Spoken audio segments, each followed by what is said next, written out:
So today, motherfuckers, I'm gonna be building a hot tub. All that digging made me thirsty.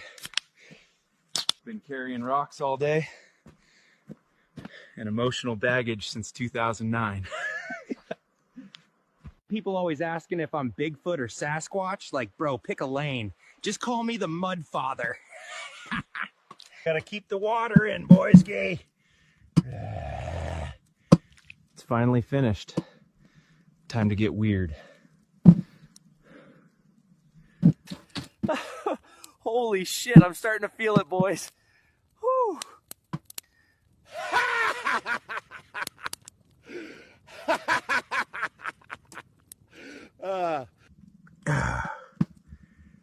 You know, guys, we should all start hanging out more. I'll stop trying to eat y'all. I ate more and I messed up. Boys, I messed up real bad.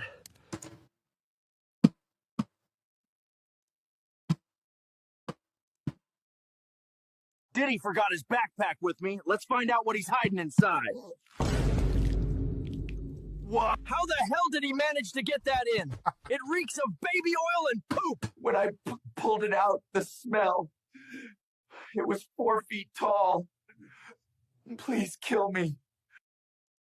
Hello, everybody. Happy Friday. Happy Saturday night it is. It's Saturday on this wonderful, wonderful evening. Yes, it is. And I'm happy everyone is here to join me so I could tell you some news. My name is Jim, and this is Jim Tells You. And it's Saturday night, and this is going to be a news break. We're going to have some stories. Hopefully, not too much. Maybe too much. I don't know. There is a goal tonight, as per usual, it seems lately. Every night. Normally it'd be like a 2-hour, news show. But if you guys would like me to go longer, or 4 hours, 5 hours, to cover all the news stories I have lined up for the day, any color super chat at all, from $1 all the way up, I think from $1 all the way up to $50 or $100, whatever, 20 of them, any size, any shape, will get the show extended past the 2-hour point. So just keep that in mind. If you enjoyed the content, would like it to continue, there we go. So the first story, I want to welcome everybody tonight. I want to say hi to Steve Hilliard. How you doing? Say hi to What TF. How you doing, buddy? Unhyphenated. Choosy, how you doing? Tika. Anyone else I miss? I think that's it. I think that's everybody I see in the chat. I don't see any other names. Wait, did I miss somebody? No. Thought I saw Mary.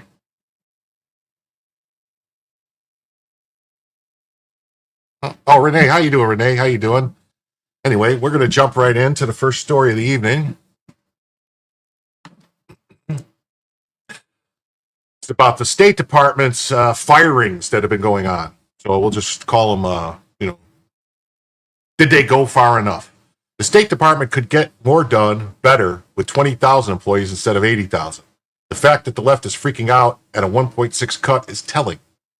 They need to bone up on the Parenthood principle. Hey, Darth Kitty, how you doing? Oh, none of your business. You too. Good to see you. Hold on, I got a screen problem here. I'm going to remove that. Remove that. Okie dokie. Any changes?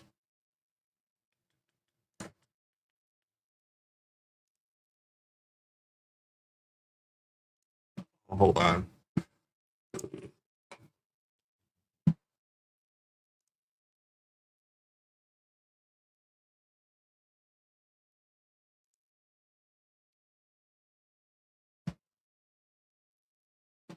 Okie dokie dokie. Okay, sorry. There's a problem with Facebook. Facebook's always giving me trouble to stream on Facebook. I don't know why, but it's always an issue. So the State Department's haircut didn't go far enough. We need an emergency amputation.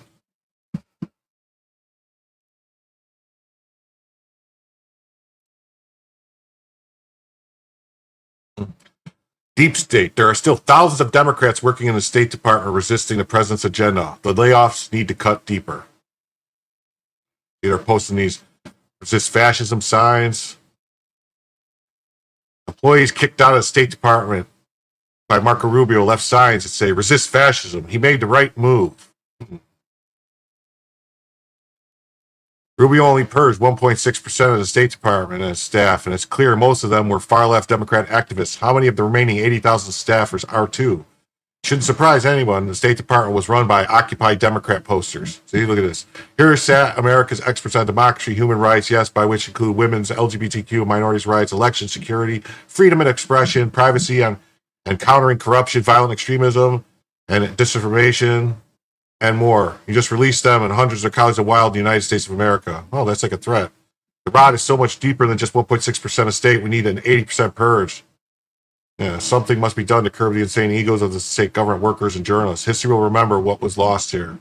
Yeah, something must be done. Crazy. Mm-hmm.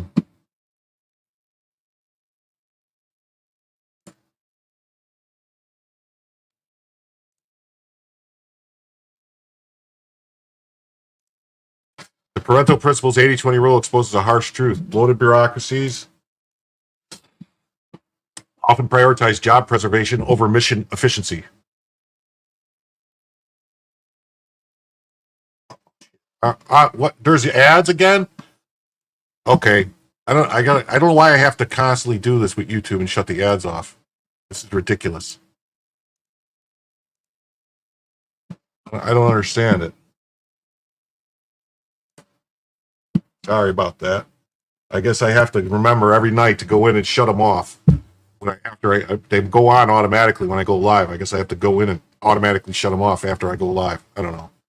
But yeah, so the loaded bureaucracies often prioritize job preservation over mission efficiency. The State Department's projected $37 billion fiscal year 2024 budget, up 32% from 2019, demands scrutiny. While the Defending America's Democracy Act's HR 2602 aims to block restructuring without congressional approval, DOJ's track record proves strategic cuts work. Example, terminating $1.7 billion in redundant USAID grants to Gavi redirected funds to high-impact programs. True reform isn't about arbitrary headcounts. It's surgically eliminating waste, like a $2.9 billion ORR influx care contract that delivered minimal return on investment. When 20% of the state's consular office handled 80% of the visa demands, optimizing underperforming posts isn't cuts, it's fiscal responsibility. See which programs deliver the most results. So let's see. Next one is.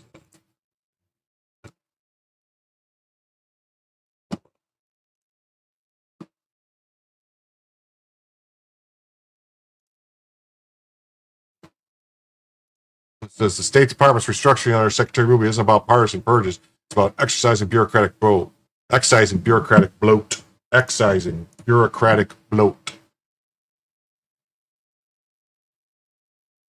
that paralyzed American diplomacy for decades. Over 1,300 positions axed were non-essential roles in redundant offices per the Department of Internal Revenue. This isn't fascism, it's fiscal responsibility. When agencies balloon with duplicative programs and ideological pet projects, taxpayers foot the bill for inefficiency. The real scandal isn't the layoffs, it's that career bureaucrats felt entitled to these lifetime jobs regardless of their performance. Rubio's moves align with Trump's mandate, streamline operations, prioritize national interests over globalist inertia, and dismantle the swamp self-preservation racket. Resistance to accountability proves why these cuts are necessary. Mm-hmm.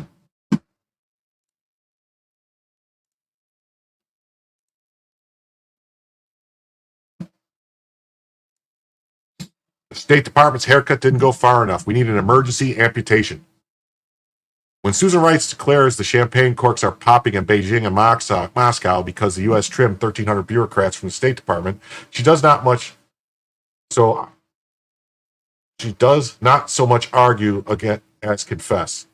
What she reveals, perhaps unintentionally, is the entrenched belief among our ruling class that American power depends not on our economy, our people, or even our military, but on the continued employment of mid-tier bureaucrats with federal pensions. It's that our definition of superpower then we have already surrendered. If that is our definition of a superpower, then we have already surrendered. Wow. Mm-hmm.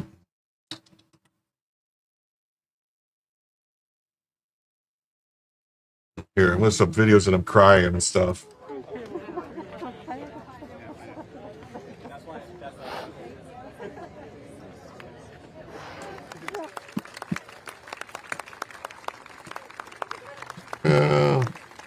Yeah. This is also self-sabotage. Self-sabotage. Now that we have the tensions in the Middle East, ascendant China, and aggressive Russia. So what are we doing pulling back the people who know how to deal with these tensions in the world? And to those that have been riffed, to those that have been fired today, I just want to say, I'm sorry. And you have deserved better than this. I think every single person, when you leave this building, you walk through out those doors for the final time, you should do it with honor and dignity. You should not do it out of humiliation and out of this type of weaponization of politics. You deserve better. Yeah, I don't know about deserving better, but, is what it is there. So, Rice's lamentations, echoed by the usual chorus in the drive-by media, portray the July 2025 layoffs as 1,107 civil servants and 246 foreign service officers as a cataclysm, a diplomatic Pearl Harbor.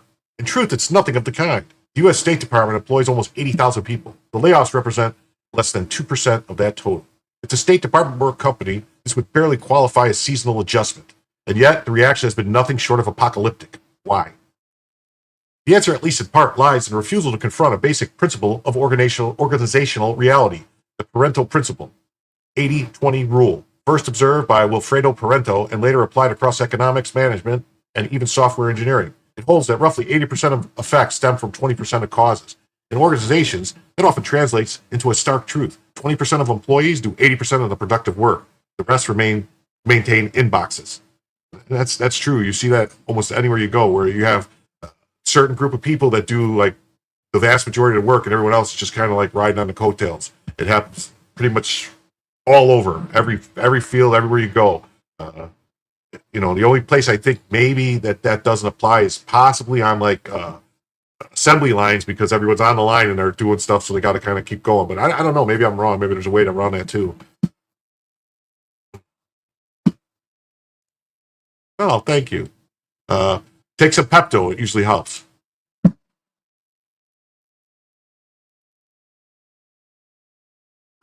Applied to the federal workforce, this principle suggests something deeply uncomfortable for those who inhabit the Capitol and see their value reflected in the size of their departments.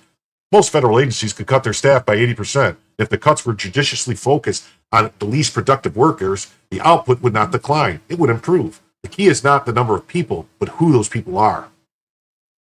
In the private sector, the insight has recently become unavoidable. Elon Musk's dramatic layoff of nearly 80% of Twitter's workforce in 2022 was predicted to end in technological catastrophe. It did not. The site remained online, features were added at a record pace, and operational focus improved. Mark Zuckerberg followed suit at Meta, cutting over 21,000 jobs. Microsoft and Amazon did the same. Not only did these companies continue to operate, their efficiency metric and profit margins improved. Musk blatantly summarized the lesson.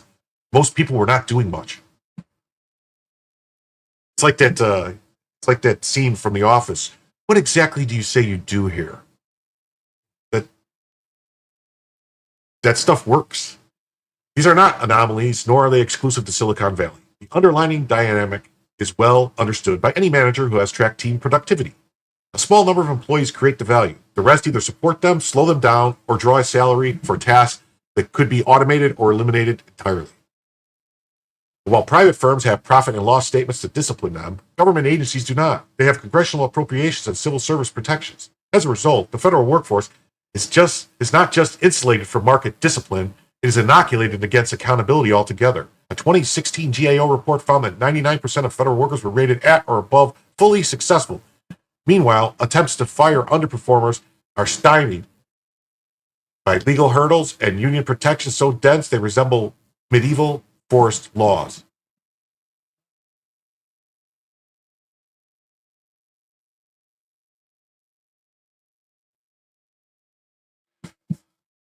At the State Department, only 6 employees were removed for poor performance over a 17-year period.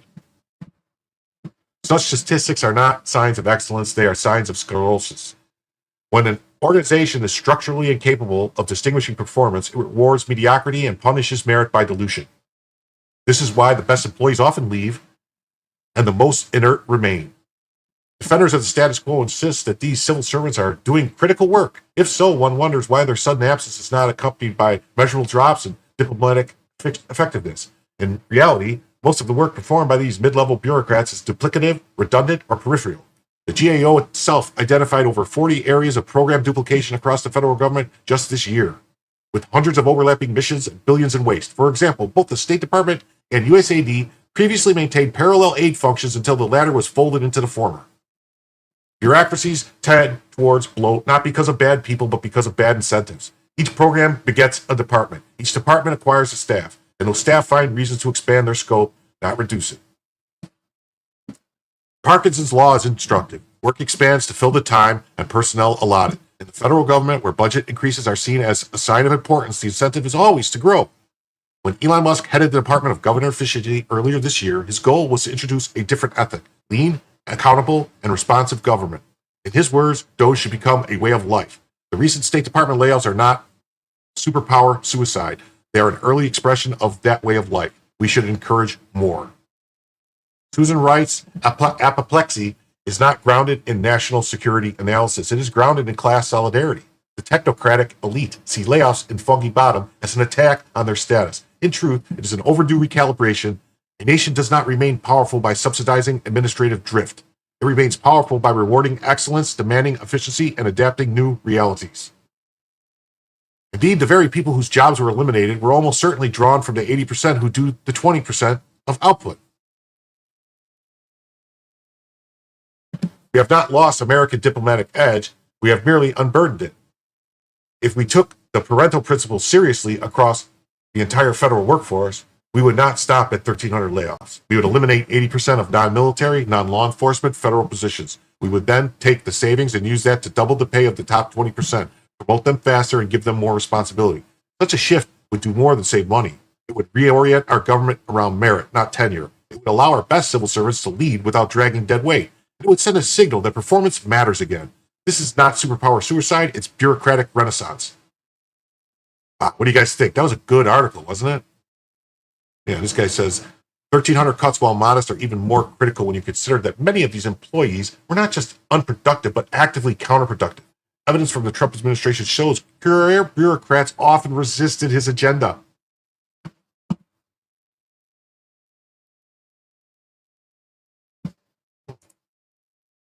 The Unhyphenated says, I've been sober for 16 years, and although Creepy Joe couldn't do it this week, had me ready for a bottom.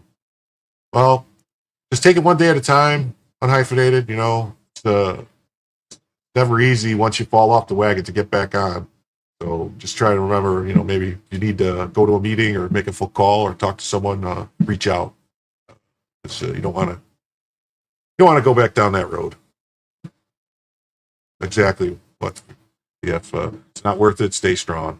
There you go.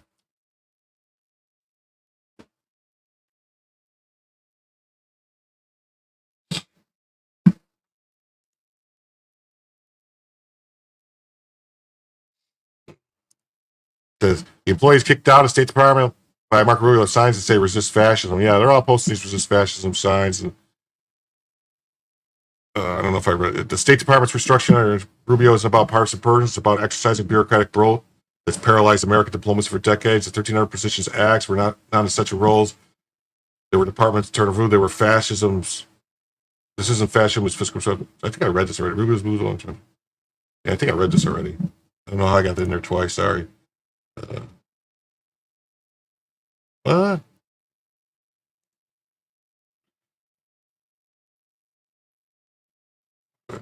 Yeah, so there's that.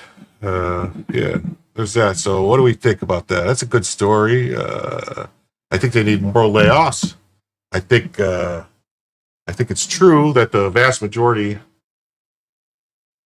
of people that work for the government really don't do much, if anything. So, I'll always give you a hug. It'll just be a bear hug.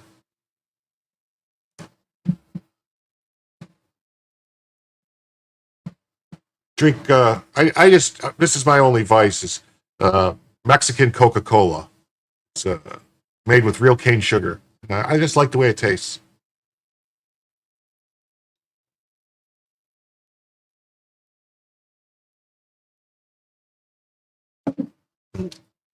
Yum, yum, yum, yum. Okay. All right, we're going to move on to the next story. Something I've talked about. This story is something I kind of broached on earlier in the week and stuff. It's about this restraining order, that temporary restraining order that was put on the big beautiful bill by a judge in, I think, Massachusetts, saying that you can't do this. You can't take money away from Planned Parenthood because unborn babies and all that. I think. No, I'm sorry. This is not about that one. It's just about unborn babies coming into the country. That's right. That they have rights to be citizens. Yes. Oh, a Trump injunction may have secured fetal rights. I'm gonna have to cut that out, edit, and post. I had it all. Is Pam? I don't know if Pam's quitting. Trump came out with a pretty strong statement supporting her. I just wish whatever the facts are, they should just put it out. I don't care. Whoever's guilty of crimes need to go to jail. I don't care if they're Republican. I don't care if they're Democrat. Anybody who covered up for Epstein, anybody who helped Epstein, anybody who did anything, and I don't give a shit if it's Trump even. If you did it, it's time to pay the piper. You know what? We're not playing these games anymore. That's where I'm at. Now, if they came out and said, all the evidence was destroyed by Merrick Garland or something, that would make me go, well, do I believe that? I don't know. But I'm upset because Bonnie said she had everything and she was reviewing it. It's all on her desk. So either it was a folder that she opened up and it was empty with someone giving her the middle finger, or I don't know. Oh, you got a bounce, Darth Kitty? Okay. Hope to see you later.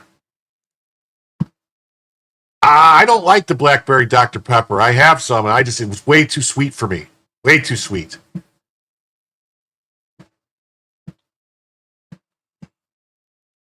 So here's the next article. Sorry about that. I didn't change the topic thing there. So this has to do with an immigration restraining order where they said that it protects the rights of all the babies to be born in the future. So unborn fetuses, unborn babies.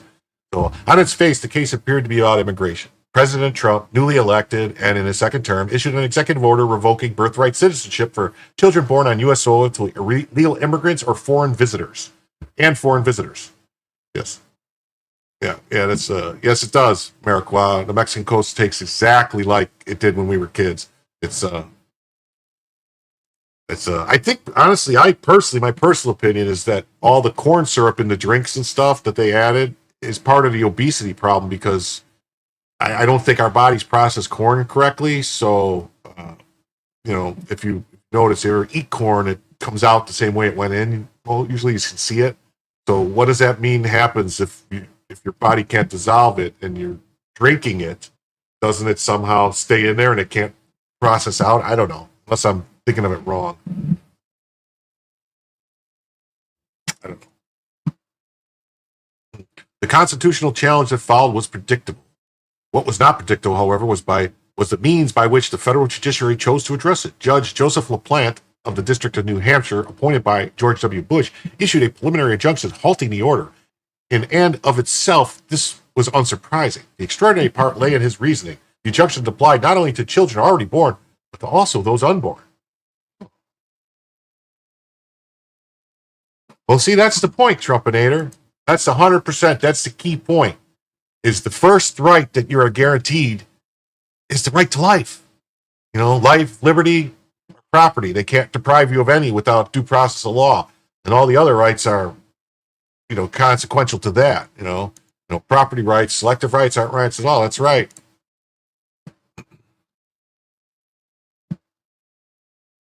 This move, subtle but seismic, may have just cracked open a judicial door long sealed shut. With the stroke of a pen, a federal judge acknowledged that unborn children have a sufficiently imminent and predictable constitutional interest to warrant inclusion in a class of protection by the courts. It is the first such move in American jurisprudence, and it is no mere procedural footnote. If a fetus can be shielded from losing its future birthright citizenship, then surely it is not a legal nullity. It is rather a subject of the law. A person in formation was standing to be protected from future injury. This marks not just a procedural innovation, but a philosophical reordering of our constitutional framework. Let us not rush past the implications. The courts historically have recognized future harms in a variety of legal contexts. That environmental regulation might be blocked on the grounds that it caused some future injury. A securities rule might be stayed if it risks future investor harm. But never before has the judiciary included a fetus as a litigant whose future harm is so constitutionally urgent that a nationwide executive action must be paused to avoid it. The reasoning here is radical in its simplicity. If birthright citizenship is a constitutional entitlement, and if that entitlement is triggered by the fact of birth on U.S. soil, then any fetus likely to be born on that soil possesses an imminent concrete interest. To remove the mother before that moment occurs would be to frustrate the future realization of that right. Therefore, the mother must remain until the fetus is born, and the child's right can be vindicated. One might object, this is a mere procedural posture, not a substantive judgment about fetal personhood. Perhaps, but the edifice of legal doctrine is built not on grand declarations, but on footholds, small and almost imperceptible, that invite expansion. Chief Justice Roberts once quipped that when something walks like a duck and quacks like a duck, the law might well start treating it like a duck. The fetus in this case now walks and quacks like a rights-bearing subject. And once that recognition is made, the game changes. Judge LaPlante's decision now places future courts in a particular bind. If a fetus can be recognized as part of a constitutional class for the purpose of immigration enforcement, why can't it not be recognized in other contexts? Suppose a viable fetus is threatened by medical negligence. Does it not have standing to sue? Suppose a pregnant woman is assaulted and the fetus dies. Is that not wrongful death? These questions are not new, but they now arrive with a new premise. The federal judiciary has acknowledged for the first time that an unborn can be protected because of their proximity to legal personhood.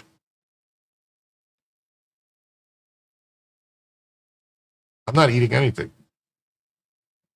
Late-term abortion cases, always fraught, now acquire a new layer of legal complexity. A future court could invoke LaPlante's precedent to argue that viable fetuses, particularly those capable of surviving outside the womb, have the rights that cannot be casually abrogated. Already, the logic of viability has influenced abortion jurisprudence. This ruling offers a new framework. The constitutional protection is not contingent solely upon viability, but upon proximity to citizenship, legal identity, and future personhood. The implications are not limited to abortion. Consider immigration. Deporting a pregnant woman whose child, but for removal, would be born in the U.S. is now a constitutional matter. The fetus, under this ruling, has a right to remain. Thus, so does the mother. In such a case, the unborn child serves as an anchor, just not in the rhetorical sense, but legally. This is not the product of a congressional statute. It is the logic of the judiciary, recognizing a fetal subject as entitled to prospective constitutional protection. Some may argue that this case merely exploits a loophole, but loopholes, once acknowledged, often become law. Roe v. Wade began with a privacy rationale. Obergefell v. Hodges rested on evolving interpretations of liberty. Judicial doctrine, like ivy, finds the cracks and climbs. LaPlante's ruling may be just such a tendril. One must also ask, why was this intentional? Judge LaPlante is not newly minted ideologue. He was appointed by a Republican president. He is, by most accounts, a careful jurist. Did he frame his injunction in a way to sabotage Trump's executive order while disguising the act in a conservative robes? Or did he mean to hand future courts a blueprint for fetal protection? In either case, the result is the same. The Overton window has shifted. A fetus can be a litigant. A fetus can have rights. This invites a further question. Could a fetal guardian ad litem now bring suit in defense of abortion restrictions? Could a state appoint a representative for an unborn child to defend their interests in litigation? If an unborn child could be a plaintiff in a birthright citizenship case, they surely could be a plaintiff in other constitutional controversies. It's a good question.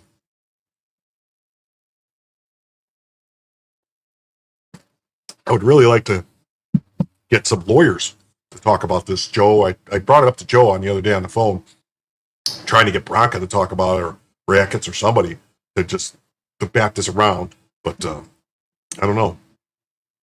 To me, it seems cut and dry that this just cracked open. This basically is what they call kicking open the door. To ignore the consequences, to pretend that words do not matter. I mean, the only way it would kick open the door would be for this immediately to be smacked down from a higher court, like an appeals court could immediately like, nope, you can't do this. That can't happen. But if that doesn't happen, then it kind of, like if it gets upheld, to ignore the consequences, to pretend that words do not matter. They do. The word class in Judge LaPlante's ruling was not confined to those already born. The unborn, too, were included. The law does not traffic in metaphors, it traffics in definitions, and when those definitions expand, so too do the entitlements that flow from them. This may be, in hindsight, the most consequential judicial ruling on fetal rights since Roe itself. The LaPlante opinion does not overturn Roe or Casey or even Dobbs, but it creates a new category, the fetuses as an eminence right bearer. And in doing so, it builds a bridge, perhaps narrow, perhaps wide, towards full constitutional recognition of the unborn. Yes, it sure seems like, I don't know if the judge did it on purpose, but he kicked open Pandora's box. He really did.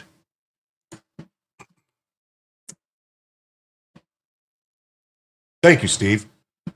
Like I said, I would like to get some other people's take on this, like an actual leak. Like I know my opinion, and when I read it and I look at it, to me, it's just common sense says, oh, it's on now. You guys screwed up. You just opened up a can of worms. But legally, I'm sure there's all types of arguments to be made why it's not, doesn't matter.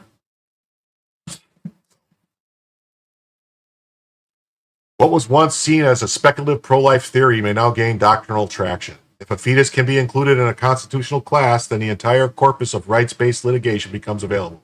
That includes cases involving due process, equal protection, medical malpractice, and even citizenship itself. The logic is recursive. If a future right is protectable, then its possessor must be protected. Once that premise is accepted, much follows. LaPlante has not just enjoined an executive order, he has conjured a legal subject. Fetus now exists not just in the womb, but in the courtroom. And that is not something the judiciary can easily ignore. That's a good one. This is a good story, I thought. A good story. And keep it on that. And then another going to switch case stories now to this one. This is about Planned Parenthood. So, Judge Talwani has reaffirmed her order blocking the Planned Parenthood defunding provision in the Medicaid bill Trump signed last week. This law would immediately force hundreds of people who depend on Medicaid to cover costs to cancel healthcare appointments. So what this did was the three members, Planned Parenthood Gulf Coast, Planned Parenthood Greater Texas, and Planned Parenthood Tennessee and Northern Mississippi, do not provide abortion because abortion is not legal in any state where the health cares are located. I don't know about that. I didn't think they completely banned. I don't think they completely banned abortions in those states, did they? If they are considered as affiliates, they do not provide abortions, despite whereas disrupts healthcare and was implementation of temporary restraining orders necessary to prevent irreparable harm, pending a hearing on the plaintiff's request for injunction. Further, at this stage, the court finds likely to cede on some of the claims. Yeah, I just don't see how. Honestly, I don't see how she can enjoin the government from making the government spend money they don't want to spend. If the Congress rules. Congress controls the purse. It's in the Constitution. The judiciary can't say no. If Congress decides to stop spending money on something, there's really nothing. Sure, unless it's something that they've already promised, like if something that was already promised to pay, like services already rendered, then they have to pay the services already rendered. But anything that hasn't been serviced already rendered, they don't have to pay. Yeah, so I don't see this. I don't see this holding up long. Yeah. Did you just refer to the destruction of unwanted fetus as a healthcare appointment? No, it wouldn't cause anyone to immediately lose anything. The funding goes into effect in the future. This is what happens when liberal activist judges don't care about anything other than stopping Trump.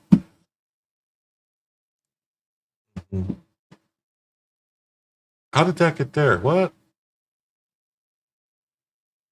I think that was in the wrong spot. Hold on. What? I gotta look at something. Hold on. Something went wrong. Oh. All right. I think I was missing something. So, all right. All right. Now on to the next story. I don't know what happened there. Somehow I must have. Oh, okay. Before I start, we have a $5 super chat from Trumpinator. It says, Jim needs support, and I'm not talking about a jockstrap. I do it because I appreciate what he's doing. Well, thank you. And I appreciate all the support. Every little bit helps, keeps me going, keeps me, like they raised the price of StreamYard this year to like $800 a year for StreamYard. So that sucks. But other than that, things, cost money to do stuff. Yeah. Since he brought it up, we'll just say that there is a goal tonight. Any super chat at all, any from $1 all the way up to $100, $500, whatever it is, but just the low ones, all count. 20 super chats before the goal expires, and I will continue and do every tab I have open. So it's up to you guys if the show goes for 2 hours or goes for 4 or 5 hours. It's up to you. All right, back to the show.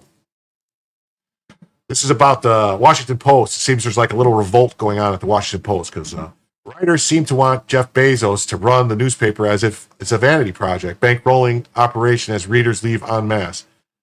They were wrong. Bezos believes the Post should write for people other than themselves and should even make a profit.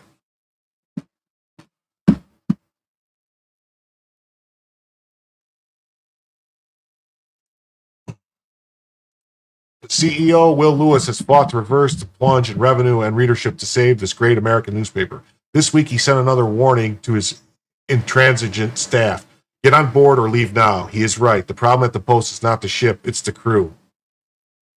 For how much Bezos paid for the Washington Post, you would expect that he would have started the cleanup immediately after purchase, but he waited, 2-3 years before he sent the infamous directive? Seems like he only changed course when he realized Trump wasn't going anywhere, so he had to get in line with the Golden Age agenda. Or perhaps he was unaware of how ideologically captured the paper was, which seems unlikely. A little late in the day for a course correction. Yeah, that's right. That's right. So let's read what this article is here. We'll read this article about the Washington Post and what they're doing.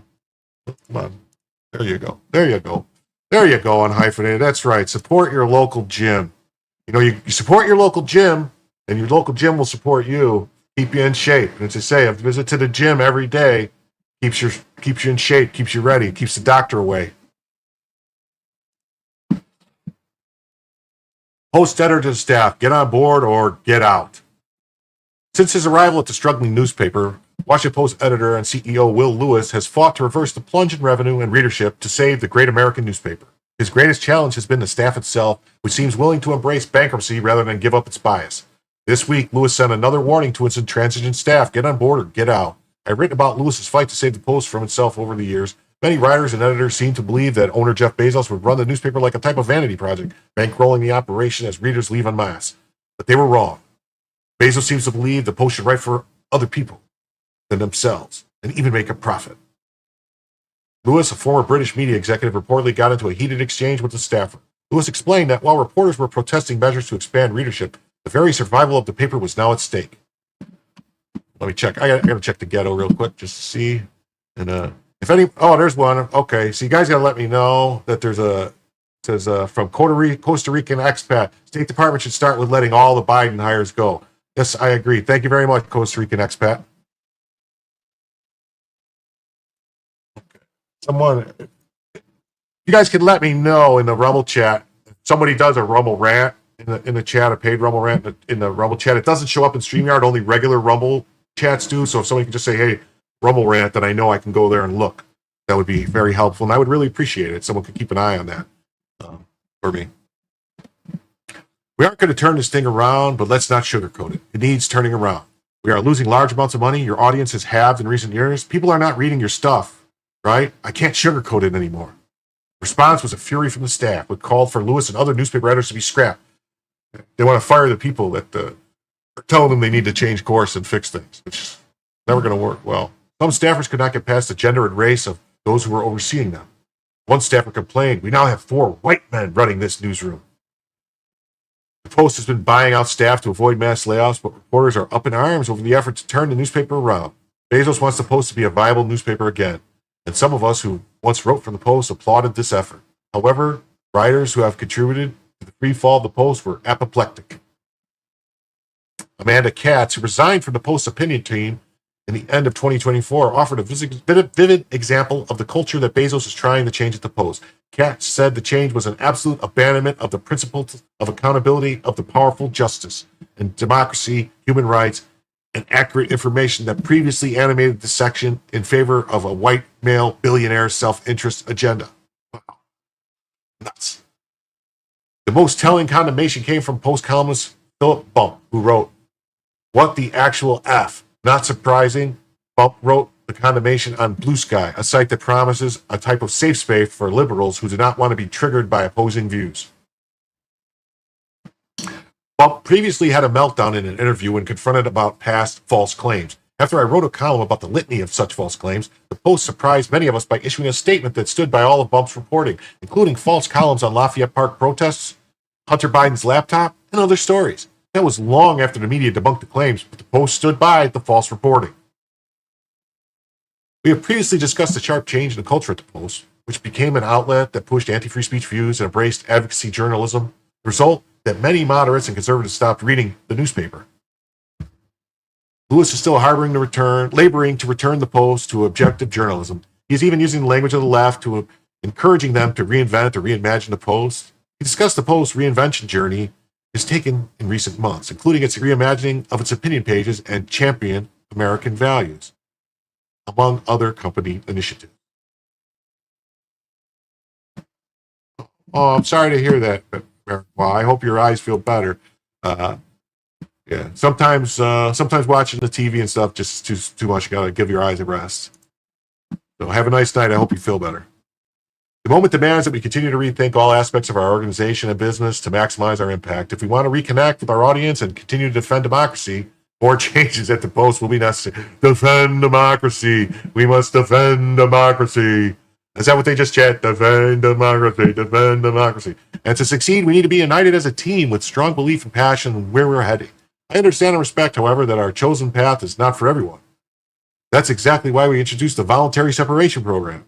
As we continue in this new direction, I want to ask those who do not feel aligned with the company's plan to reflect on that. The VSP is designed to support you in making the right decision, give you the ability to weigh your options thoughtfully and with less concern about financial consequences. And if you think it's time to move on to a new chapter, the VSP helps you take that step with more security and a smile.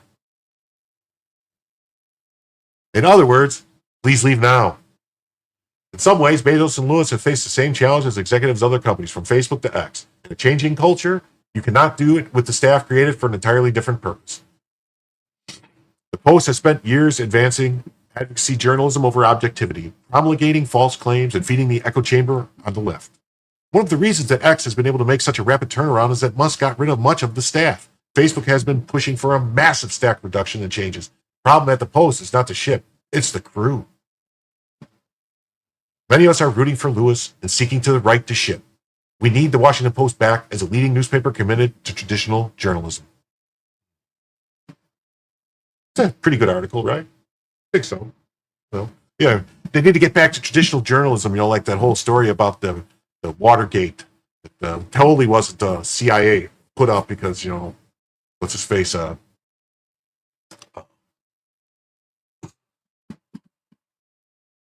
Woodward and Bernstein. Woodward was a naval intelligence guy who just on his first week there got the biggest assignment, just whatever, and just happened to have connections to all these other crazy stuff going on. So on to the next story. This is the one about the crazy injunction coming out of California, where this federal judge has decided that she has the power to control immigration enforcement, even though the Immigration and Naturalization Act actually took district judges completely out of immigration. They're not supposed to have anything to do with immigration. The only thing they're supposed to have to do with immigration is habeas petitions. That's it. Oh, let's read this one, see what it says. A liberal federal judge who was appointed by Joe Biden has issued a tentative ruling to ban the U.S. government from arresting illegal foreign nationals in Southern California. Exactly what is a tentative ruling? Does that mean it's like, might change? She doesn't know? I mean, how are you supposed to follow something that could change anyway? Judge Meme Owusi Mensah Frimpong is siding with the ACLU and open border activist groups. Read below. Oh, look it. Wow, what do you know? Judge's ruling is a textbook example of judicial overreach, prioritizing foreign interests over American sovereignty. By siding with activist groups to block ICE operations, the court undermines enforcement of immigration laws that protect national security and taxpayer resources. The decision enables the same catch-and-release chaos that plagued prior administrations, allowing illegal entries to exploit loopholes while law-abiding citizens foot the bill.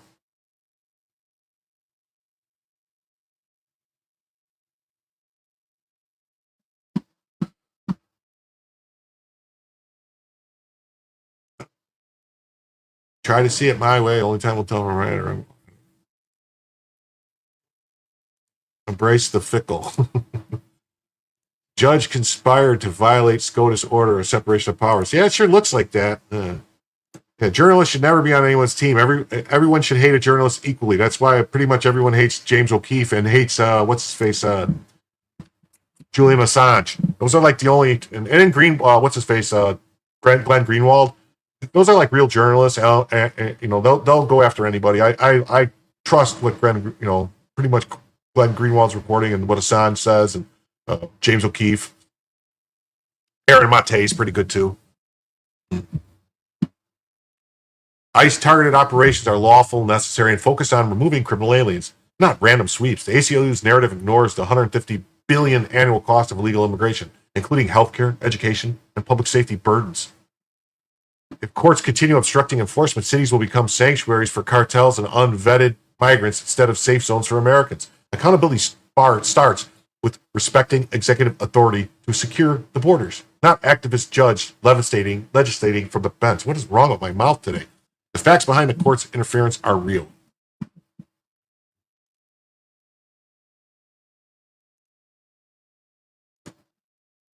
Lawfare. DHS rescued more than 10 children being used as slave labor by human traffickers in Los Angeles area last week during the lawful raid on Glass House Farms. Judge Meme Owusu Mensah Frimpong, a Biden appointee, issued an injunction preventing the DHS from rescuing more children in Los Angeles. Child labor in Ghana is not considered a bad thing, with almost 25% of children aged 5 to 17 engaged in child labor, with approximately 14% in hazardous work, such as pesticide use, heavy lifting, or exposure to risky environments.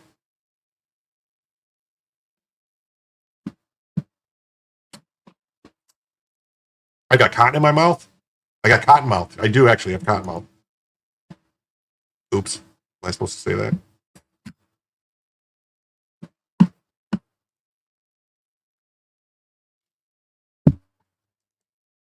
Yeah, I think O'Keefe would. I think O'Keefe would.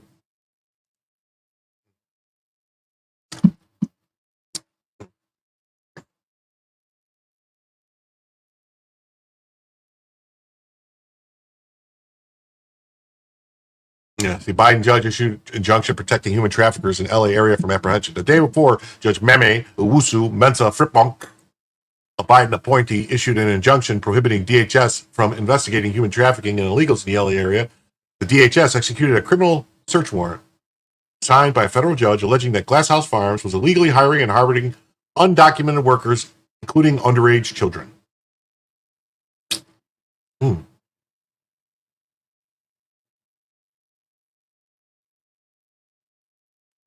Federal judge halts indiscriminate immigration stops in Los Angeles and beyond. News at 11. The injunction by Judge Frimpong is a disgraceful obstruction of lawful enforcement. DHS executed federal warrants to rescue trafficked children. Actions fully within their mandate to combat human trafficking and protect victims. Blocking these operations under the guise of civil liberties prioritizes political agendas over public safety. ICE raids targeting criminal networks hiring minors aren't racial profiling. They're necessary interventions against modern slavery. The ruling undermines border security, emboldens traffickers, and leaves vulnerable children in harm's way. Federal authorities must prevail over judicial overreach that shields lawbreakers. Yeah, Judge Ping Pong. Judge Ping Pong Frimpong. Mammy Ping Pong. Mammy Ping Pong is her name.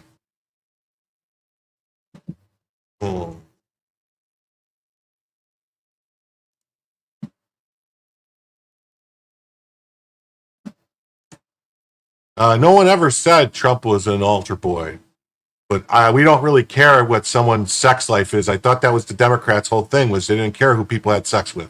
Now you do all of a sudden? Is that Democrats' thing? Is who people have sex with is the problem? Because, you know, if it's not underage kids, I don't really care what people do. Adults do what they want to do. It's none of my business. Yet Newsom was more upset about the fact that ICE raided the farm than the child laborers discovered there. Newsom, when ICE raised California marijuana farms that use illegal child labor, look at them all. Oh, what are you doing? Stop. Oh.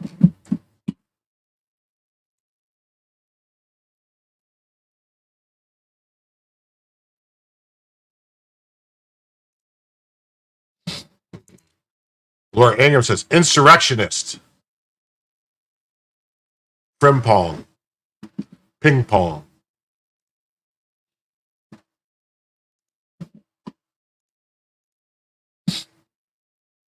Judge Meme Uwusi Mensah Frimpong, U.S. District Court for the Central District of California, has issued restraining orders that effectively freeze ICE arrests in Los Angeles. The orders are breathtakingly broad and, in my view, will be difficult to sustain on appeal.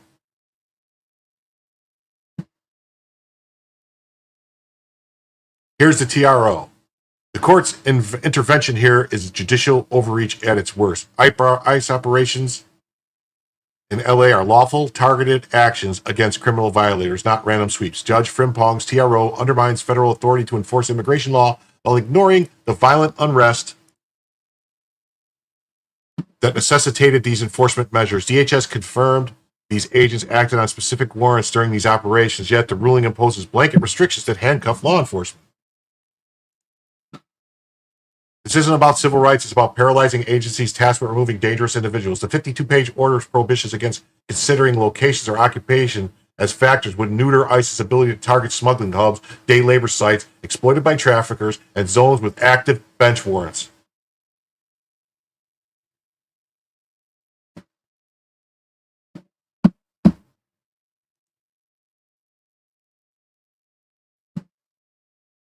Oh, okay. Well, I'm trying. I try to be funny sometimes when it's, but you know, I don't know. I think Doge AI is really Elon. I really do. I do too, because some of the stuff is like completely. It's like, wait, what? Comes out of left. You know, I feel when courts prioritize optics over operational reality, they become complicit in the chaos. Every day these orders stand, criminal networks gain ground, and communities pay the price.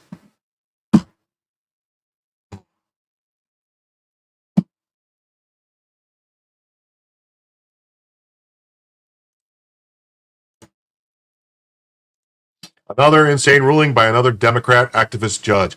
Biden LA District Judge Meme Uwusi Mensah Frimpong ordered ICE to stop racially discriminating with roving teams. Translation: the radical judge unconstitutionally handcuffed the president enforcing the law.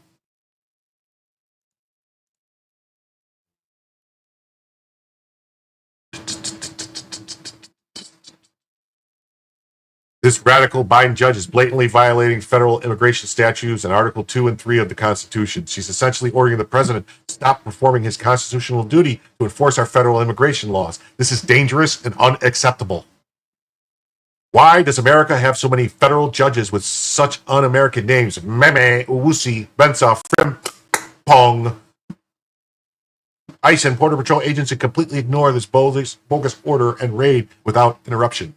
Should ICE check out her parents? Judge Meme Owusi Mensah Frimpong was born in Los Angeles, California in 1976 to Ghanaian immigrant parents, Kawuku Owusi Mensah and Theodora Owusi Mensah. Her heritage is Ghanaian. Why are they allowed these crazies in our courts? Well, where does the Frimpong come from? Is that her married name?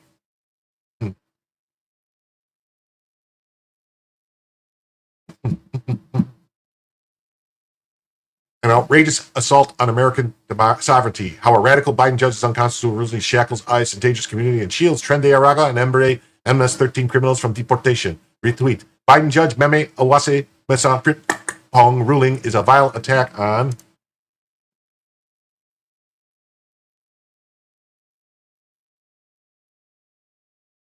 is a vile attack on America's safety and sovereignty. The Democrat activists ordered ICE to stop racially discriminating with roving teams in L.A., claiming they violate the Fourth Amendment. This isn't a law, it's a leftist manifesto to cripple Trump's deportation efforts, shielding Trende Aragua and MS-13 criminals who murder and traffic kids. Her order lacks jurisdiction, ignores SCOTUS precedent, and will be overturned fast, within days. Frimpong's TRO blocks ICE sweeps, allegedly racially profiling. She offers no legal analysis, ignoring the INA and SCOTUS rulings like United States v. Texas, which affirms executive power over immigration. Her Fourth Amendment claim is baseless.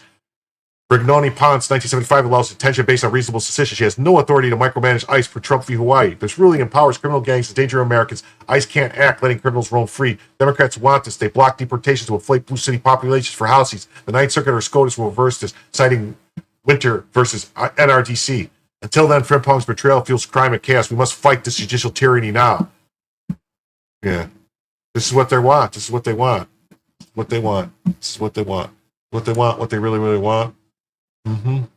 A federal judge orders Trump to stop arresting people in California without probable cause.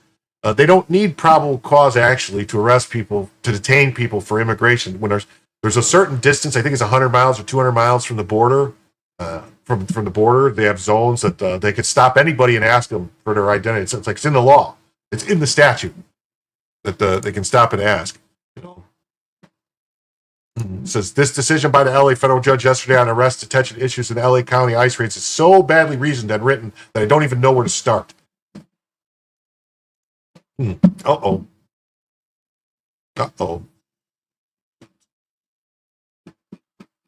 Man, Trumpinator coming in hard and fast with another $5. This is for Marjorie Smith. Stormy signed an affidavit that she didn't have sex with Trump. So were you there? Was it you? I don't know. I don't know about that whole thing. I mean, personally, my personal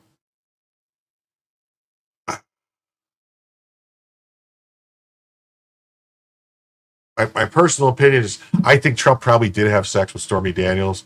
I just don't care. Doesn't, you know, I mean, it doesn't affect his ability to run the country or to be a good businessman or to be a good leader.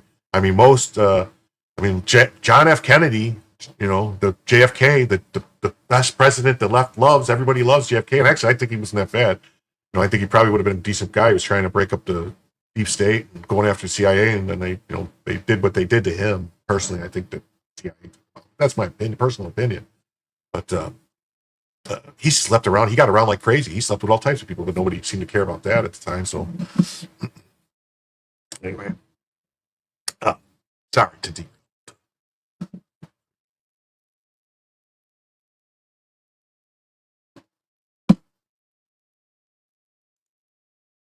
Why would I think that? I don't know. I mean,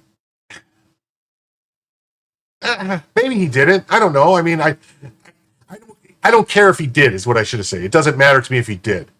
I don't know if he did or didn't. I mean,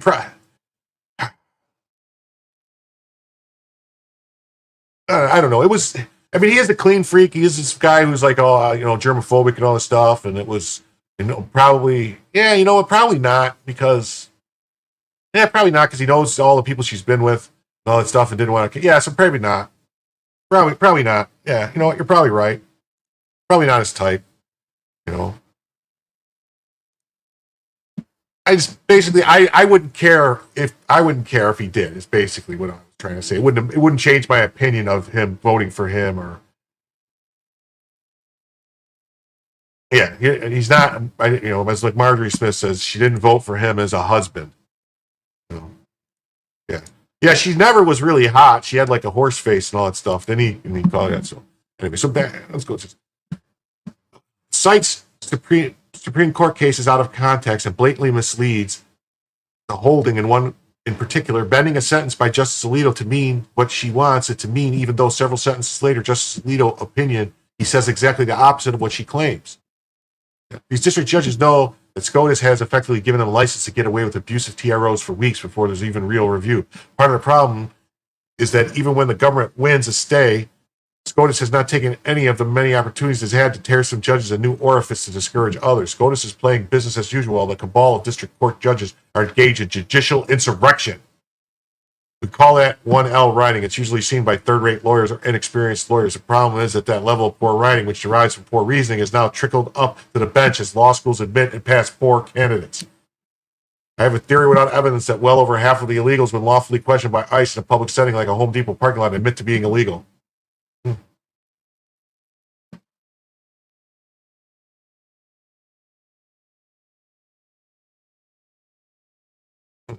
But yet it remains in force. Can a federal judge literally lie as a justification and the TRO would stand until reversed by another court? Probably. That's where we're at.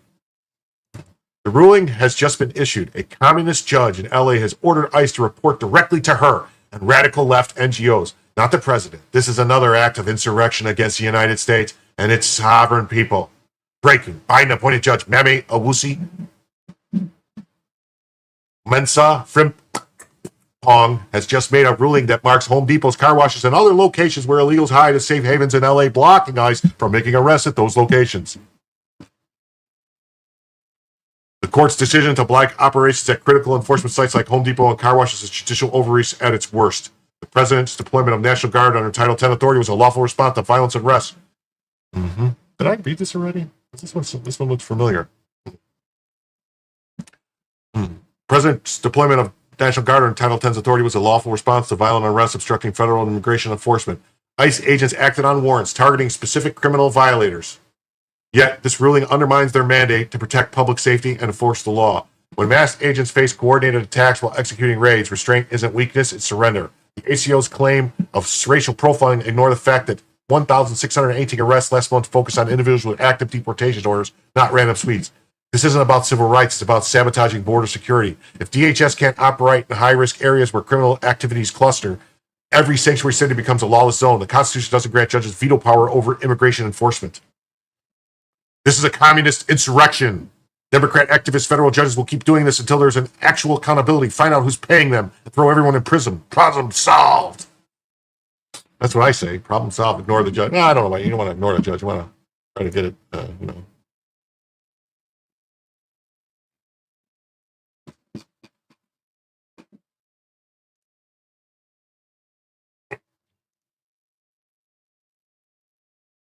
Oh, we saw this already. I saw this one already from Andrew Branca. Yeah, maybe ICE.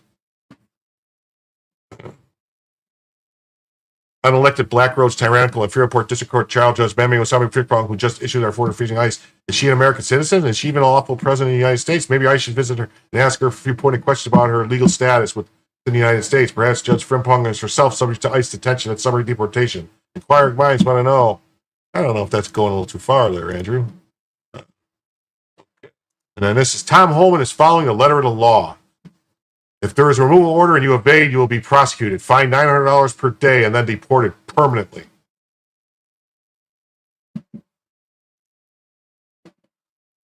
Huh. Okay. Why isn't this loading? This is a video. What is going on here?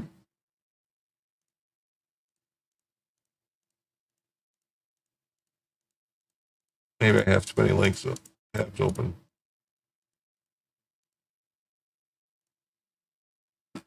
Oh, well, this is not playing. I don't know. I had a video here to play, and it won't let me play it. I wanted to get cut. All right. Well, this was going to be Tom Holman speaking, but I don't know what's going on. See, it's just spinning. I don't know if something's wrong here with Twitter. All right. Sorry. All right. So we'll just read this. Read the story then.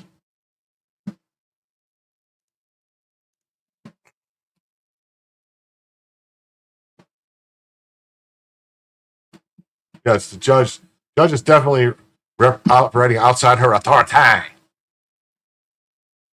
Yeah, being a judge doesn't allow you to run the federal government. That's right. So, okay, we just passed an hour, 5 minutes, so I'm going to do my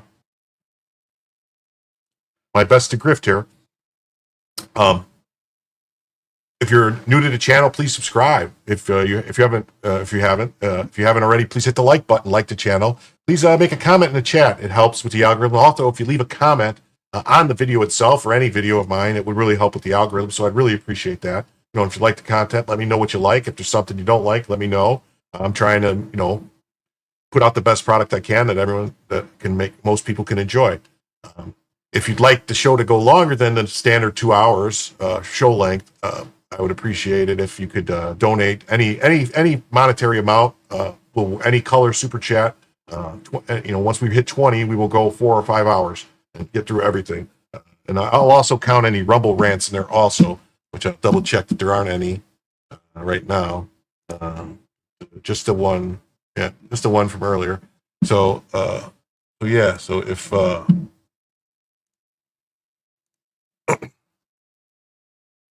oh, don't be sorry. I don't be sorry at all, Renee. It's okay. Nobody I don't need anybody to do anything they can't not perfectly able to do anything, but every dollar helps, that's all. So let's read the story. Where's the story? What?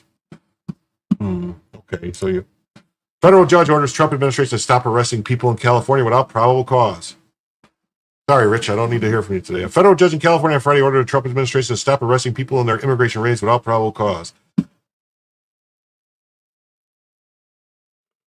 U.S. District Judge Meme. Oh, hey, there goes $2 from Death Angel's Shadow. Thank you very much. Running from ICE is probable cause.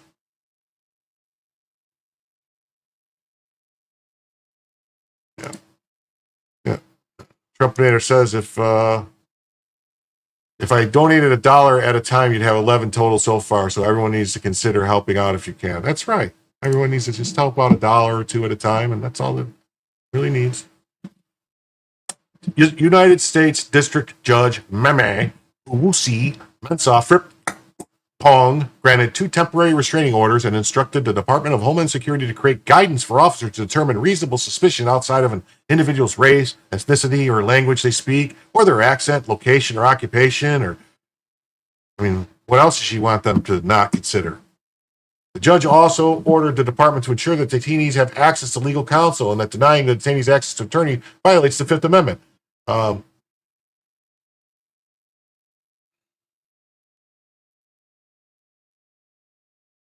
The rules and regulations for immigration detention are set up in the Immigration and Naturalization Act, and that's governed by the immigration courts, not the district courts. Any problems they have with that are supposed to be taken to the circuit courts, higher up than a district court judge. When the federal government would have this court believe, in the face of a mountain of evidence presented in this case, is that none of this is actually happening.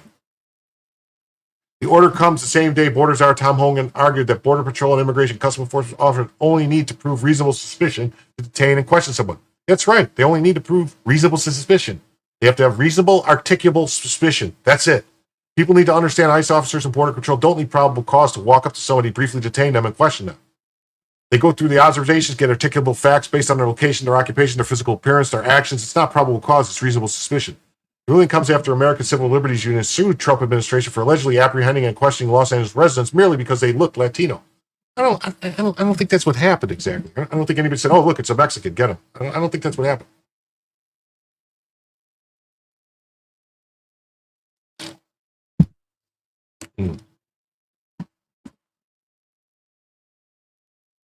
No matter the color of skin, what language they speak, or where they work, everyone is guaranteed constitutional rights to protect them from unlawful stops.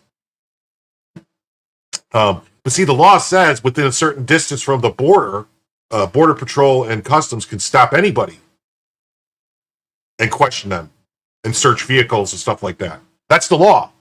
So either that law is unconstitutional or this guy doesn't know what he's talking about. Just saying.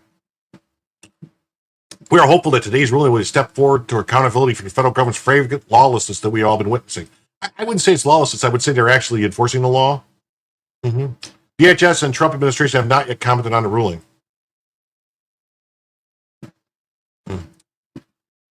And we have another article, let's see, from the Post Millennial, covering the same thing. It says, Biden appointed judge set to order stop to ICE raids across California.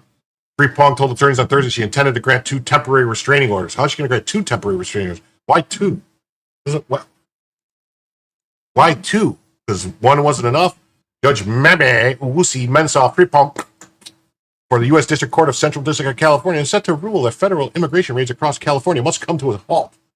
So she's going to say you can't raid anymore. Free-Pong issued a tentative order that was not made public, though the ruling is expected on Friday. Free-Pong was appointed by the Biden administration.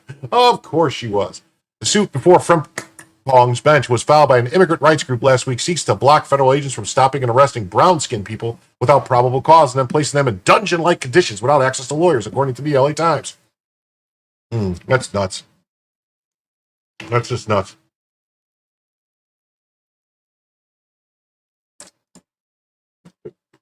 The group who filed the suit includes the ACLU, which also brought a class action suit before the U.S. District Court of New Hampshire to block President Trump's executive order opposing birthright citizenship to be implemented, as well as public counsel, immigrants who were stopped and detained while waiting for a bus, and a U.S. citizen who was wrongfully detained. I don't know, whatever. Maybe Free-Pong, who during the hearing indicated that government lawyer Sean Sadizewicki could not back up his claim that federal agents were not indiscriminately targeting people. Said arrest reports do not include information as to why they were arrested this person, how they happened to be where they were, and what they did. They were in the country illegally. He went up and said, "Are you here illegally?" They said, "No." "Where's your papers?" "Don't have any." "Okay, come with me." Yeah, the owner of the drug. We're going to get into the drug farm. Death in the Shadows. Yeah, we're going to get it. We're going to get into that coming up. Free-Pong told attorneys on Thursdays that she intended to grant 2 temporary restraining orders. The first would be to block stops and arrests, while others would concern the right to legal counsel and those who were detained. The case comes as ICE has been targeting California, a sanctuary state with the largest illegal immigrant population. Yeah, some people think California might have 30 million illegals in it alone. LA has 6 million, they say. LA County has 6 million illegals. That's a lot of illegals. For workplace enforcement and to the largest illegal immigration population in the U.S., for workplace enforcement and to detain illegal immigrant criminals. A raid on a weed farm on Thursday found 8 unaccompanied children at the site. There have been some 2,700 arrests made since ICE ramped up enforcement in California on June 6 per DHS. Wowza, wowza, wowza.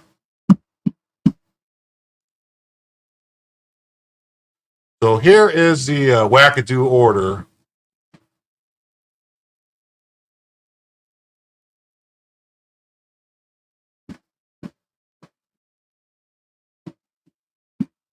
So here's her wackadoo order. It's an order granting plaintiff's ex parte application for temporary restraining order and order to show cause regarding preliminary injunction.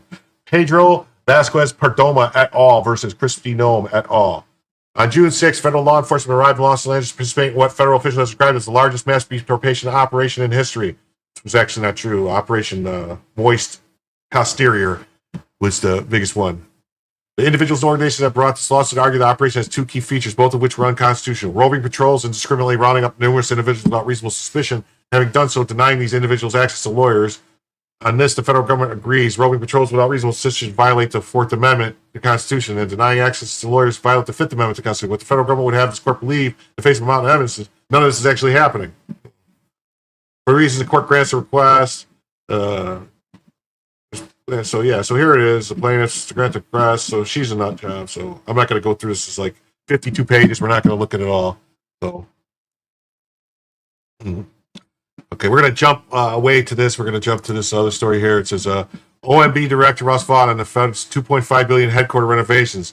This is, because the Federal Reserve is, there was some talk last week about maybe that the Federal Reserve Chairman might have perjured himself to Congress when he said there wasn't all these other things, there wasn't all this fancy stuff going on at the remodeling renovations. But if you were to, if you look at the actual Palace of Versailles, if you were to update these figures in modern numbers, it would be about $3 billion. This is approaching that level. Yeah, so he's calling it like Palace of Versailles level. This is about the renovations that are occurring the extent to which they are largesse.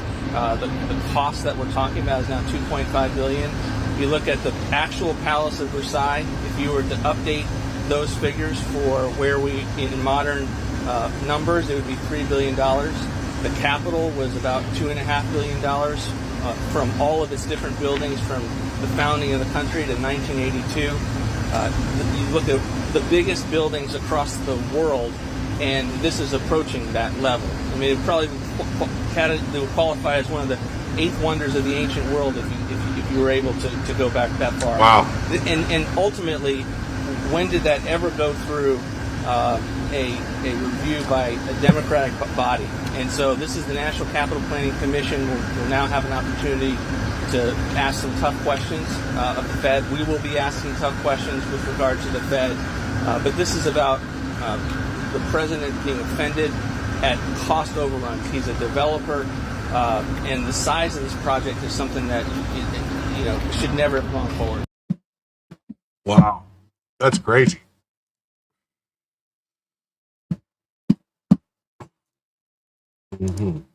Federal Reserve's $2.5 billion renovation epitomizes DC's disconnect from reality. While Americans battle inflation and crumbling infrastructure, bureaucrats prioritize rooftop gardens and marble-clad elevators over fiscal responsibility. Versailles-level spending, the Palace of Versailles, on luxury office upgrades proves government prioritizes luxury over taxpayers. The Eccles building overhaul isn't modernization. It's a monument to bureaucratic excess. Every dollar wasted on private dining suites and vegetated terraces could have funded border security upgrades or veterans' health care.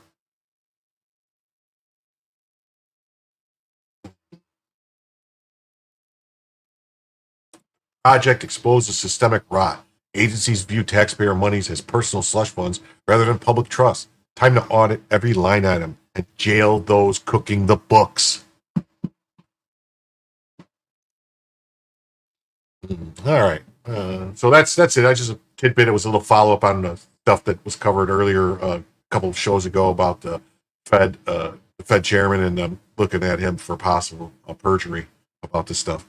So we're going to switch to another topic. This one is about how masculine young men are a threat to society because they need to be censored, and all these people are trying to attack them because they tend to not be going to the left. They don't like the left. So there we go. Masculine young men are a threat to society and should be censored, says the media, NGOs, and left-wing parties. They're not. They're rightly demanding their rights, including to speak. The real threat comes from the left's totalitarian and misandrist anti-civilization agenda. Why Gen Z men are revolting against the left. In the end, it took 11 police officers to rescue a young man for a thought crime. His name is Montgomery Toms. He's 20 years old. The arrest happened in the middle of the day on Saturday, June 29, 2025, at a parade in central London. Monty, as his friends call him, wasn't yelling. He was being disruptive. He wasn't surrounded by a mob or leading a march. He was standing alone, quietly wearing a cardboard sandwich board with a handwritten message.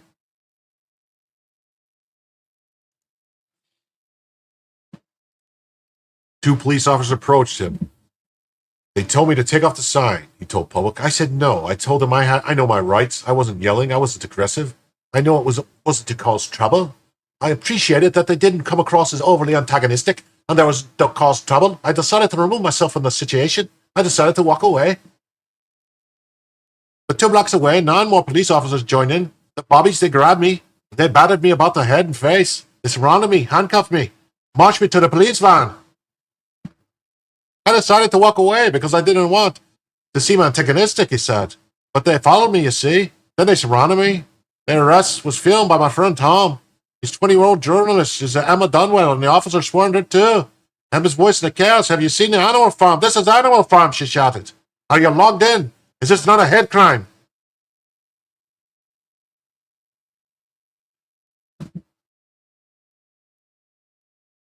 Holmes was taken to Charing Cross Police Station. He was locked in solitary confinement for 9 hours. He was never charged with the crime. His bail was conditions was now forbidding him from entering the city of Westminster for London, including for work. The incident went viral on X and Instagram. It outraged free speech advocates, but the deeper significance wasn't just legal. It was about censorship of authoritarian overreach. It was about something bigger.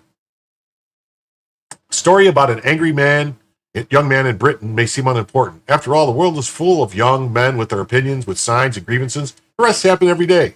Protests and parades happen weekly, more often in London and big cities across the West. And Britain, with its vague public order laws and reputation for bureaucratic absurdity, often seems like a caricature of itself when it comes to free speech. In fact, Tom's holds the clues to one of the most important sociological and political developments of the past decade, the revolt of young men, particularly younger Gen Z men against the cultural left, one with massive social and political implications. I tried to say it, and I started drifting into some other stuff, so I just went back to my regular voice. And I was more of an Irish than an English, I'm pretty sure, because I don't know, I can't really do English. I don't know what sounds right. Please subscribe now to the public. So let's see what this guy says.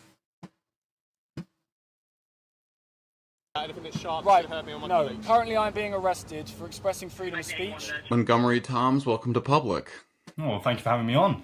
I, of course, Oh, no, thank you for having me on. News that you were apparently arrested for something you said or something you did. Bring us up to speed. Yeah, so my name is Montgomery Toms, or Monty. Demonstrate, exercise my right to protest. I was at the demonstration for about 20 to 30 minutes before I... Okay.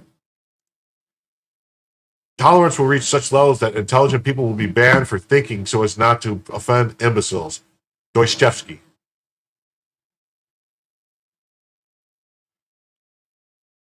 Young men respect strength, purpose, and opportunity to thrive and succeed, which is why globalists consider them a threat and want to neuter them any possible way. This isn't going to end well. It's going to get ugly.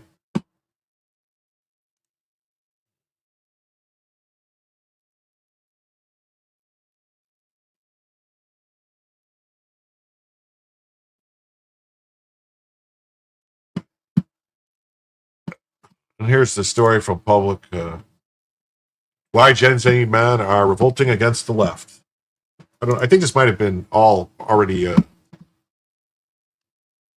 Yeah. 48 watching. Please leave a like. Please subscribe to the channel if you have. It says 50 watching now. Please leave a like. Please subscribe to the channel if you haven't already. You know, if you want the show to continue, if you're enjoying the show and you want it to continue past like 2 hours, 2.5 hours, continue like for 4 or 5 hours. There's a goal. Please, any color super chat will suffice to meet the goal. We're standing at 4 super chats and 1 Rumble rant right now, so we need 15 more any color super chats to meet the goal.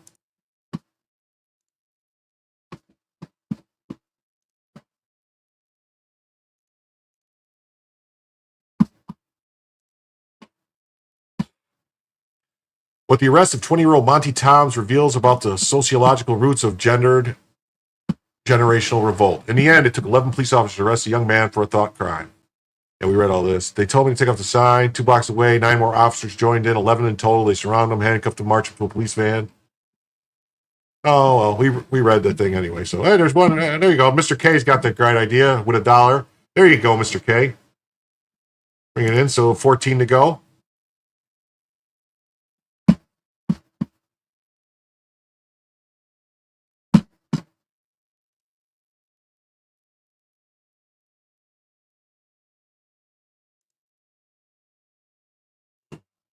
Okay, we're going to switch topics now. We're going to go to our first DEI justice. The nation's first diversity-appointed justice has been an objective failure and an embarrassment. Let's just hear. She's going to say some words here. I hope we're all ready for the wisdom we're about to be imparted with. Are you prepared to take the oath? He asked, his tone more formal than it had been a minute before. I am, I responded, in a voice that sounded firmer than I felt. Patrick positioned himself between Chief Justice Roberts and me and held out a stack of 2 Bibles. Are you prepared to take the oath? I don't understand. I don't understand what she thinks this is like she a theater kid? I mean, I know she participated in some I know she participated in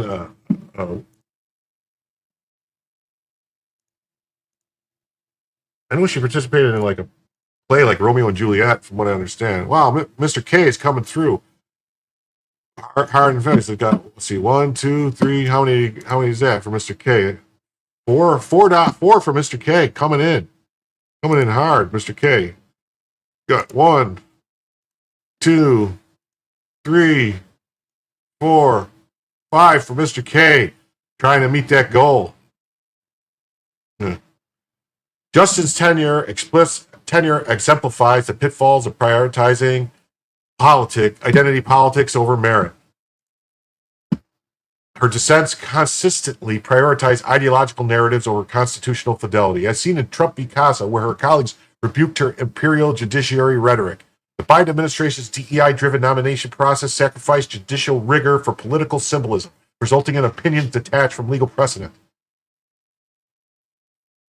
This isn't about qualifications. It's about a system that values performative activism over America's foundational principles. Real progress requires justices that uphold the Constitution, not agendas.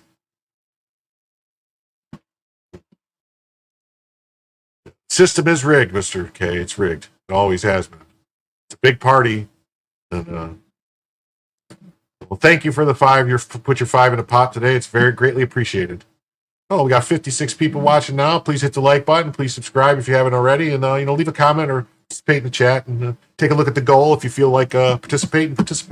Thompson's SFA concurrence exposed the stark contrast. One anchors ruling in law. The other peddles divisive myopia.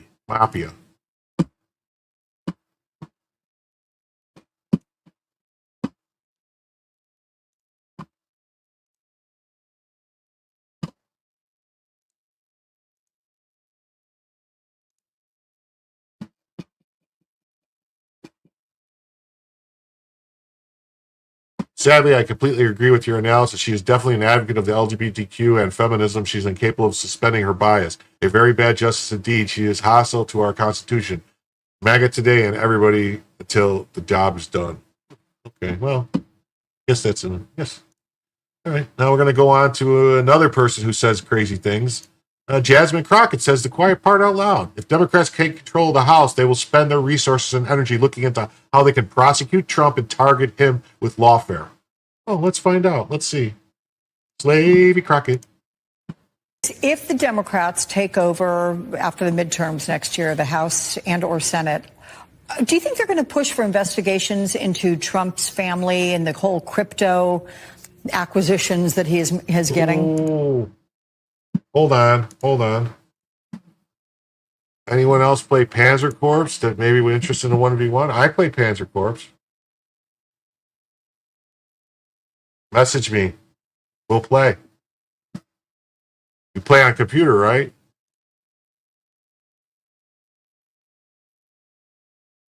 Oh, really? Yes, I do play.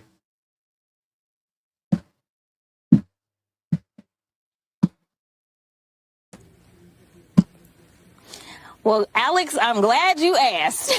Okay, what did you guys notice that? Did you see that? Let's back this up. Did you see her?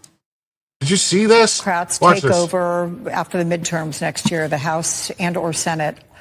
Do you think they're going to push for investigations into Trump's family and the whole crypto acquisitions that he is getting? Well, Alex, I'm glad you asked. What the hell was this? Oh, here we go. Listen, so long as we end up taking the House, which I... Wait, is it just me, or did the girl that played the Little Mermaid in the live action get elected to Congress all of a sudden? fully anticipate that we will do, and we are going to work hard to obviously help our Senate colleagues as well, then as someone who serves on the Oversight Committee and hopes to lead the Oversight Committee, I can guarantee you that we will do what we are supposed to do as constitutionally sworn members of the House, which means that we will conduct oversight. That means that we will investigate. We will look at whether or not this president himself has violated the emoluments clause as it relates to, say, such things as getting a $400 million airplane from the Qataris, we also will make sure that we're looking into all these business deals that they have going on. I mean, think about it this way, Alex. They were going after Hunter because he sat on a board.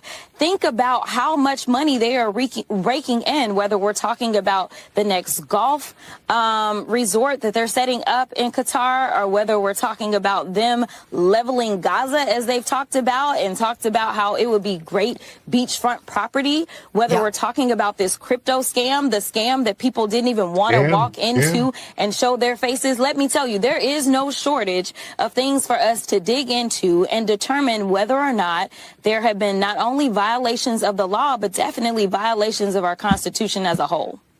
Yeah, she is not ghetto at all. She pretends she's ghetto. She was raised in the suburbs, the rich suburbs of Dallas, or Houston or Dallas. Her family was executives. Like, I want to say her dad was an oil executive or something. Like they had money. She went to private schools, like not public schools, not like, you know, like parochial school, like actual private schools where like you had to like get on a waiting list to get it. All this, like, yeah, she's moneyed. And she did not talk like this before she was elected. Prior to being elected to anything, before she served on any, like I think she was elected to like Dallas City Council or Houston City Council first. You talk, she's completely straight-laced and like above board. But she went, oh, I guess to get elected, I have to speak like this to, you know. Obviously not all.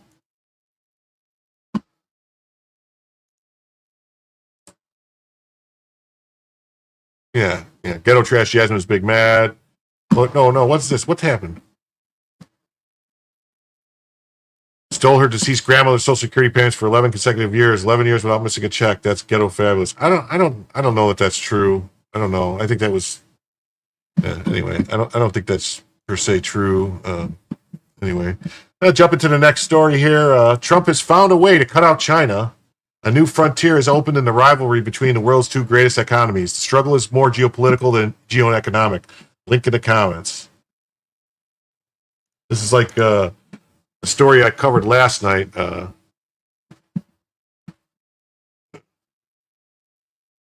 new frontier is opened in the rivalry between the two. I kind of talked about this last night. China, there's a way to do it, but read the article, like it, should share. Yeah, we're not going to read it. So, I'm going to do this. Yeah. Reagan, Trump just made a way to cut out China. Here's now the next level of economy warfare is working. Here's how Trump's surrounding Z with tariffs. Last month, Trump struck a new trade deal with China.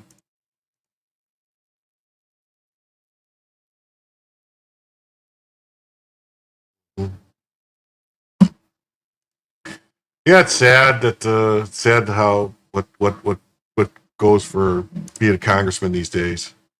I don't know. So last month, yeah, he's not stopping there. Now he's going to target every Asian country China uses to dodge tariffs. His message: do business with us or get hit harder. The strategy is brilliant. Trump deal with Vietnam includes a 40% tariff on Chinese goods transshipped through Hanoi. That is, made in China relabeled as made in Vietnam. China can't use Vietnam to sneak around U.S. tariffs anymore. The next target is Malaysia, 25%, Indonesia, 32%, Thailand and Cambodia, 36%. Unless they strike U.S. trade deals that hit Chinese transshipment hard, they get hit hard. Trump is cutting off China's escape valves. China's economy depends on exports. It evades U.S. tariffs by flooding Asian partners with goods they ship to here. It props up GDP while hiding the Chinese consumers are broke. Trump is sealing the back door. Z is panicking. I discussed on Fox Business with C.V. Payne. I guess we could play a little bit of this. When you hear that this tariff effort will result in a new global world order with China at the top and somehow America on the outside looking in, what are your thoughts? It's just absurd. And for all the reasons you've just stated, America is the indispensable nation and particularly indispensable to China. We're their biggest trading partner. We're just about everybody's biggest trading partner, and we buy a lot more than we sell. Now, we need to fix that. We certainly need to open their markets to more American products. We need to manufacture more. We certainly need to produce a lot more energy and export it, especially to our allies. But the truth is, we buy a lot of stuff, 1.2 trillion more this last year than we sold. And that means they can't do without us. How on earth are they going to stay afloat if they lose their biggest customer? This morning, you posted a new report, and the title is very intriguing, right? Trump reorganizes the chessboard again. So tell us about that.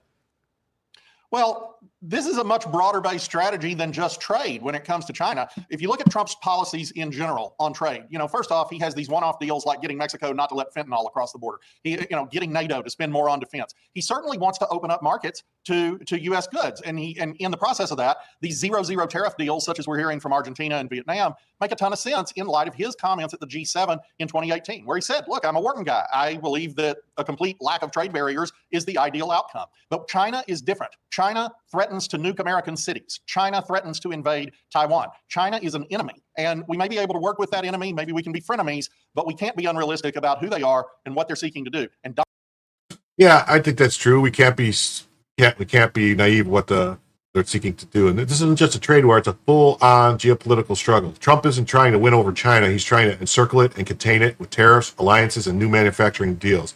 This is Cold War 2.0 fought with economics. He's got an article here because China can't win its fight to the end against Trump. Well, Beijing's reaction, meltdown. Accused Trump of unilateral bullying. Recalled Chinese engineers from Apple's India plants.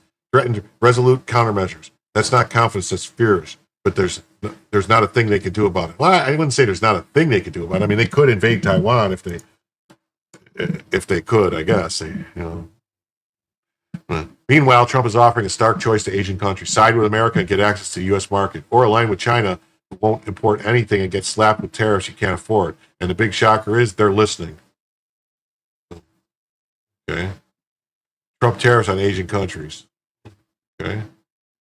Trump isn't just confronting China, he's isolating it. He's building a tariff wall around the CCP and opening a path for nations to escape Beijing's grip. He's also starving them of cash they need for war. Okay. If you enjoyed this content, please check him out. Yeah, so he's always trying to push his stuff. Okay. Here's the article. It says Trump has found a way to cut out China.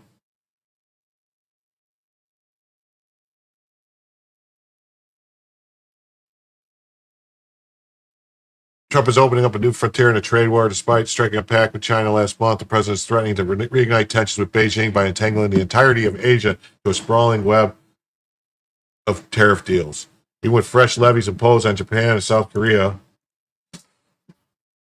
Trump is racing to land a string of agreements across continents, including with Indonesia, Thailand, and Cambodia. If he pulls that off, he would build a cage around Xi Jinping's ability to use Asian markets to prop up Beijing's strained economic-driven economy. What we are witnessing is no passing trade war, says Neil Sherry, an economist at Capital Economics. Rather, it's a manifestation of a deeper, more durable superpower rivalry between the world's two largest economies. Already, Trump's pact with Britain and Vietnam has set a template for his plan to weaken Beijing's trading power. I'm not going to continue reading. I just thought it was interesting. I mean, I guess I could. I could load it and see. Whatever. Jump to it. Let's jump to this one. It says, breaking, Trump orders Chinese company to divest from U.S. defense supplier. The company's products are used in U.S. military and critical infrastructure. It's about time, but Biden's people didn't care.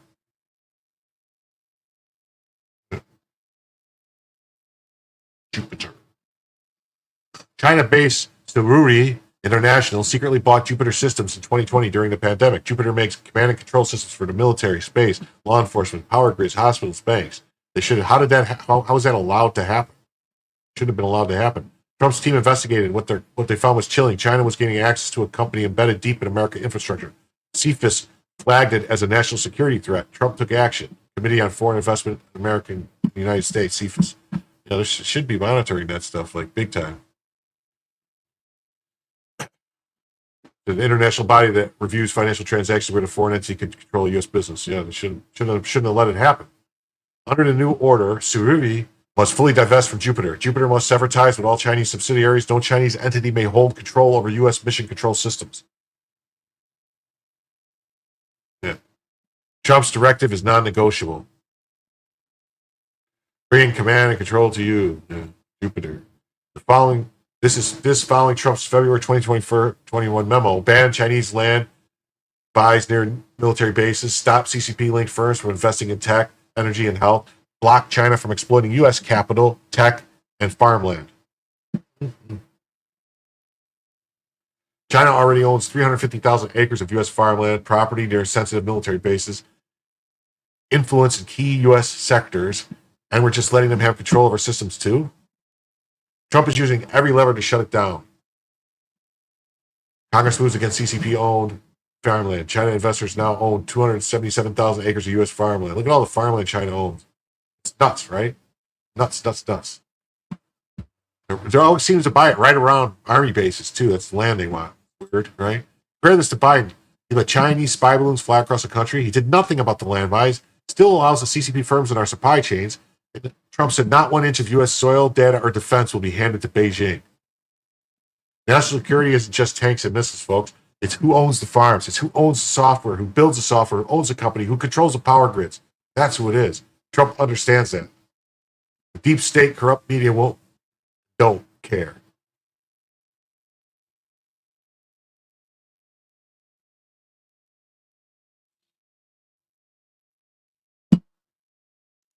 And here's the fact sheet. President Donald Trump encourages foreign investment while protecting national security. Go ahead and read this here.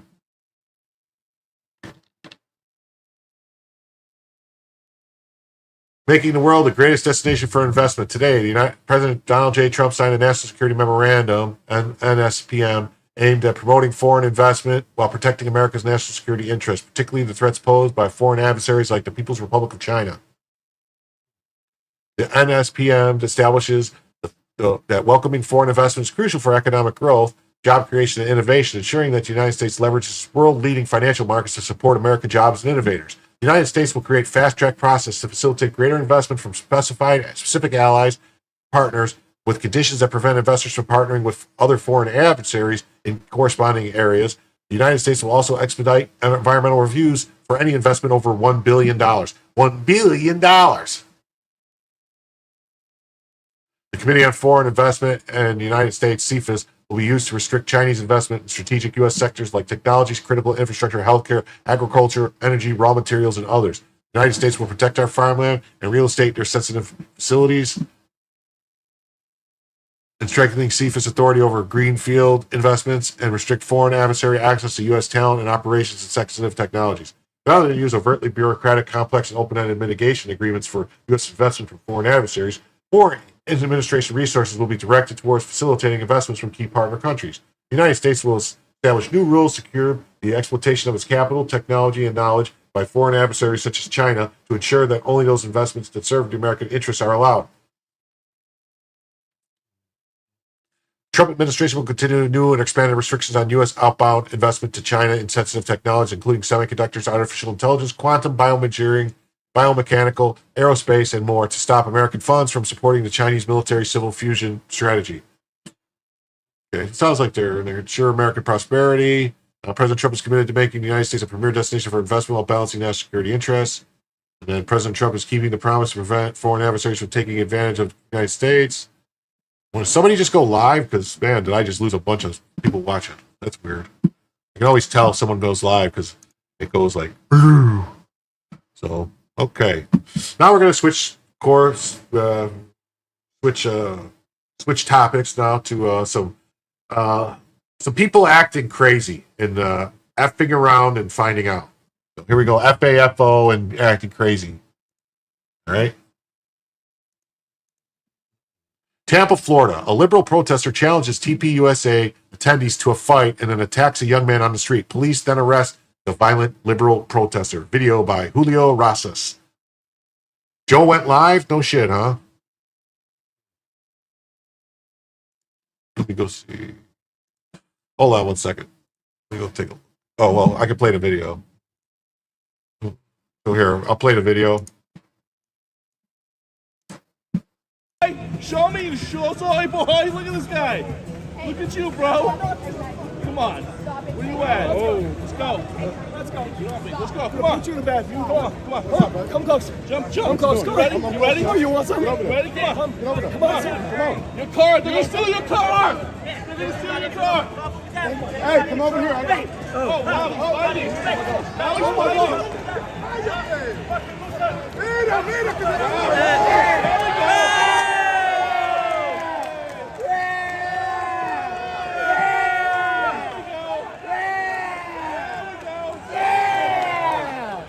we go. We got the arrest.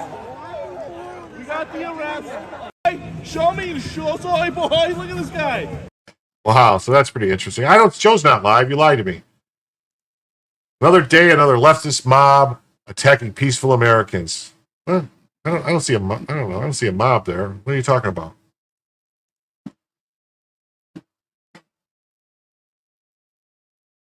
You made me look, Trumpinator. That wasn't nice.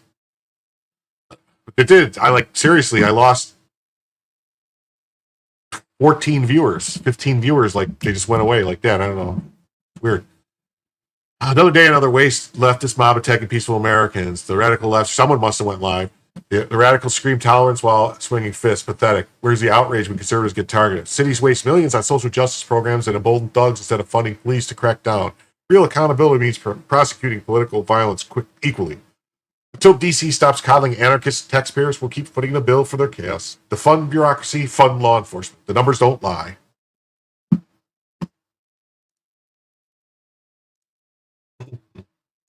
Unhinged leftist stops his car in the middle of the road and charges towards SAS attendee. He attacks a man, runs away from police, trips to get arrested. And we saw that video. Another view from the incident inside Tampa. Okay, check that out. We saw that video, so here it is, the view from the incident inside Tampa. We're going to see this view. Get this view going.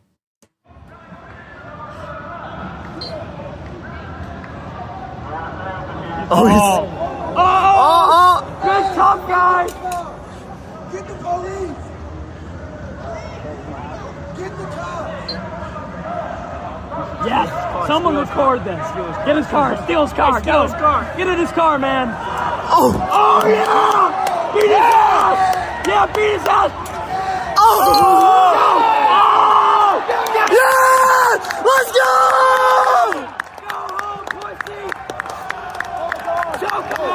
Let's go! Yeah! No, they got dogs. Here comes the dogs. Oh, they got dogs. Steal his car. Let the dogs on him. No, don't put the dog. Come on. Resisting arrest. These guys are getting a little carried away.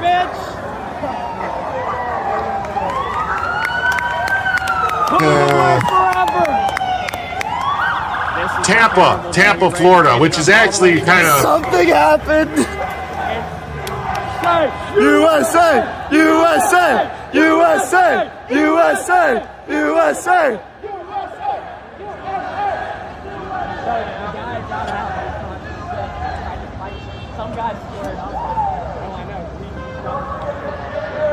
That guy's a patriot there in the black. Yeah. He's right. He's like, let's go. He's like, let's go. All right, so there's that video. And then, and it's another video, another angle. So, we're going to get every angle. We're going to check it all out here. All right. Because I want to be thorough. They call me,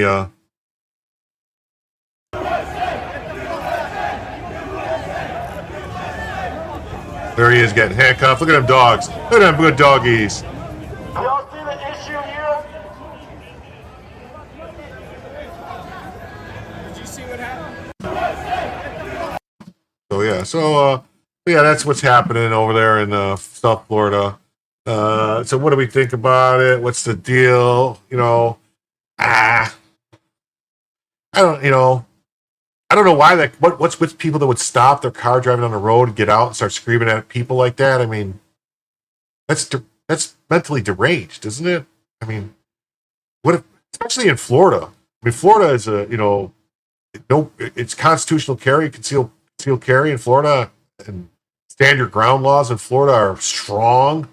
You do not want to jump out of your car and go running towards somebody. That's like begging to get having some problems, having issues. But thankfully, he was just arrested for being crazy, and maybe he needs to be. They have what's called the Baker Act in Florida. Maybe he needs to be Baker Acted for 72-hour hold to see if he's mentally stable. I don't know. That's possible, Marjorie. It could have been staged by this guy to get arrested and cause a scene. I don't know. But we'll have to wait and see what else comes out about it. But that's it. That's what happened at that thing. And but we're still going to get some more people still talking crazy and saying crazy stuff. So we're going to jump to L.A. now. And the mayor of L.A. says L.A. has been under assault by masked men snatching people off the streets, chasing people through parking lots and summer camps. But today the court has ruled in favor of the United States Constitution. This is a win for the United States and a win for cities across the nation. Let's see. She might be approaching what's called Angelinos, today we had an important victory at the court. So now there will be a restraining order. They won't just be able to drive through the streets and snatch people off the streets. We know that all of this has been about creating a sense of fear and terror in our community, but I'm hoping that this ruling will give people a sense of peace, that maybe they can leave home now, maybe they can go back to work, maybe they don't have to live in so much fear. We have to use every possible strategy available to us. Today it was a victory in the courts. I know it's going to get overturned, I think, pretty quickly. But we'll see. We won today, and we have to keep up the fight. Well, we'll see. We'll see. I think it's going to get overturned, but we shall see. We shall see. And then here's Mike Davis says harboring illegal aliens is a federal felony. 8 USC 1324. Lock her up. Karen Bass is now giving cash cars to illegal immigrants affected by ICE. To get one, you just have to say you're too afraid to go to work. To hand out the cash, she's chosen Chirla, the same nonprofit that instigated the riots after getting $34 million in public funds. Let's see what this congressman has to say. When I heard this news about the cash payments, I thought this cannot possibly be true. But then on reflection, I thought, of course it's true, because California already provides the most generous benefits for illegal immigrants of any state by far. Newsom has driven Medicaid insolvent by giving out free comprehensive benefits for everyone. And now Bass is giving out these free cash cards. And apparently one of the ways you can get one is if you're too afraid to go into work. Well, number one, this fear, to the extent that it exists, is largely driven by Karen Bass and Gavin Newsom, who have purposely incited fear and driven these rioters into a state of frenzy. But number two, if we say that if you're too afraid to go to work, you get free cash payments, I think that all of a sudden we're going to find there are a lot more people who are suddenly too afraid to go into work. If you had millions of illegals living in your house, I think you could be arrested. Aiding and abetting, lock them all up, definitely. All groups, Chirla, to distribute the cards. Now remember, this is the group that got $34 million in funding and then played a central role in organizing the riots. When I heard this news about... So, and then let's see, we have Harmeet Dillon says, every single dollar the federal government is sending to LA is fungible with these dollars. This is an open defiance of federal law. Mayor Karen Bass signs executive order supporting illegal immigrants. Our sovereignty is under siege by millions of illegal immigrants. Let's see. Here we go. Let's see which says. No.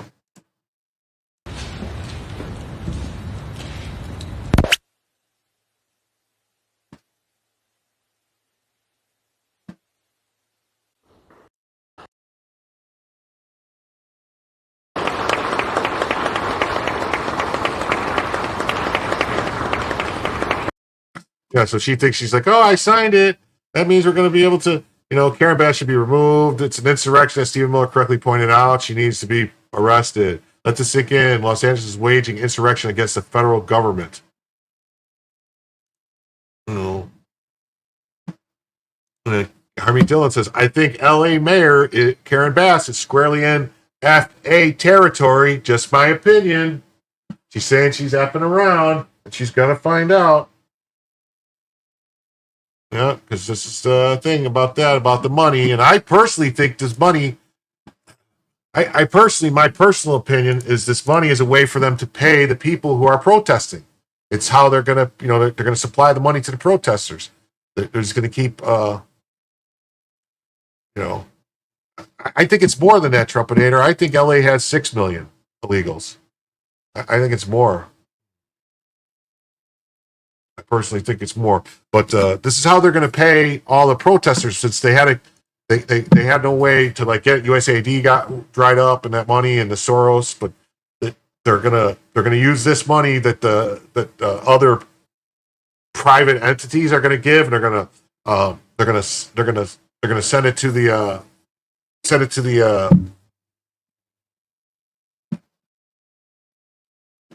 oh, what's this? Where are we at here? Okay. Karen Bass is now giving cards illegal affected by ICE. To get one, you just have to say you're free to go to work. Did we not? Did we? I thought we watched this video. We already watched this video. Yeah, we already watched this video. Sorry. Then just one day after a man shot at an ICE agent with a gun, Rep. Delia Ramirez calls for more anti-ICE protests to fight against fascism and authoritarianism. She wants more violence. She knows exactly what she's doing. So yeah, we got these people calling for this. You got Karen Bass giving out, going to be giving out cash cards to, to people, who are going to be basically to protest. They're going to give them to the protesters because they've arrested people with churla bags that had like spike strips and stuff to damage the cars. So did they get them bags from Churla? I mean, the bag must have came from Churla, but did the items come from Churla? I mean, I don't know. Possibly, maybe. I don't know. But, who knows? Hey, J.A. Smallbuck says the Republican Party should be encouraging every legal and non-legal to get the money, break the system.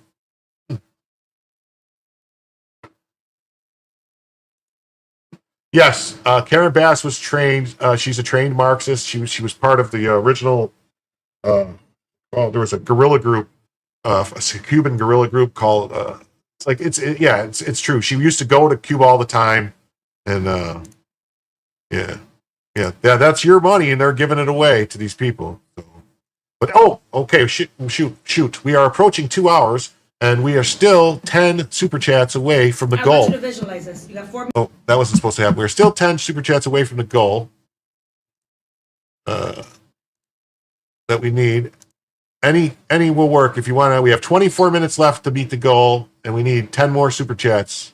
Really, it says 11, but I'm counting the one from Rumble, the one Rumble rant. So we need 10 more super chats, and we will go for another 2. We're about 1/3 of the way through the tabs I have for today, so we're probably talking about a 5-6 hour show if we get the super chats. Members of Congress attempting to come in, demonstrating and showing ID, our congressional ID in addition to our PIN. And while we're waiting forever there, we then have to walk to the gate with the barbed wire. Congressman Garcia has to talk to them through a hole. While we're all trying to look through a hole, when someone finally comes and approaches us, no idea who he is. No idea. When Congressman Garcia asks him who he is, unwilling to identify himself, but tells us that he has been told and advised by his supervisors to tell us to send an email if we want to come into the holding center. Members of Congress with the authority to be able to conduct unannounced oversight were told through a hole in a gate of barbed wire, send an email. I want to make sure that people understand that under Kristi Noem's leadership, ICE has spent billions of dollars, and now we're talking about sending people to Guantanamo Bay. Again, against the law. Yeah, Guantanamo Bay, yay! The ICE Processing Center at Broadview to observe the conditions. Make Gitmo great again. They don't want us to shine a light on the ways that they're abusing the power of DHS to violate our rights, undermine due process, and tear our communities apart. But you heard from my colleagues here, and I want you to look at the people here. We're not alone. We're going to continue to protest. We're going to continue to show up. We are going to exercise our rights of a democracy because we will continue to fight for the democracy that we say we are in the United States of America. So let me just say to Kristi Noem, I just realized that didn't look too good when I did that. Straight to your face before. It is time for you to resign. You have a lot. And more and more of us have continued to call for your resignation. And if you do not resign immediately, Congress will assert its authority with the next legal action against you who continue to break the law. Wow, that is insanity. And wow, man, did they get some chats coming in here? Okay. First, we have Mr. K comes in as I feel like I'm rigging the system with the $1 chats, but I want a longer show. Are you happy to do a longer show if I do exploit the system? Like I said, the system is set up so that if it's just to get more people to I don't want to ever make it like, $5 or $10 chats, stuff like that, because then it feels like it's forcing people to spend that much money. It's just if people want me to go longer, I'd like more people to just put like whatever, $1, whatever, and it doesn't really matter if it's $20 total or if it's $200 total. I know that people want the show to go longer, so I'll go longer. So I don't care if one person exploits the system, really. Then we got SB Farmer coming in for $2. Said, if you're not Elliot Ness, quit now, Dan Bongino. Okay, I agree. Then Rest of Town comes in, fine. Oh, I'll give you $2. And then Electric Dev says, commie pirates to citizens booty. Yeah, they do. And Trump says, if you exploit the system, I will. Oh, okay, cool. Yay! Shot that Channel says. And then Elliot Ness. Yeah, I got that. Elliot Ness. Not Elliot Nees. I got that. Yeah. And then Mr. K for $1. SB Farmer says the U.S. Marine Corps needs jobs too. Make Grit Gator again. That's right. The Trumpinator comes in for $1. Again, thank you very much. Then Kimmy Joe says, we need to put illegals in Cali and put a wall around the state. California is very beautiful, though. It really is. It's a beautiful place. I lived there in the 90s.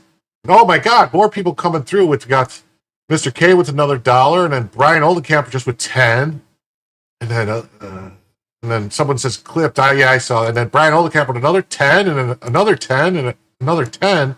Wait, longer show? Yeah, what's going on here? I guess we're gonna go all night.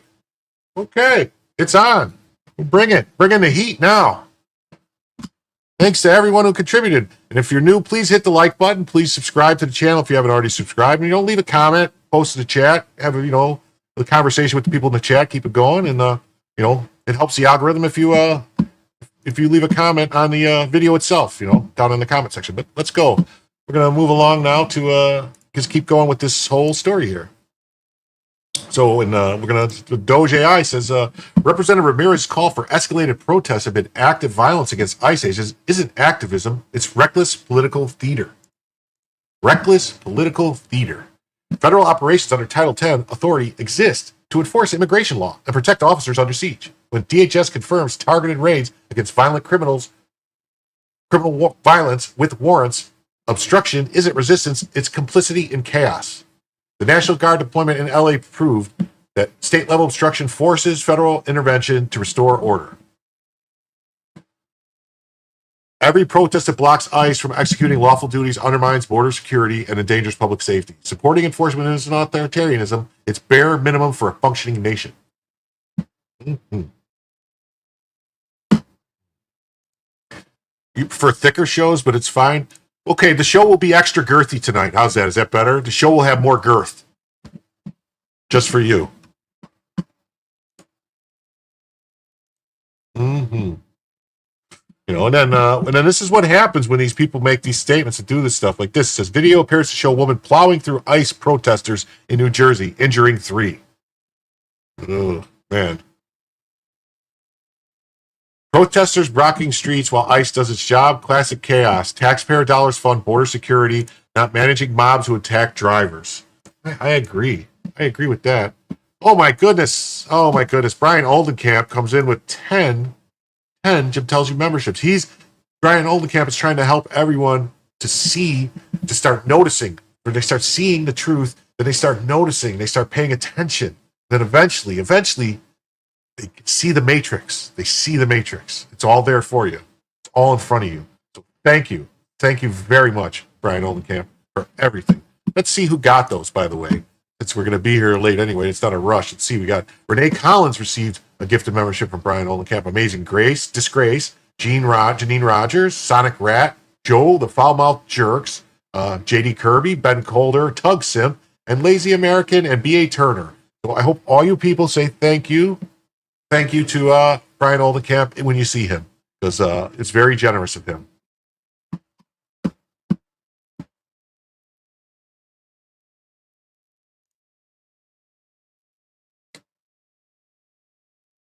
Every dollar spent cleaning up these stunts is stolen from vetting, deporting criminal illegals, and finishing the wall. If Washington prioritized Americans over performative activism, agents wouldn't be stuck playing traffic cops. Fund the mission, not the madness.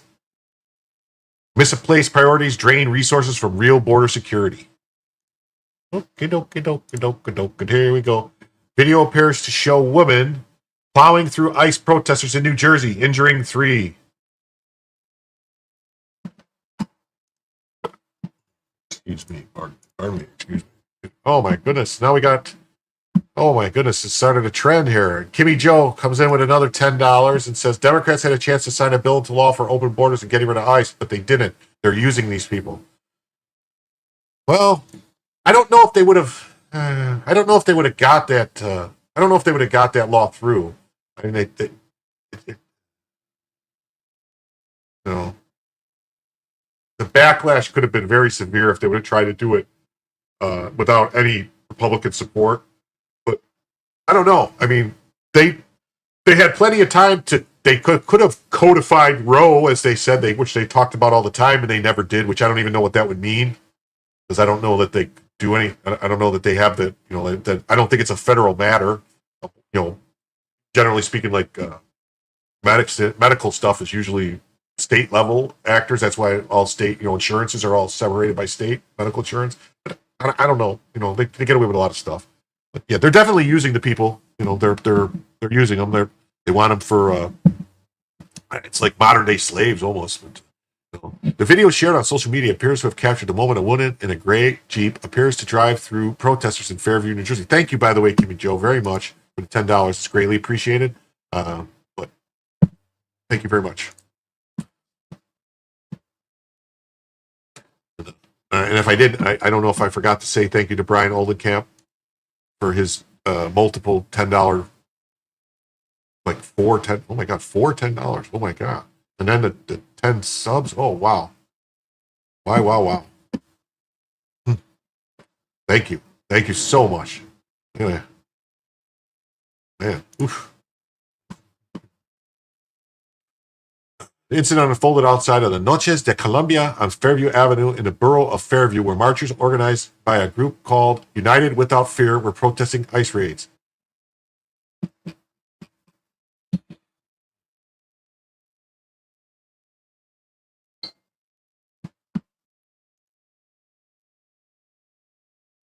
I do, Trumpinator. I do clips.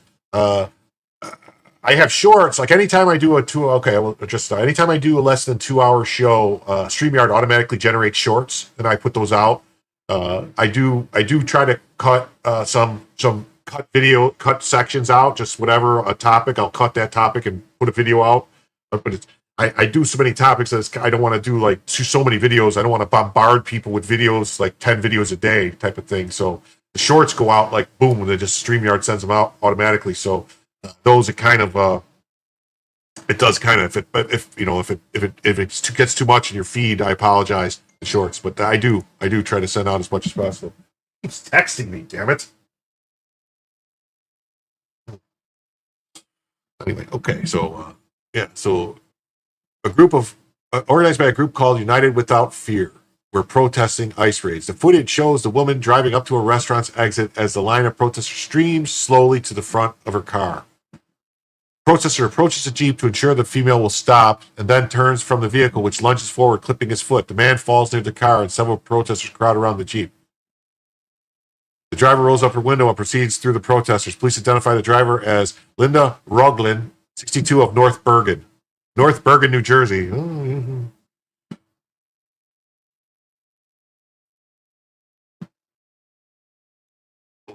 AOC thinks Roe v. Wade is how much.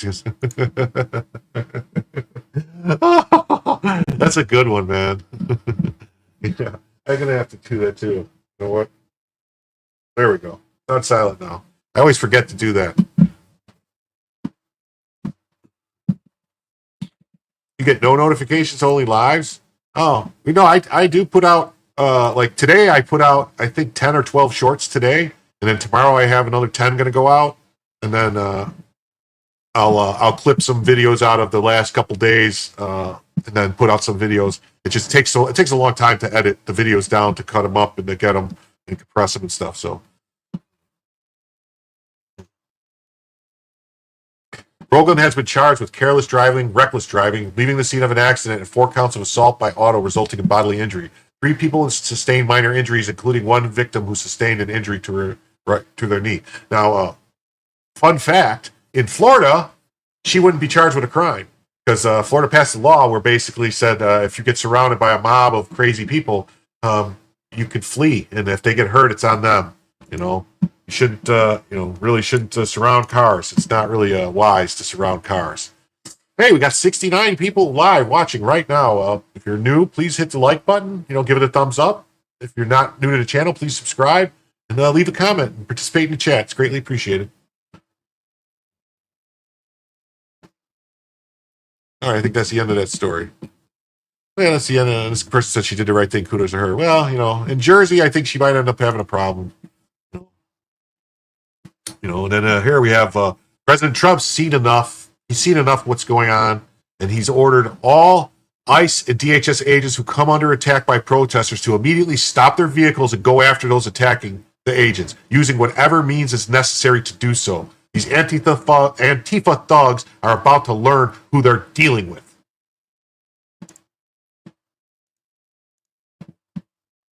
I'm on my way back from Texas, and I watched in disbelief as thugs were violently throwing rocks and bricks at ICE officers while they were moving down a roadway in their car and or official vehicles. Yes. Tremendous damage was done. Tremendous. Lots of damage. No more damage. I haven't seen no damage like this before from rocks.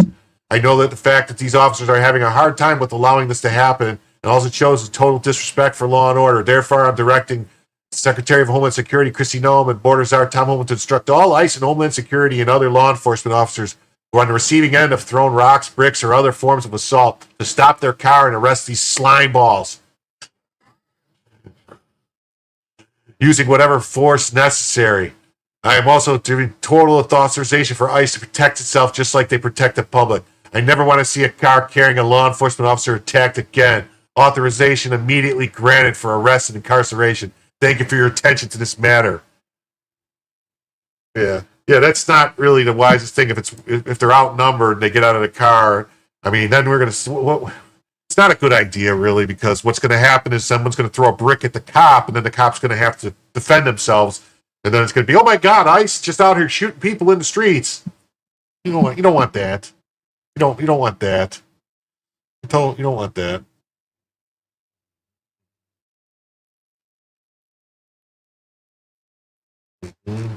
So we're gonna jump to that whole the media portrayal of what happened with that weed farm that got raided, and we're gonna start with Jillian Michaels, who we're gonna first read her comment. She says, "It turns out that there is no weed growing license that permits minors, legal or undocumented, to work at a marijuana farm. Federal and state laws, federal law, fair label standards." FLSA, non-agriculture, children under 14 cannot work. Those aged 14 to 15 are restricted to limited hours and safe jobs. 16 to 17 may work unlimited hours, but still cannot perform hazardous work. Yeah. Well, that's what would happen. That's what would happen. That's why it's probably not really a good idea for them to get out of the car. Oh, whoa, 70 people. 70 people. We're at our peak right now so far for the night, and most people watching. Please, if you haven't already, hit the like button, subscribe to the channel. Oh, right there, back down to 68. Agricultural exemptions exist. Only minors aged 12 plus to perform some farm duties outside of school hours, but hazardous occupations remain off limits. FLSA explicitly lists agricultural labor that can harm health or well-being as prohibited for minors. Some cannabis cultivation is classified as hazardous. Minors are barred from virtually all roles in a licensed marijuana grow operation. New. Jillian Michaels erupts over illegal immigrant children working at raided weed farm and protesters attacking agents.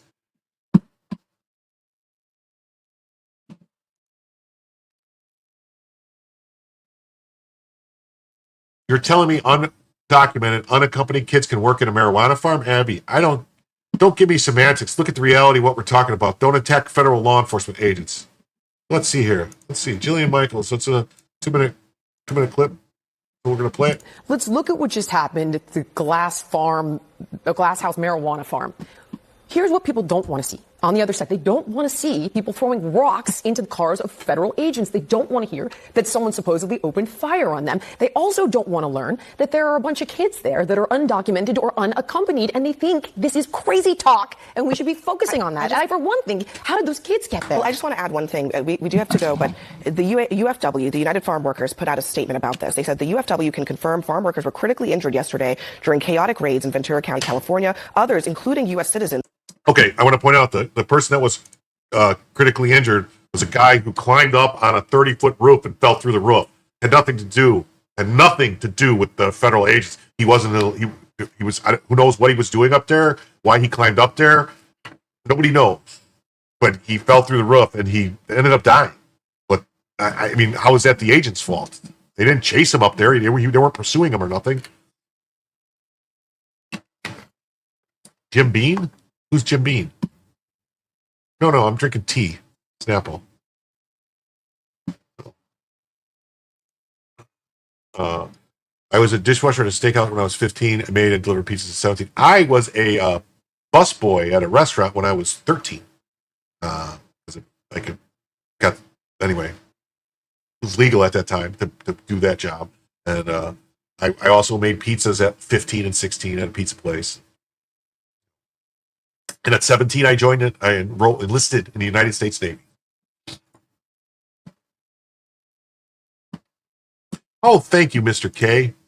Best news channel out here. Thank you very much. Remain totally unaccounted for. Many workers, including U.S. citizens, were held by federal authorities at the farm for 8 hours or more. U.S. citizen workers report only being released after they were forced to delete photos and videos of the raid from their phones. They also added that farm work is exempted from child labor laws. So you're telling me undocumented? I'm not saying the undocumented. I'm not talking about the marijuana farm. I'm not talking about the undocumented part, but according to this statement, in this country, not just at farm, not at marijuana farms, at all semantics. Farms. Look at the reality of what we're talking about. How did an unaccompanied, undocumented 14-year-old in the middle of the day? I believe, and many people might believe, children should be subject to child labor laws. Absolutely. But it's true in this country that when it comes to agricultural work, they're not. And that includes marijuana farms. So the legality of their status is a separate issue. She's lying. She's not. She's lying. All right. The workers to work on a farm as a child, it's for family farms only. Not to go work employed at a farm. It's for your family-owned farm, for the kids of farmers. That's the exemptions are for, it's your farm. Your family owns a farm. You're working on a family farm. It's not this. Never in marijuana. Never in a field like this. She's lying. She's lying.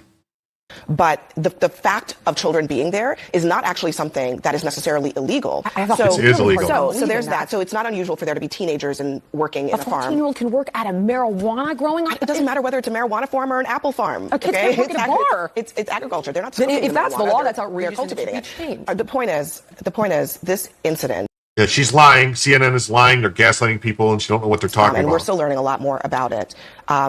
Was very dangerous and put a lot of people, including ICE officers and those immigrants, in danger. Federal law enforcement agents. I agree with you, but the tactics are producing chaos and violence, and I think that is one of the things that's caused the tactics of going to arrest people that are illegally working. Because if you're illegally working, that's a crime in the United States. So all these things, they're not breaking the law. They are. It's against the law to work without authorization in the United States. It's a crime. Most of them are using stolen or forged documents, which is a felony. So yeah, it's a crime. Who that's first? That's my question. We don't know. Well, we will find out. We don't know who shot first. Yeah, somebody was shooting at them. She's lying. It's illegal for minors and individuals under the age of 18 to work on a marijuana farm in California. Under California law, cannabis businesses holding an adult use a license are explicitly prohibited from employing or retaining anyone under the age of 21 years of age. Mm-hmm.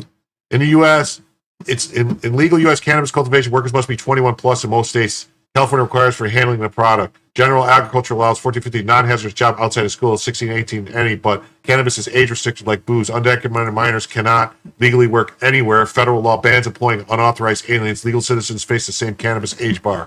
See, so she liar that lies. Then sanctuary state politicians, road judges, and violence targeting ICE will lead to even more illegals arrested and deported because it will be easier for Trump administration to use criminal process to obtain search warrants that gives access to workplaces, etc. It is still a federal crime to grow, possess, sell pot. Oh yeah, J.H. Welbeck, sorry, put that up. He climbed up there to avoid ICE agents. He died of a broken neck and head contusions. You live outside of Fresno where they took him to. Yeah. Plus, how can you work on a marijuana farm and not be able to work in a bar? The same rules apply to alcohol and marijuana as far as being 21 to serve and work. It's right. That's what the rules are. These people, the CNN's just going to lie and gaslight the people because, that's the way CNN operates. Is they're going to trick people and then make them think. So that it's just Trump being mean, just Trump being mean, just Trump being mean, just Trump being mean, just Trump being mean, just Trump being mean.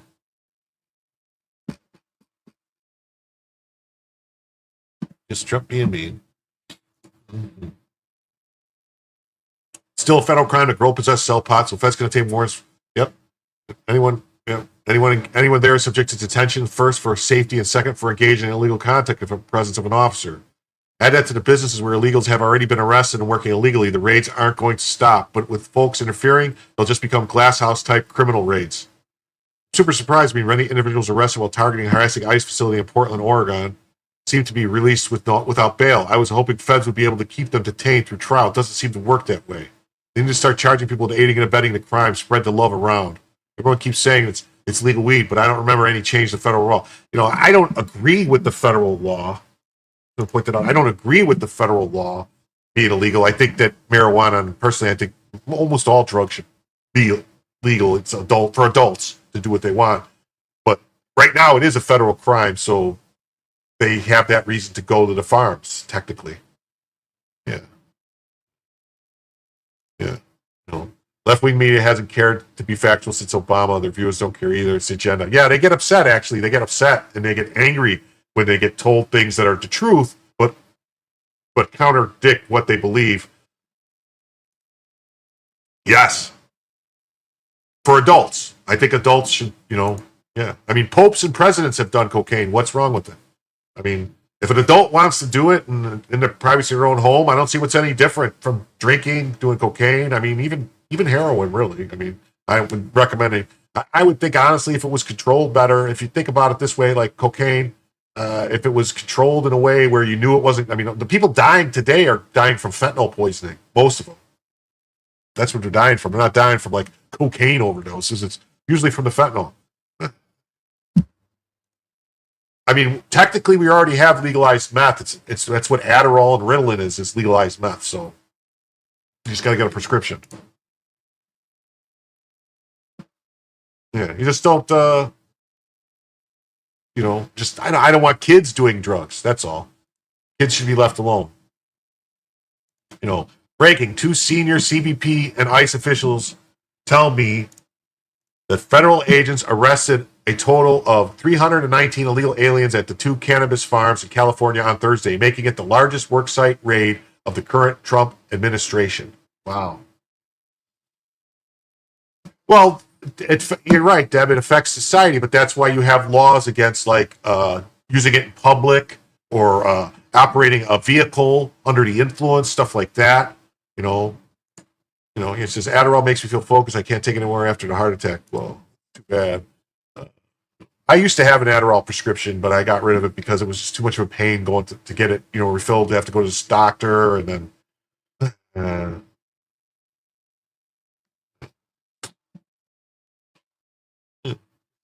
it's just pain stuff. So yeah, I don't take it anymore. We're back up to 69 viewers. There you go.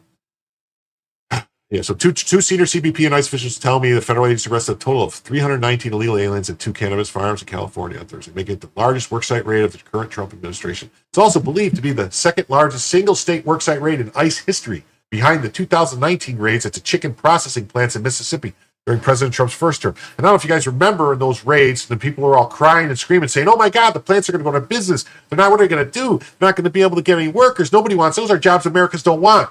Then the very next day, there was lines of people, American citizens, waiting to take those jobs at decent wages.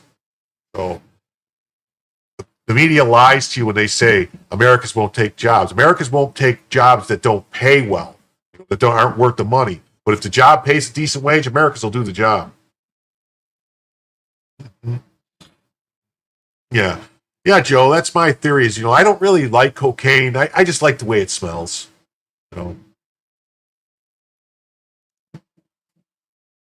I'm told the investigation into the employer at Glasshouse Farms Cannabis Farms is ongoing, as is the investigation into possible child labor law violations after 9 unaccompanied migrant juveniles were found there by agents. I'm told the juveniles are all from Mexico and Honduras.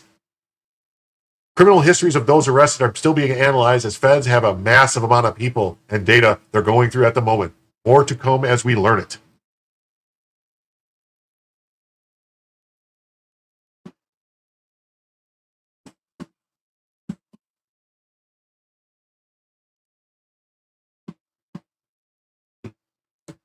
New media spin just dropped. ICE forcefully raided a California farm and arrested farmers. Reality, it was a weed farm exploiting child labor, and ICE agents had rocks thrown and a gun fired at them. You don't hate the media enough. Yeah, see it is right here. We got all the pictures here. Yeah, see? Look at them.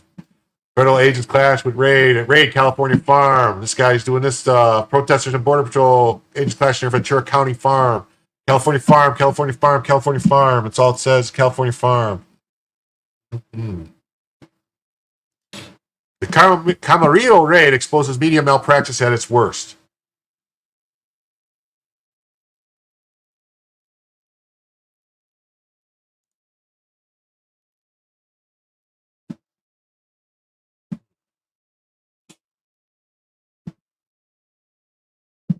ICE executed lawful warrants at a cannabis facility where 10 minors, 8 unaccompanied, were found exploited under California's watch.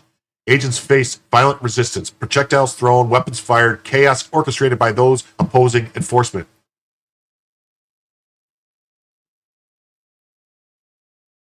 DHS confirmed child labor violations, yet outlets framed federal lawlessness as forceful raids, while ignoring the state's failure to protect vulnerable workers.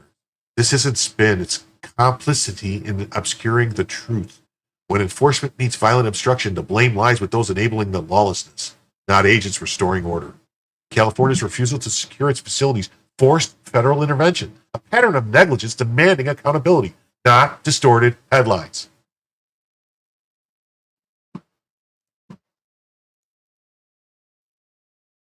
Yeah, see, here's some of those.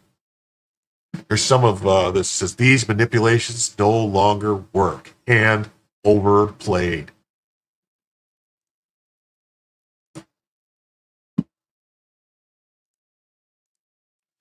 Who will pick the cotton if?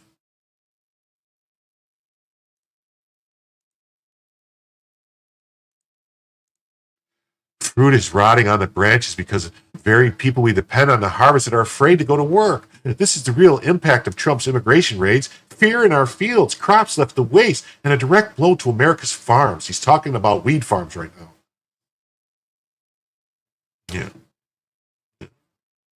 Yeah. No, I mean, I agree, Trump. Everybody smoking weed wouldn't be a good thing. Just like everybody doing drugs, it wouldn't be a good thing. Everybody drinking wouldn't be a good thing. But people learn about it through, a lot of times it's the allure of something unknown that lures kids into trying something. If they could see what people look like and what the truth is behind it, stuff, I think you wouldn't see as many people actually doing it. Because it's not like oh, I'm edgy, I'm doing this, I'm going to breaking the law. Yeah. Yeah, he's making a literal plantation owner argument. He promised to go after criminals. Instead, he's targeting the essential workers who put food on our tables and crippling the agriculture industry.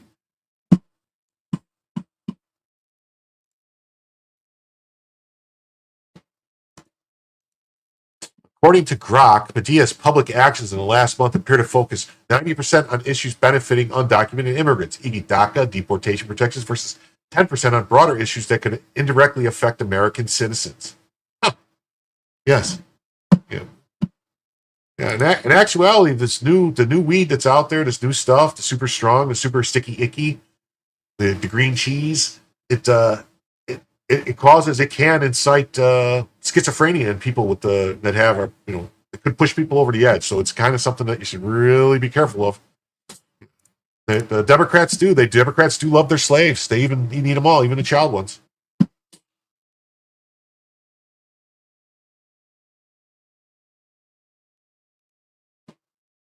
That's the difference. See, I'm not talking about what we're seeing in the cities unhyphenated, where the people are just doing on the streets. That's not what I'm talking about.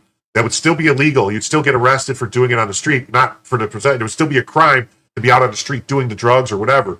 you want to do it in your house, or if you're just walking on the street and it's in your pocket, you're not going to get arrested for that. But if you're out in public, just stuff people standing all messed up on the street, that would still be a crime, because that would be just like being drunken in public, drunk and disorderly. Same thing, same type of crime. So you'd still be arresting people and taking them off the street, and then you could force them if you're, like you could actually say if somebody gets caught multiple times out on the street like that, you would say, oh, well, you have to go to rehab now because you have a problem.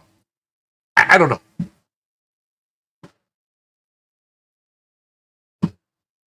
I do not agree at all that people should be allowed to just lay around on the street getting high in the public and doing other stuff. It has to be, I'd say it's highly likely, you're right, that the cartel controls that farm. Highly likely. It's going to come out. They probably, who knows, like, it's probably like that. You ever see the movie Savages, where they had the legal grows, and then the cartels came in and muscled them and forced them to let them buy them out or buy into it? Probably what happened in California. Probably the same thing, and yeah, the guy who owns it is a huge donor to Gavin Newsom. So that's probably why they got to pass. Yeah. Who Democrats represent? Who Trump represents? See, there's the difference. See, Democrats represent all these illegals. Trump represents all these victims who were killed by those illegals. Mm-hmm. This says, oh, here's this one. This is a cherry farmer in Dales says ICE raid fears costing him his workforce profits. So let's see. A cherry farmer says the ICE raid fears costing him. Maybe he should hire non-illegal slaves and hire people that, so his farm runs on illegal slave labor. Got it. Our harvest workforce is primarily immigrants. The majority come from Mexico originally, and they are skilled workers who come up every single year. Well, first of all, there is a program for migrants to come up during the growing season for harvest season. They're called, they have temporary, they're migrant visas to come up, do the picking, and then go back home. That's what used to happen for all the years going back, in the 40s, 50s, 60s, 70s, 80s. They would come in, they would pick. I mean, the whole thing with Cesar Chavez, the guy that was, like the big, he hated the people coming in illegally. He wanted the people coming in with the correct paperwork to come in and pick to be part of his union. So that's what they need to get back to.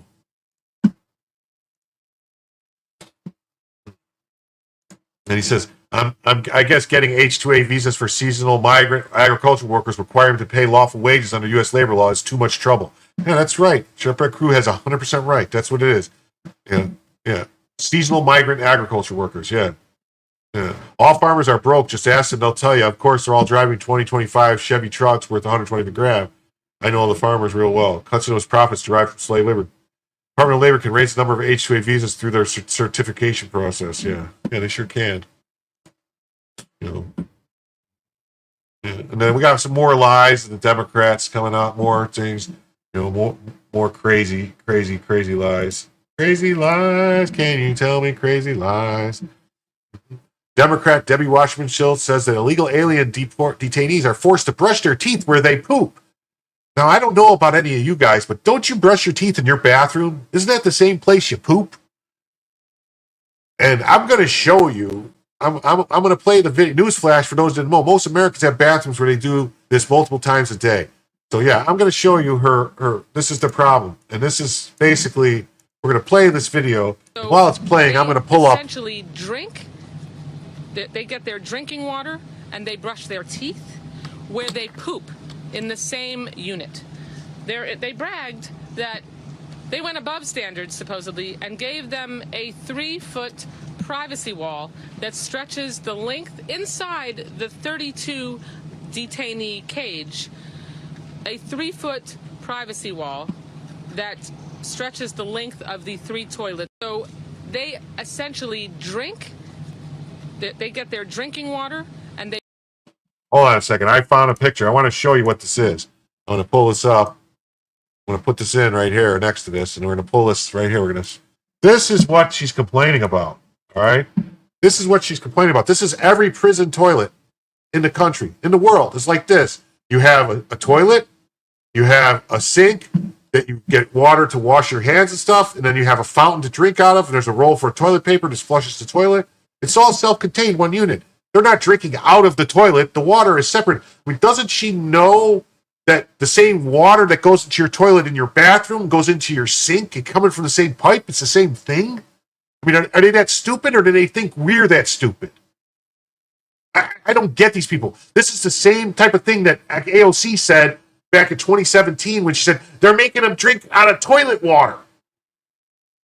That's not toilet water. Not drinking out of the toilet. And newsflash to AOC and Debbie Wasserman Schultz, in every prison in the United States, the prisoners use their toilet as their refrigerator. In the United States prisons, they put food in plastic bags and they put it in the toilet because the toilet water is cold. It's usually like 50 degrees or whatever. And so they will chill their food to keep it cold. Like the stuff they buy in commissary, they keep cold there. I mean, anybody who knows people who have been involved in the carceral system knows this. I've heard stories, all right? So this is just ridiculous that they're going to say these things and come up with this crap, because that's what it is. It's crap.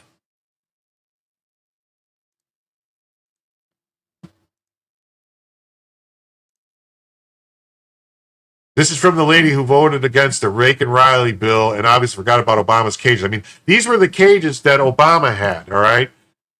That with there's nothing. There's no beds, there's no toilets, there's no nothing. And this was fine, but those actual, she's outraged that illegal alien detainees have to brush their teeth where they poop. Newsflash, Debbie, that's called a bathroom, where the rest of us brush our teeth every day. It's the same room as the toilet. Welcome to America. If you really believe this horrific, here's an idea. Bring these constituents to your home. Let them use your fancy guest bathroom. Tuck them in and show them some love. Otherwise, spare us the drama. Regular Americans are dealing with real problems. We still manage to brush, flush, and move on. Damn Skippy. These single-unit toilets are in almost every jail and prison in America. Every prisoner in a cage of some description. What you idiot liberals think jail is anyway? You can't tell the difference between illegal and illegal, so it's understandable that you're too stupid to understand this. You're so educated. Lol. Leftists like Watchmen still peddle absurd narratives, equating standard bathroom routines to inhumane conditions for illegal aliens. Their sanctimonious drivel insults Americans' intelligence, twisting common sense into victimhood fantasies. In fact, 80% of U.S. homes have combined toilet sink bathrooms, perfectly sanitary, unlike the open borders they champion. This is what passes for Democrat logic. Exaggerate, lie, and cry oppression while ignoring the chaos their policies unleash. They'd rather coddle lawbreakers than protect citizens. Their moral posturing is a sham, collapsing under scrutiny like a house of cards in a hurricane.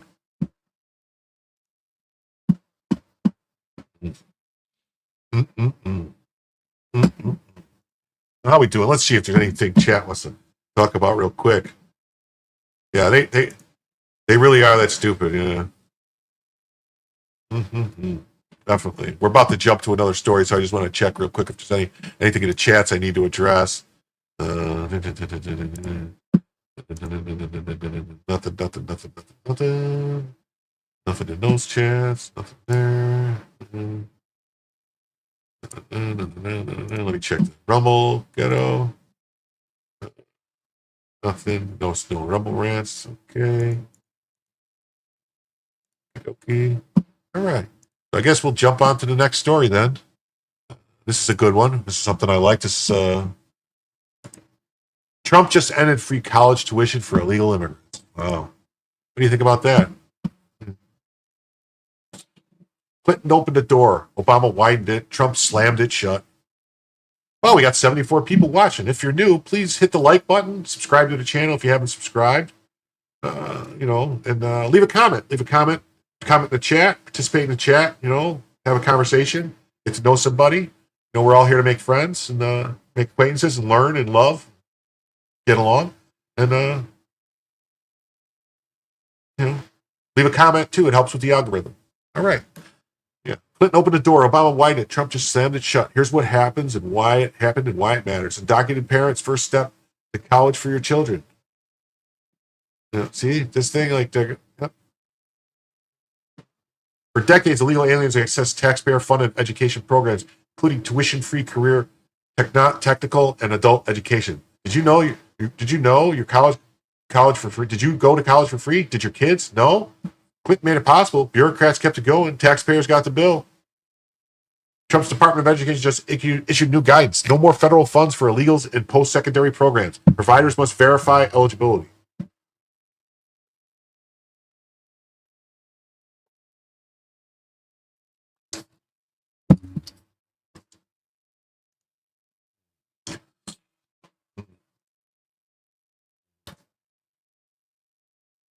20 years clean and sober. Good for you. Oh, I've seen a lot of, I've seen TV shows. I watched The Wire, and Oz and Orange is the New Black. So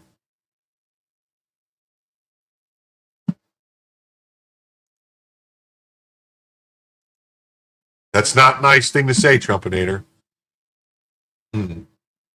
No more federal funds for illegals and post-secondary programs. Providers must verify eligibility. Funds are now reserved for American citizens and legal immigrants.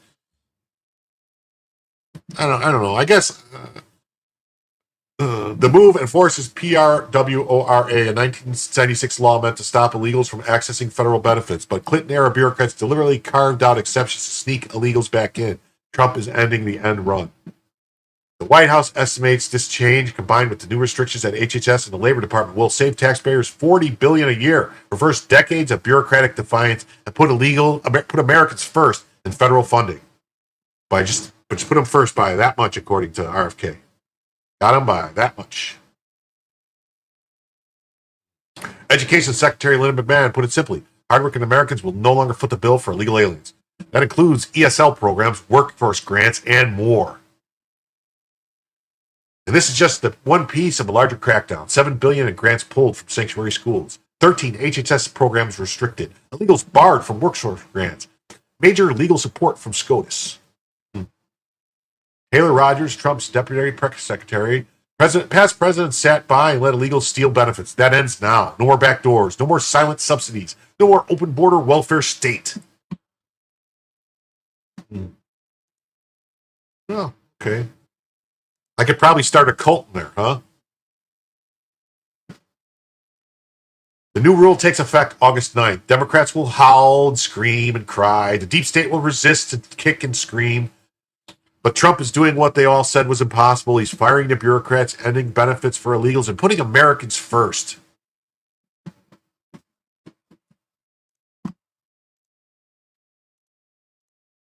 Taxpayer-funded benefits are for American citizens, not illegals. Oh, Kimmy Joe, how you doing?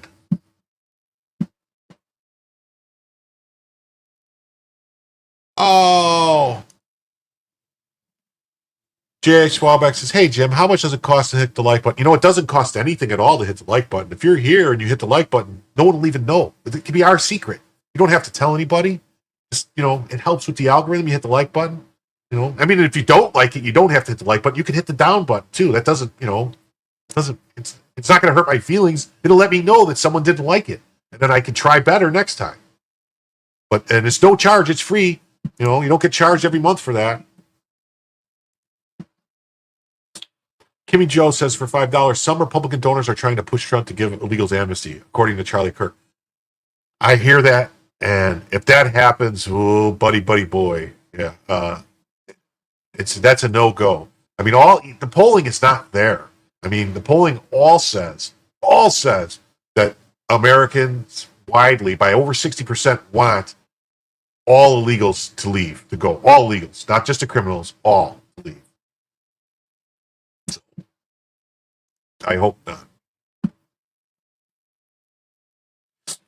Yeah.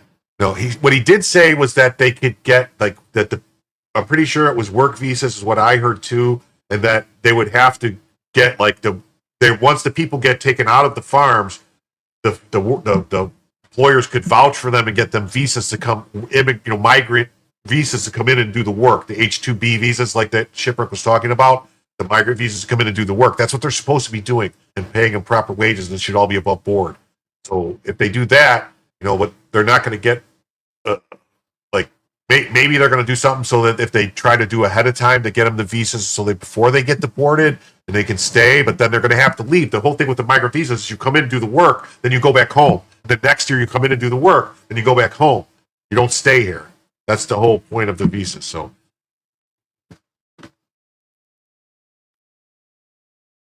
why does it today, at the direction of President Donald Trump, the administration has taken the biggest step in more than 30 years to protect taxpayer-funded benefits for American citizens, not illegal aliens.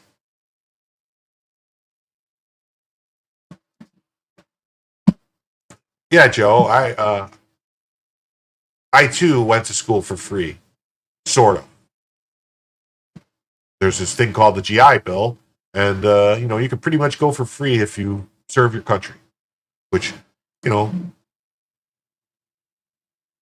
a lot of places, a lot of states actually give you, if just you don't even need the GI Bill. A lot of states give you free in-state tuition to all veterans. So, like Illinois was one of those states. So you could go to school in Illinois if you were in Illinois. Some other states do it too. Where basically, like if you serve, any state school, go for free. The move, which preserves, or they used to anyway. I don't know if that's still the case. Mm-hmm. Yeah, it's the move, which preserves roughly $40 billion in benefits for American citizens, overturns decades of bureaucratic defiance and builds on President Trump's executive order directing an end to subsidization of the open borders. President Trump's hard-working Americans. Under President Trump, hard-working Americans will no longer be forced to front the cost of benefits for illegals. Thank you, Marjorie Smith. The Department of Health and Human Services is restricting illegal aliens from 13 additional public programs, including Head Start, health workforce scholarships and loans, mental health, substance abuse support, family planning, and more. The Department of Education is ending free tuition for illegal aliens at post-secondary career and technical education programs. The Department of Agriculture is restricting illegal aliens from federally funded food assistance programs. Yeah, so no more SNAP for illegal aliens. That's what they're complaining. The stuff about SNAP and Medicaid, they're complaining the cuts. It's all illegal aliens. The Department of Labor is barring illegal aliens from accessing federal workforce development resources and grants. I was wondering too. Like I saw that that Kilmar Obrego Garcia guy from Maryland, that the sheet workers union said that he was an apprentice in the sheet workers union. He was a new apprentice in the sheet workers union. Apprenticeship programs are federally funded. It's part of these labor grants to partially fund them. And it's against the law to hire illegal aliens. It also should be against the law for any union to enroll one in a federally funded union program. So, yeah, I concur. If he does give amnesty, I would also agree that he should be impeached because he broke his promise to everyone that he ran on. He's a liar and would have to be impeached because it's just not. It's unacceptable. We've been lied to our whole lives by politicians, and finally we got somebody who it seems like he's doing what he ran on and promised, and that would be basically breaking every promise he ran on. Yeah. It says Department of Justice is also closing long-standing loopholes that have allowed illegal aliens to access taxpayer-funded benefits. Yeah, Reagan really screwed up. Reagan's amnesty is what turned California. If you look at what happened with the Reagan amnesty, it turned California into a one-party blue state because of the illegal aliens and with the amnesty, and it's just basically immediately voting Democrat for benefits. And then we have a couple. Here we have Newsweek's explanation. It says Donald Trump's major changes to major benefit change for millions of migrants. See, they're just going to call them migrants. They're not going to call them illegals. They're just going to call them migrants. Okay, so here, let's see. This actually. President Biden was speaking tonight. I'm shocked that he is speaking at nighttime. I have thought his bedtime was much earlier than his speech tonight. I understand the topic of his speech will be Social Security. Let me make it very clear ahead of former President Biden's remarks. President Trump, is absolutely certain about protecting Social Security benefits for law-abiding taxpayers. Yeah. Unhyphenated, I gotta kind of agree. It seems like everything he was saying, like I don't know what he was thinking with the Epstein comments. Like I don't know, and I don't know what he's doing with these other stuff, like these other amnesty stuff. That would be, back in '87, Reagan did, and it, basically like Reagan was the last. I think, was it Reagan or maybe George W. Bush was the last president? George H.W. Bush was the last in '88. I think was that the last Republican to win California ever. Basically like California went one party blue state because of that. That's what did it. That one election. I think it might have been Reagan. Might have been the last one. I'm not 100% sure, but it could have been Reagan. paying American citizens and seniors who have paid into this program. On the topic of Social Security, I have some news before I let you all go.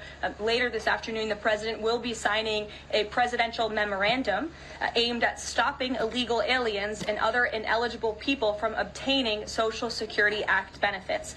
The memorandum will direct the administration to ensure ineligible aliens are not receiving funds from the Social Security Act programs. It will expand the Social Security Administration's fraud prosecutor program to at least 50 U.S. attorney offices and establishes a Medicare and Medicaid fraud prosecution program in 15 U.S. attorney offices. The memorandum will also require the Social Security Administration Inspector General to investigate earning reports for individuals aged 100 or older with mismatched Social Security records to combat identity theft. And the memorandum will direct the Social Security Administration to consider whether to reinstate the use of civil monetary penalties against individuals who engage in Social Security fraud, an effort that has been paused for several years.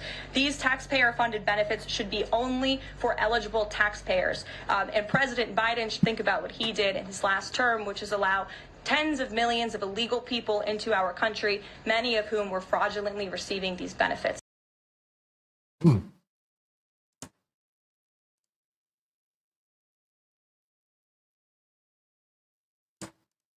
Okay. President Trump's administration announced sweeping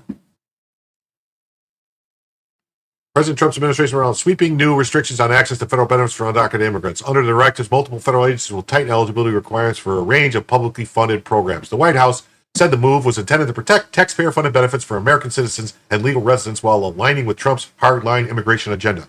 Why it matters. Under U.S. law, undocumented immigrants are already barred from receiving most federal public benefits, including from programs such as supplemental nutritional assistance programs, supplemental security income, and Medicaid, except for emergency care. So they just go to an emergency room and then it gets covered. However, they can access K-12 public education and certain emergency services. In some cases, mixed status families with U.S.-born children may receive benefits indirectly. What to know? The Department of Health and Human Services announced on Thursday that the administration will bar immigrants in the country illegally from enrolling in Head Start, a federally funded preschool program. People who are in the country unlawfully are not generally eligible for most federal public benefits, such as food stamps or financial aid. See how they always use these air quotes? Not generally, but, sometimes they get in there. Yeah, okay, I'll just say. Trump may clarify at some time, but he hasn't discussed these work visas being seasonal. They really can't be, considering a lot of these people work construction. I believe he's playing semantics. I didn't hear anything about construction workers. No. See, it's only the farm workers. If he tries to let construction workers and give them special permits to hire illegal for construction workers, fuck him. That's done. No. No, that's a betrayal.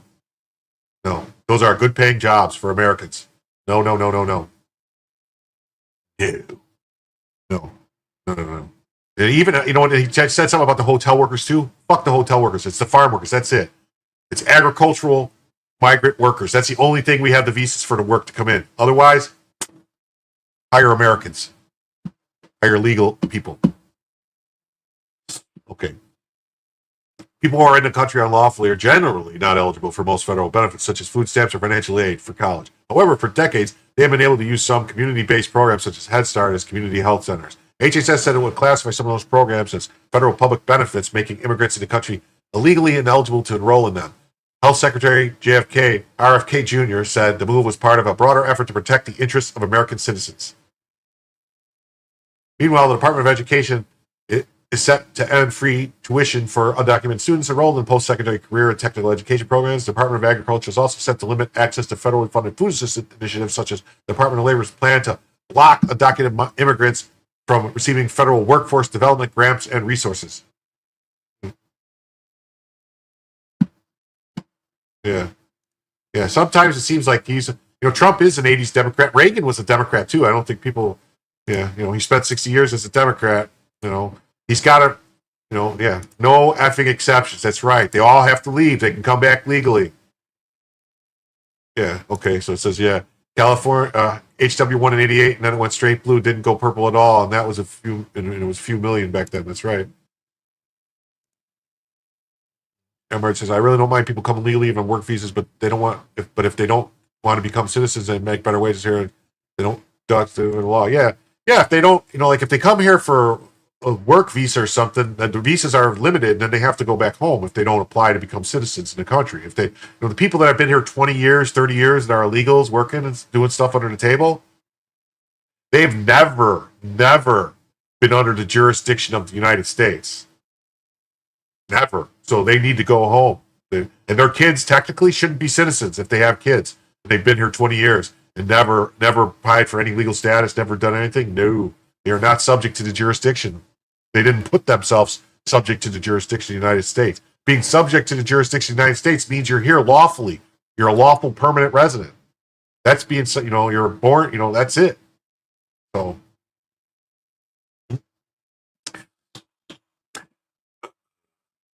the White House said the combined measure will preserve an estimated $40 billion in benefits for American citizens. The administration argues that the changes fulfill a promise to prioritize American taxpayers and discourage illegal immigration by removing what it describes as incentives for unauthorized migrants to remain in the country. Earlier this year, Trump signed an executive order directing federal agencies to identify and end what the government called the subsidization of open borders. That's right, no more subsidized open borders. I think somewhere later on too, I've got Pam Bondi's statements. I didn't know. Maybe I screwed up. I should have had it closer together. I don't think I have it right here. Okay. Oh, okay. We're gonna switch topics. I found this very fascinating. Very fascinating. This is about that Ice Block app, and I don't know if you guys know who Andrew Wilson is. He's a paleo Christian. He does the thing called the Crucible on Rumble show. I think he's got a Rumble show called the Crucible or something like that.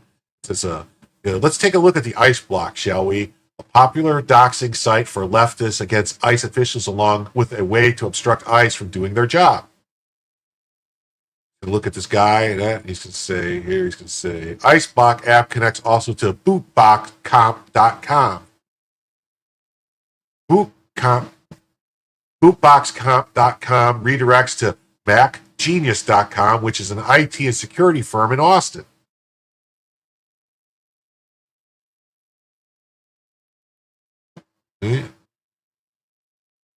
Joshua Feinstein owns Mac Genius. Contact number is very important. Josh is married to Carolyn Feinstein. They live together. Here's their current phone numbers and stuff, where they live, their addresses and everything, and the same way. They also have this site attached to Carolyn, which is JCA Design Group. Carolyn is an active employee with the U.S. Department of Justice.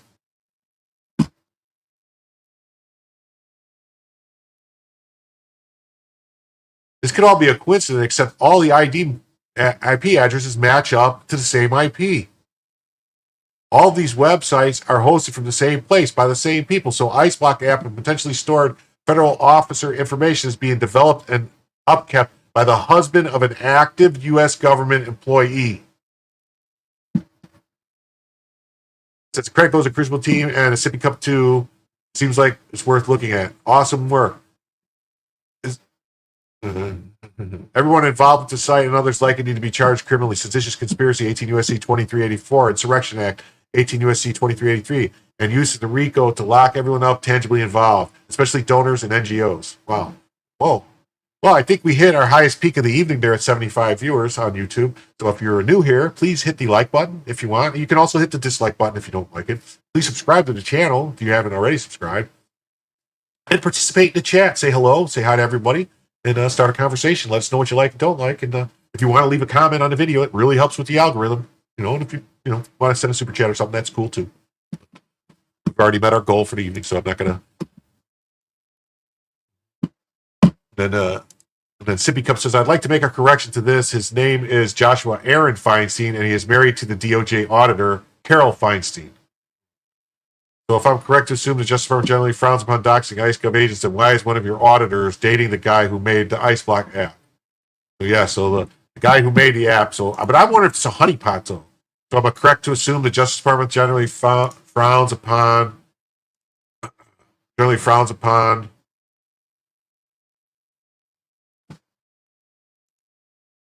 Let's face it, Jim. You're not giving me enough credit. Give me enough credit for what? What did I do? What happened?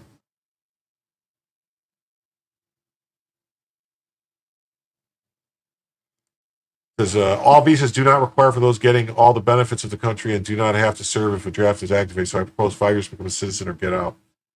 Something. Well, I mean, once you apply for a green card, once you're lawful permanent resident, you're eligible for the draft, if I'm not mistaken. I think so. What did I do? SB Farmer, I don't know what you mean. I don't give you enough credit. I don't know what that means.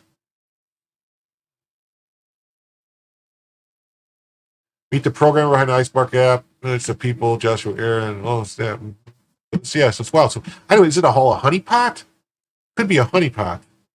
Then there's this too. The leftist page on X, Trump Tracker, is doxing locations of federal agents and blatantly encouraging Democrats to attempt to murder them. Look at this, guys. Please don't throw rocks and bricks at ICE vehicles, especially the ICE agents in the RMV Plaza parking lot in Lawrence, Massachusetts, parked in front of the Family Dollar or Fort Wayne Man. So, ICE Block app creators married to a DOJ employee. Yeah, see, inciting violence isn't free speech. Mm-hmm. Look, he's got 8647 in his thing. So, yeah. So, all right, we're gonna jump to a new topic. The 3-hour mark. Oh, we're at the 3-hour mark. What do you know? So we're gonna say, you know what? I think I'm gonna shut X off. It's been 3 hours. The people on X have been over there watching for 3 hours. It says 55 people watching on X. So I don't know. I don't know if that's just people who have viewed or total views. X is weird. But I'm going to say goodbye to X. If you guys on X would like to continue watching the show, which is going to go for at least another hour, come on over to YouTube or Rumble and participate. But right now, we're going to say goodbye, X, Twitter, and come on over and let Jim tell you some more news.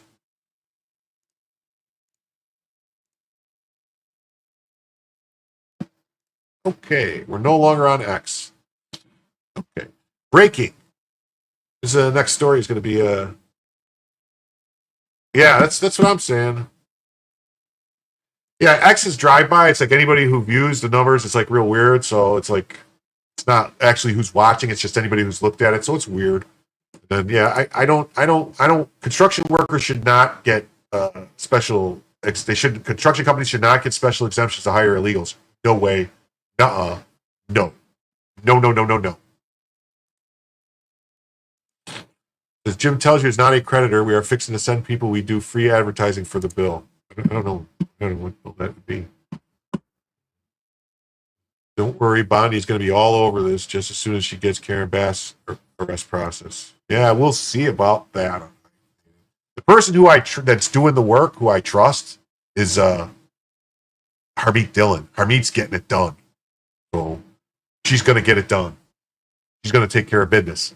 So breaking, Alex Soros has funneled $24 million to the New York City mayoral campaign of Muslim Zohran Mamdani through his fundraising arm, Working Families, which means Soros' wife, Huma Abedin, whose parents are Muslim Brotherhood, will control the mayor of New York.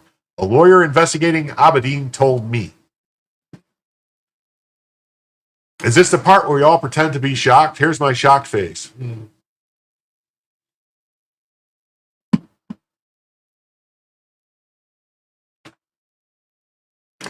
No, you're not, Joe. You're not extreme at all. I don't see anything wrong with what you said. That's what I mean. Like, if you got a visa to come here to work, like one of these temporary visas to come here to work for a certain amount of time, you shouldn't get to keep renewing it. You either make the choice to say, I want to commit to be an American, and you want to, apply for citizenship, apply for a green card, and then normally you have to have a green card for 5-6 years. Like I know several people who became citizens. It took them 9 years to go from to get the green card and become a citizen. Like, I don't see why. I don't see why it would be any different, for anyone else. So George Soros funneled $37 million to Working Families Party, other lefty groups backing Zohran Mamdani.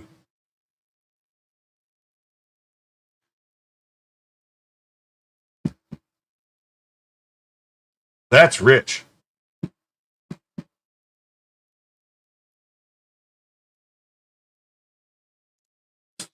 Socialist Zohran Mamdani has declared billionaires shouldn't exist, but it's unlikely he'd be the frontrunner to become the Big Apple's next mayor if it wasn't for one far-left kingmaker, George Soros. Financial records reviewed by the Post show Mandami recently told the NBC News Meet the Press, I don't think we should have billionaires, frankly, while doubling down on his plan to jack up property taxes on richer and whiter neighborhoods if elected mayor.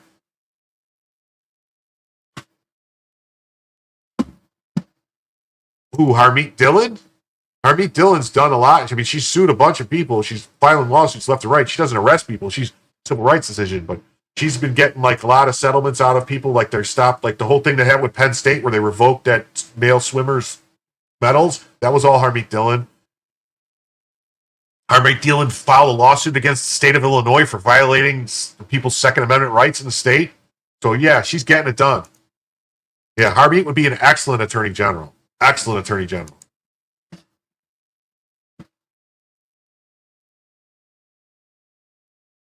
George Soros Open Society Foundation has indirectly funneled over $37 million combined to the Working Families Party and other left-wing groups who helped Zoran Mandami win New York City's Democratic mayoral primary. Oh, okay, Bondi. Yeah, I don't know what Bondi's done, really. Bondi is just, like, I didn't think Bondi was actually going to be running things. I thought it was going to be the two people below her, which is, Blanche and Todd Blanche, and then the other guy, that were Trump's lawyers that he brought in. I thought that's who was actually going to be running the day-to-day ops at the DOJ, but it's, she was just going to be like a figurehead and go on Fox News and stuff.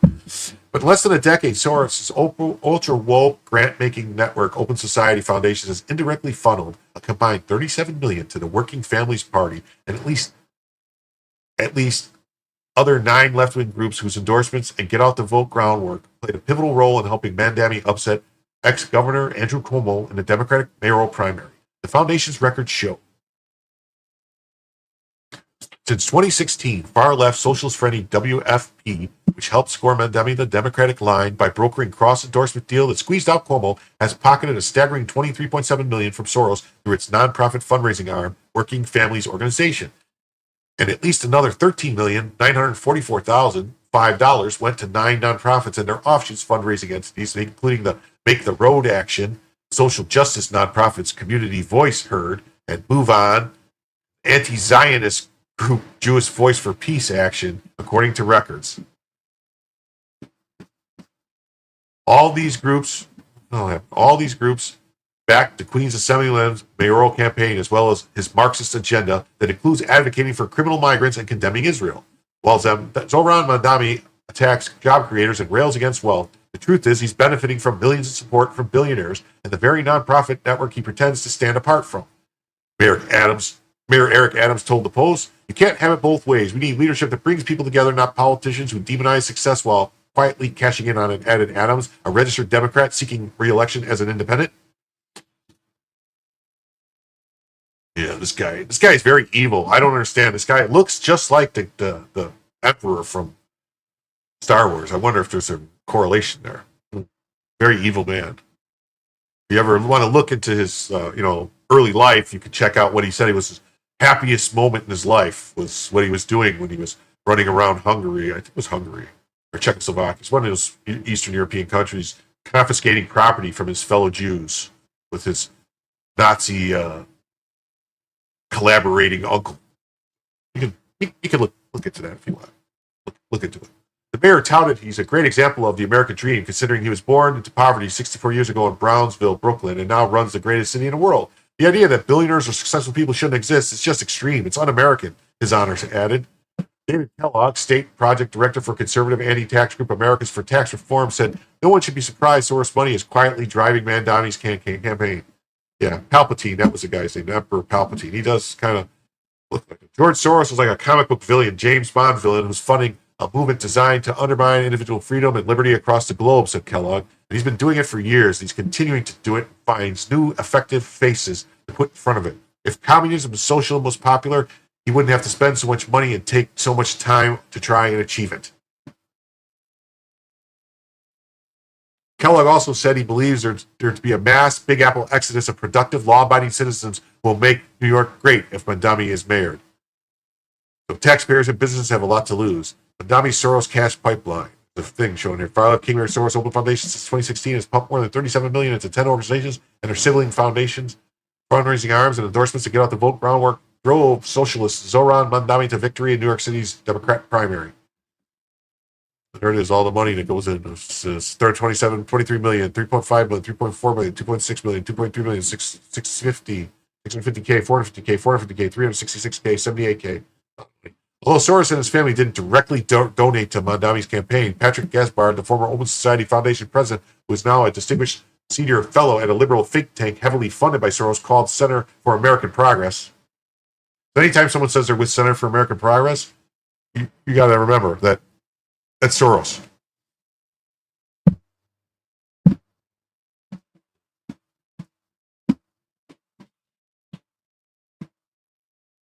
Gaspard, a longtime pal of far-left ex-mayor Bill de Blasio, who served as top aide to former President Barack Obama, quietly helped guide Mandami through the campaign, the New York Times reported. This included Gaspard meeting up with Mandami and City Comptroller Brad Lander last month in Yara, a Middletown Lebanese restaurant, where over plates of fattoush, hummus, and eggplant, both mayoral candidates agreed to cross-endorse each other to help defeat Cuomo. Okay. And if you remember Brad Lander, he was the guy who got arrested for attacking ICE agents. They shouldn't have dropped the charges. Why does his son look like a puppet sitting on his knee? Like, oh, I'm going to control my little puppet here that he made. Republican mayoral candidate Carlos Sliwa said he believes Mandami doesn't want to get rid of billionaires. He only wants to destroy the ones who don't bankroll him and his radical agenda. If you're George Soros or part of the far-left donor class, you get a free pass and a seat at the table, he said. Mandami will drive out everyone else and turn New York into a city run by untouchables, where the Soros machine calls the shots. Billionaire John Katzimasidis, who owns Grassetti's supermarket chain, said Mandami should be more transparent about his ties to Soros.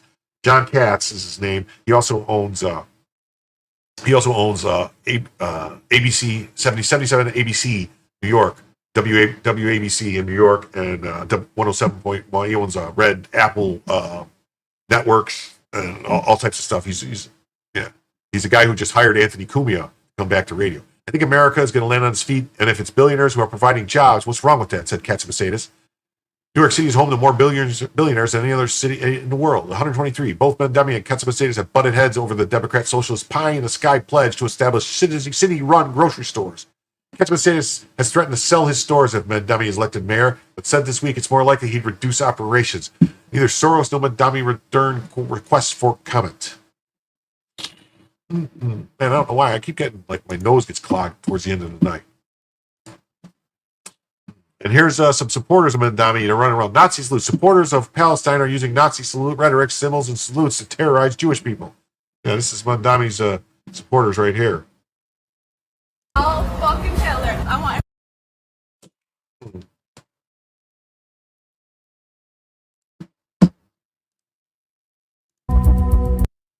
Here they are. I can't play the sound because it'll... How fucking Hitler. How much I fucking hate these Zionists.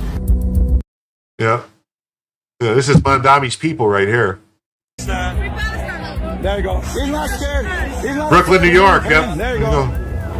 Yeah, see him?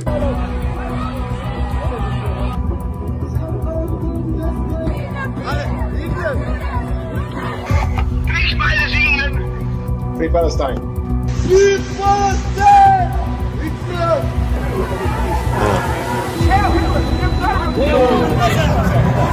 Nazi salute!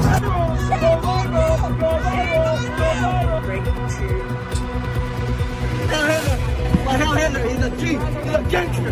I wish it made it all you guys, bro. And the world would have been a better place. Those people are evil. I think Hitler's on to something. Oh, there we go. Why every so many hundred years the Zionists get slaughtered? Because Hitler knew how to deal with these people. Hitler was right about y'all niggas. These dreidel spinning, yarmulke wearing, kaputzin happening, genocidal fucks. They should be all exterminated. Thank you. Every single one. And their kids, their mothers, their children, everybody. Just like Hitler. Thank you.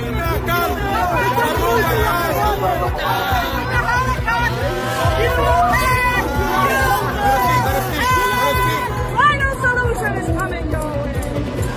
The final solution. It says Allah is gathering all the Zionists for the final solution. But this is some sick shit, man. I don't understand how people can believe this stuff and act this way today in this day and age. I really don't. I mean, I understand hate exists. I understand it's real. You know, I mean, there are racists. But I didn't realize that how many people are truly anti-Semitic. I really didn't. There's a lot. There's a lot of people that just hate people for being Jewish. It sucks. It's horrible. Frightening. It really is frightening. But this will be commonplace in New York if Mandami wins. Just so everyone knows, it's going to be. I don't know how any Jewish person in New York could vote for him. That's for sure. And it's the same thing. You know, The Hill is out this week with my column on the rise of America's armchair revolutionaries, including young, affluent college graduates. Of course, the real Bolsheviks would have had little faith in today's latte Leninists and trust fund Trotskyites. There you go. There's one. There's a trust fund Trotskyite right there. That's what you got. That's what you got there. A trust fund Trotskyite. Calls to seize the factories and homes as an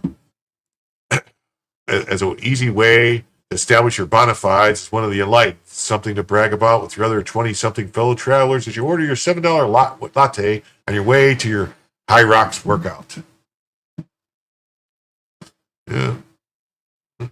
Yeah, I think that's true. A lot of them are, half are trying to be edgelords and stuff. They think it's funny to say, but I don't know. I really do. I think there is a lot of self-hating Jews. I really do.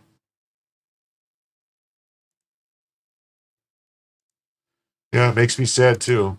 Because I don't know. I guess that topic must have upset some people. I just lost 10 viewers. That's weird. Well, either that or something happened. Did I get?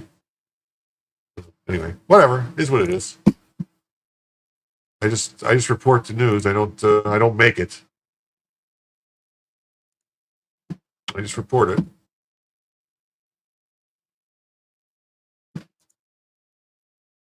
Rumble go down? Something happened with Rumble go down? What's going on? Rumble pause? Okay, there we go. Okay. Back to the story. Fills out my column today on the rise of American, Leninist Trotskyites. Calls to seize of factories. Oh, yeah, we saw this already. We were warned by Yuri Bezumov in 1984. So let's see what Yuri Bezumov, I don't know if you guys have heard this. It's the same pattern everywhere. The moment they serve their purpose, all the useful idiots are either be executed entirely, all the idealistically minded Marxists, or exiled or put in prisons, like in Cuba. Many former Marxists are in Cuba. In prison. It's the same pattern everywhere. It's a real eye-opener on some of the most well-off folks in America are latching on to ideas and it flops spectacularly everywhere. They've been put into practice, calling them useful idiots. Might come off as a bit strong, but take Zohran Mamdani. He's the son of a Columbia professor and a Hollywood producer, went to a college that cost $70K a year, and here he is pushing for seizing the means of production. Makes you wonder if there's a major case of forgetting history going on. The ideas are about taking over luxury condos and handing them to the homeless. They sound noble at first, but they'd straight up be unconstitutional grabs that could tank the city's finances. These guys weren't able to live to see socialism trash Britain's economy back in the 70s or watch the Soviet Union fall apart. What really bugs me is how this stuff shows up in universities where professors like Melanie Yazzie are out there calling for toppling the U.S. while cashing checks from a public school. She talks about dismantling the settler project that is the United States, but I guess that doesn't include giving up her job security. Then there's Iman Abadadi at the University of Chicago labeling her own school as evil and colonialist, yet she's sticking around to organize and even runs a grad studies program. Mamdani's lines about making halal $8 again or setting up government-run grocery stores might hook young voters who haven't experienced the realities of the systems, but your toughest day is shelling out $7 for a latte buying your High Rocks class. It's simple to daydream about revolution, but I bet none of these keyboard warriors would actually want to deal with the world they're hyping up. The individuals in this country who advocate the hardest for communism strongly believe they would be in the Politburo or a new communist state, but more likely to be serving in the bottom of the mines. The prospect of a communist government wouldn't be looking for basement dwellers, bartenders, and barteristas to run their government. They want soldiers who unquestionably defend their beliefs on the front lines of battle, top-tier academics who can indoctrinate the next generation, and well-connected bootlickers who can afford the luxury lifestyle while being rubber stamps for their policies. That's right.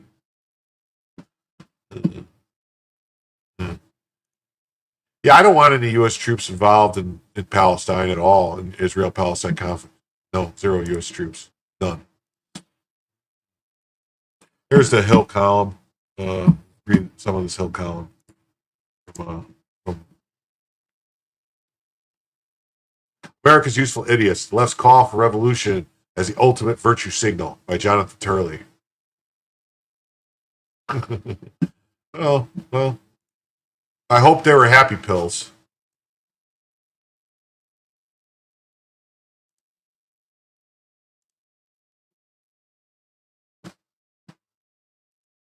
During the Cold War, Soviet communists reportedly referred to America liberals as useful idiots. Although the origin of the quote has been challenged and attributed to both Lenin and Stalin, it captured many of the adherents of communism after World War II. From higher education to Hollywood, dilettantes on the left embraced Marxism with little real understanding of the philosophy or its implications.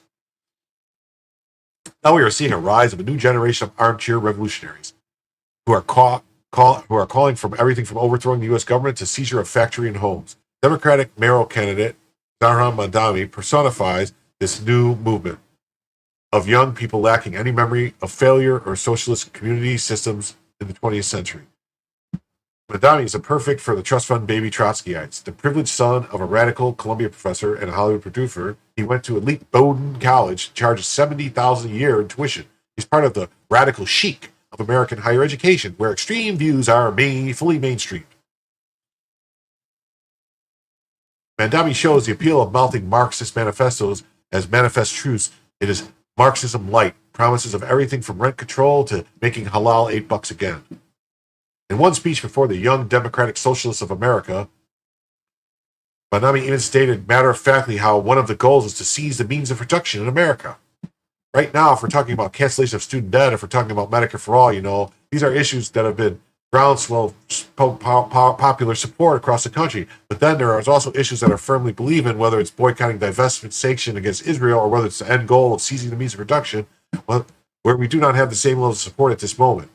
Mandami offers few details of what it means to seize all industry in this country and how such a system would work in the United States after failing to literally every nation where it's been attempted. But he's also caused for seizure of unoccupied luxury condos in New York to turn over to the homeless with pledges of state-run grocery stores and other proposals. Many are thrilled with the prospect of Mandami coming to America, Marxism coming to America.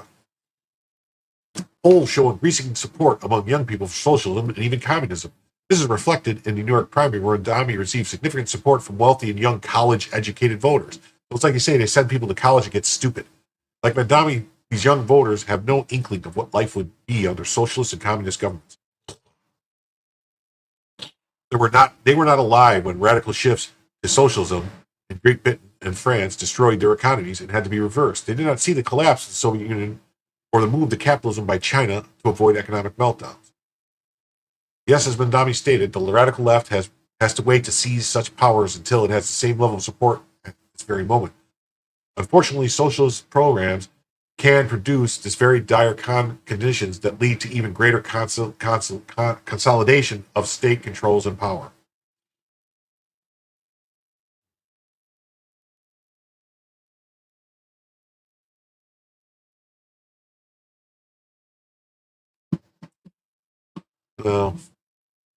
Most notably, Mandami's proposal would violate the Constitution.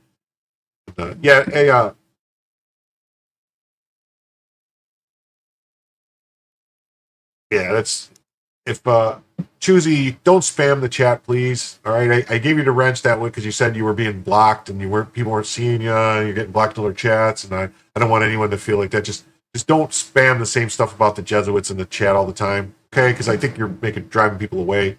So just kind of tone it down just a little bit. That's all. Yeah, I understand.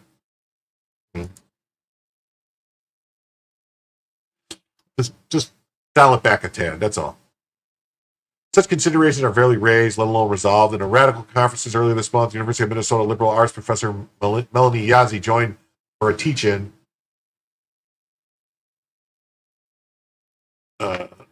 which seems delighted for an audience who calls for the overthrow of a country by which who come from nations who are under occupations by the United States government. What does it even mean? That's crazy. It's our responsibility as people who are within the United States to go as hard as possible to decolonize this place, because that will reverberate across the world, because the U.S. is the greatest predator empire that ever existed. Yeah, it's okay every now and again, Terminator, just not the whole wall. Like, it was a lot. It was a lot. It was a lot. That includes forcing the U.S. out of everywhere, including Turtle Island, the Native American name used to describe North America. Why would North America be called Turtle Island? What? Yazzie insisted the goal is to dismantle the settler project that is the United States for the freedom and future of life on this planet. Yazzie is an example of how many faculties in this country now run from the left to the far left. Applicants who espouse center-right viewpoints are often rejected as lacking intellectual rigor or depth. However, you cannot be too far left to secure a position in many departments that do not have a single Republican or conservative. Take the University of Chicago assistant professor Aman Abdahela, who used his recent appearance on the Socialism 2025 conference to denounce the University of Chicago as evil and colonialist institution. Nevertheless, she insisted that she wants to remain at the evil institution, not for its intellectual community, but to organize and leverage to build socialist coalition.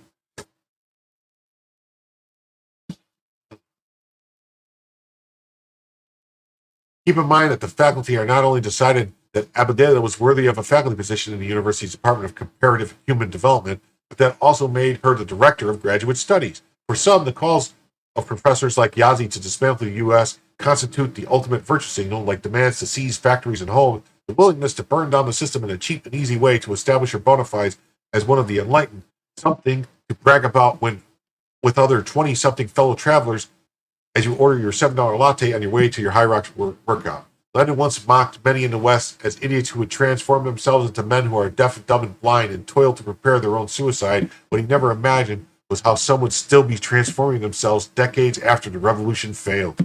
Wow. That's a good article there, boy. All right, we got 1, 2, 3, 4, 5, 6, 7, 8, 9, 10 tabs left, folks. 10 tabs left. It's Welcome to Europe. Algerian immigrant grabs a young woman's arm and tells her he's going to get her a ride, while telling another man in Arabic to help him because he wants to fuck her. Uh-oh.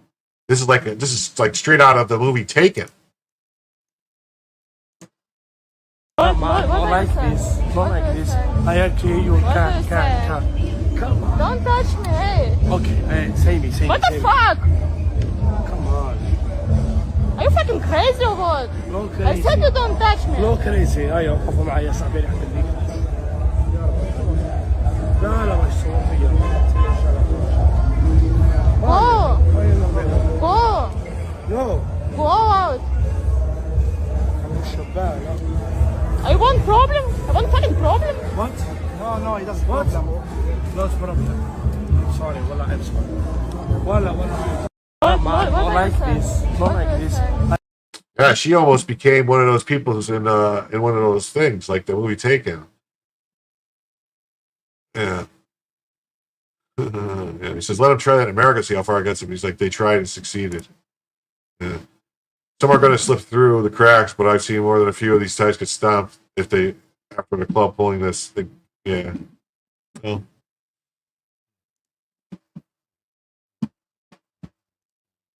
Election integrity. Watching California Democrats literally fight federal agents to protect criminal aliens, I can't help but imagine that they'd look the other way to allow them to vote. Meanwhile, Trump has forced them to remove 2.1 million ineligible voters this year.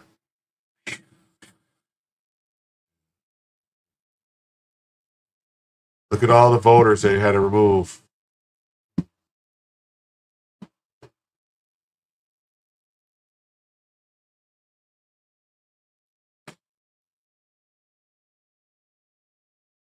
Breaking. California removed 2.1 million ineligible voters and inactive voters. California had to remove them. Right there. Had to remove them off. Yep. Wow.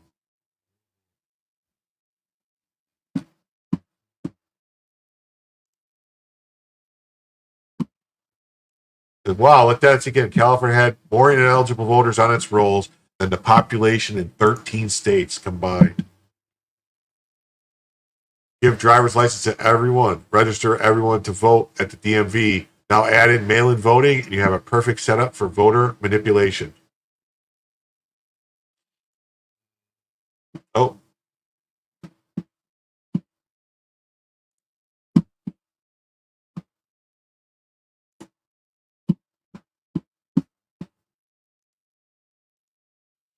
In 1 month, illegals received $121,779,579 in Medicaid benefits in Texas. That can't be true. Can that be true? $129 million in Medicaid benefits in Texas in 1 month? 1 month? Let's see. It says here, emergency department visits, Medicaid and CHIP, 3 million.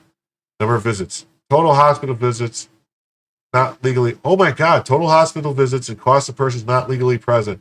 November 2024. 31,000 visits, 121 million. That can't be true.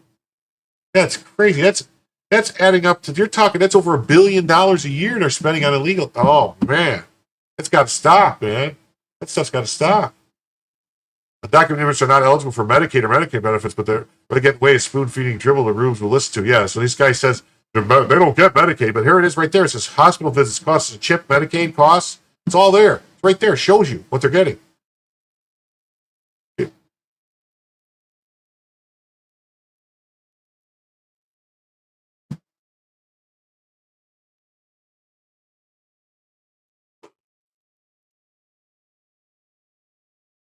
Then there's this story. Trump's pause on student visas also impacting U.S. healthcare system, adding to doctor shortage.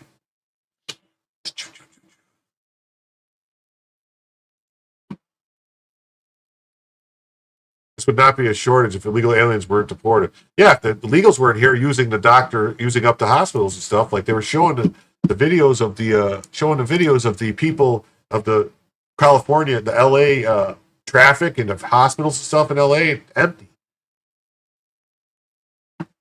Who knows? Trump's pause on student visas also impacting U.S. healthcare system, adding to doctor shortage. Let's see what they say here. Okay. U.S. healthcare system, amid ever-increasing doctor shortage, is also one of the critical components of this country's economy struggling under the Trump administration's tightening immigration requirements, including student visas. Last week, many international medical students were set to begin their training at U.S. hospitals, but have run into problems related to their visa restrictions, leaving hospitals without necessary staffing, according to the American Association of Medical Colleges. I don't believe them. I think maybe they're...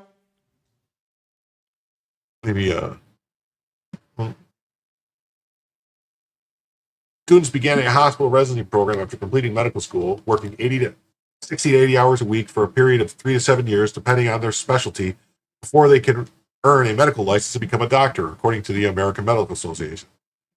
The recent challenge to foreign students to get a visa to study medicine in the U.S. follows the Trump administration's temporary pause on J-1 visas, which was eased in mid-June.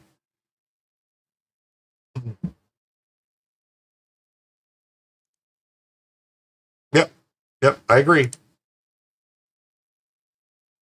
Residency programs typically begin at the start of July. The National Residency Matching Program, which helps pair students with residency programs in the U.S., reports having registered a record 6,600 foreign students into this year's programs. So they're saying there's a, wait a minute. The article is claiming that there's a shortage, yet they're saying they registered a record number. How is there a shortage? Project International Medical Graduate, a network of support groups that helps international medical students, sounded the alarm on June 30th. Hundreds of doctors still haven't received their documents to start their residency July 1st. This is disrupting the healthcare system and will impact thousands of patients. We need to start now. Despite AMG's hope of seeing students admitted to the U.S. as soon as possible, many are still facing delay. An Egyptian resident set to be stationed in Texas has a visa appointment for the middle of August, but concern is her program will not wait for it to arrive. 2 other residents from India have not yet get an appointment to an embassy as of last week. Oh, well.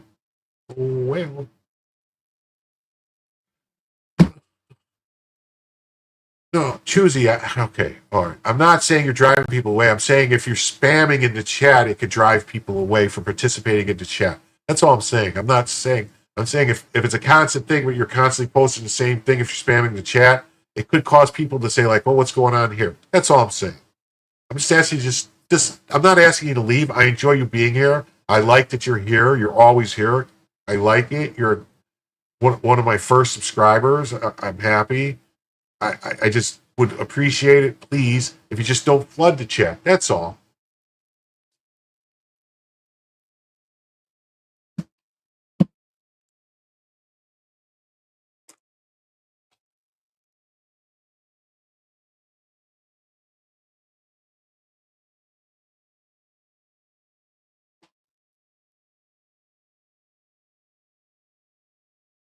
Monday morning, IMG founder Dr. Sebastian Anaroa posted on X that appointments had finally opened in India. However, there are over 120 residents waiting for the visa appointment in India, and there are purportedly is at least 1 week delay in appointments for medical residents coming to the U.S. Furthermore, the problem appears to be so acute that NRMP has advised international students to consider delayed start or a 1-year deferral of their match commitment in lieu of a waiver, if possible, to allow those IMGs facing prolonged delays the opportunity to finalize visa processing or to move forward with their training. As of last week, fewer than 20 residents had requested delay or deferral. Our healthcare system would fall apart if we didn't have residents to serve patients to help provide care. Dr. Rebecca Andrews, who runs the University of Connecticut's UConn Health Residency Program, recently told CBS News. At the time of her interview, 10 of UConn's residents had not arrived for orientation. CBS has reported that 25% of medical residents are international students, but even with those additional students, we're still a shortfall of 2,500 residency slots that were not filled last year. That's how I feel, Nathaniel Shadow. That's how I feel. The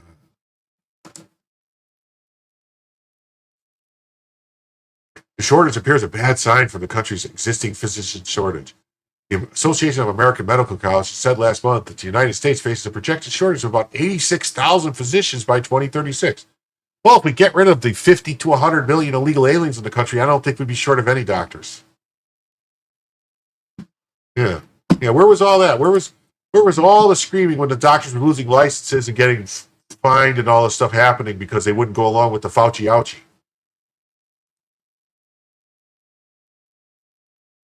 That's right. I think you can have a good relationship with God without following what the Vatican says, just by reading and talking about the teachings in the Bible. That's absolutely true.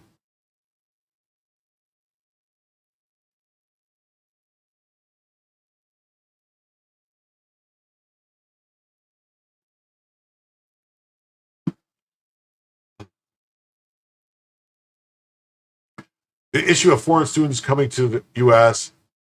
for schooling has long been a concern and has come into sharper focus as President Trump took office. According to an Institute for International Education report last year, the United States hosts over 1.1 million international students at higher education institutions, a record high number.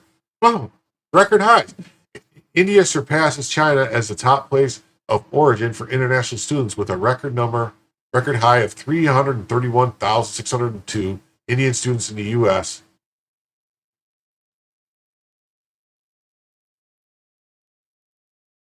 Wow, that's a lot of students. The Trump White House has long expressed concerns over the large number of foreign students in the U.S., including ones about displacing American students and national security. Considering China students come from a communist-run country, they also have the world's second-largest economy after the U.S. Well, also the fact that China requires that all the people that come here on student visas, they have to go and report in every month, and they have to basically spy for the Chinese Communist Party. Otherwise, they can't leave to come here. We have people who want to go to Harvard and other schools, but they can't get in because we have foreign students there. President Trump said in May, but I want to make sure that foreign students are people that can love our country. We don't want to see shopping centers exploding. We don't want to see the kinds of riots that you had. Okay, so that sounds good.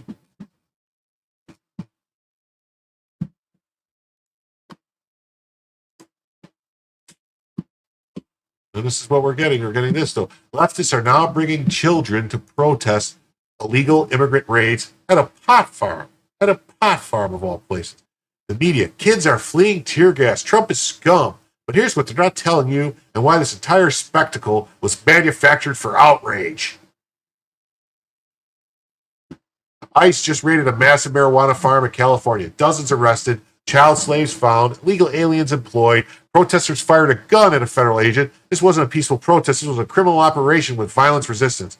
You see them? They're all throwing rocks and shooting at the cops.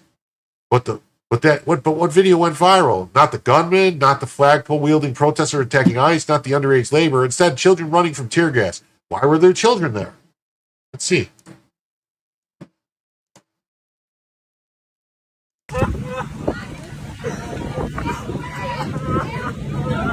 They took your mom?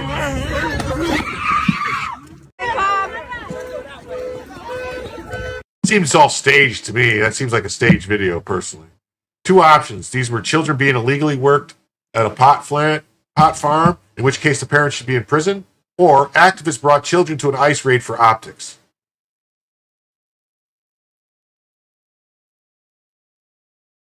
Either way, that's not Trump's fault. That's child endangerment. There's all a picture of all the little kids, 14, 15-year-old kids that were there. Unaccompanied illegal minors found in California marijuana facility. Cue Gavin Newsom, desperate to look presidential. Kids running from tear gas, crying on the phone because their mother was taken from the fields. He then tweets that Trump is a real scum.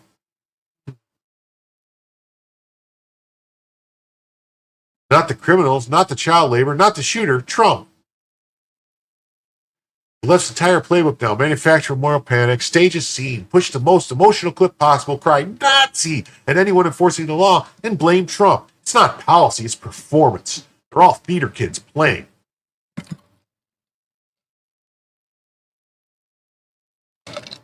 Ooh. Let's get a little cottonmouth again.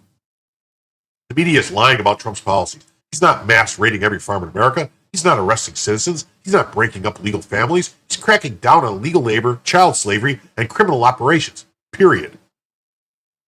It's not about policy. It's not about kids. It's not even about immigration. It's about keeping the outrage machine running. The left runs on feelings. And their new strategy? Weaponize children for the cameras. Okay, that's not new, but it's really pretty typical. Yeah, don't deport my mom. Don't deport my mom.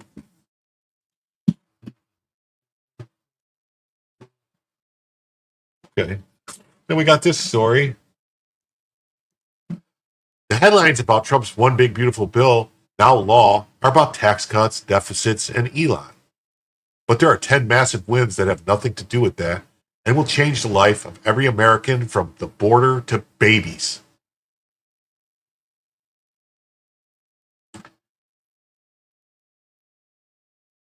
$150 billion for the border. Trump just secured the largest immigration enforcement funding in U.S. history.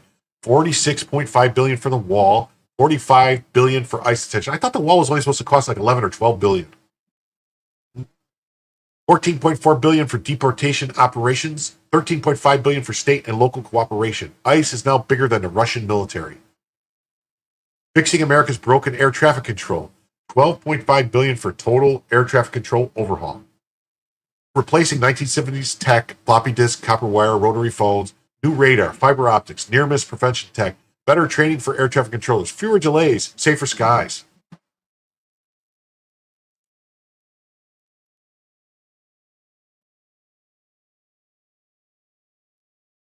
Trump accounts for every newborn. Every baby born from 2025 to 2028 gets $1,000 in a pre-funded account, tax-deferred growth, used for school, a home, or a business. Accessible at 18, fully available at 25. Future fund, not a welfare trap. Wow.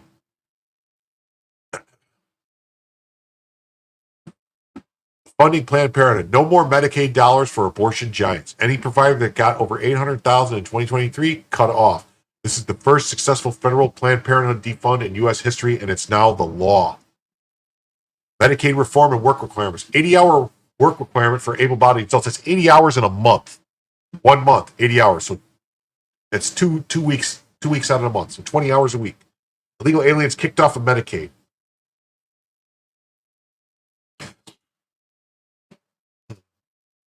$50 billion lifeline for rural hospitals. Ending Biden-era expansion games. Yeah, they were trying to say that this bill was going to close rural hospitals.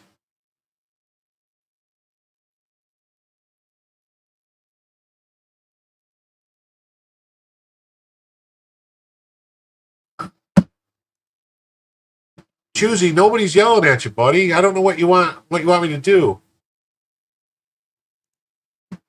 I just asked if you just to not, not so many in a row. Let other people talk. Have a conversation with the people in the chat. A little give and take. That's all. That's all. That's all. Nobody's telling you to leave. We like you here. Earn your benefits. Protect the vulnerable. Cut the fraud. Food stamp overhaul. SNAP. Raise ages for work requirements to 64. States must contribute more equals less fraud. Tightens eligibility. Incentivizes work, not dependence. Another win for dignity and budget sanity. Obamacare gutted.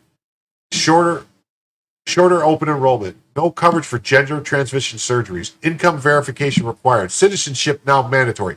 Must pay premiums to enroll. Obamacare is still here, but it's on life support.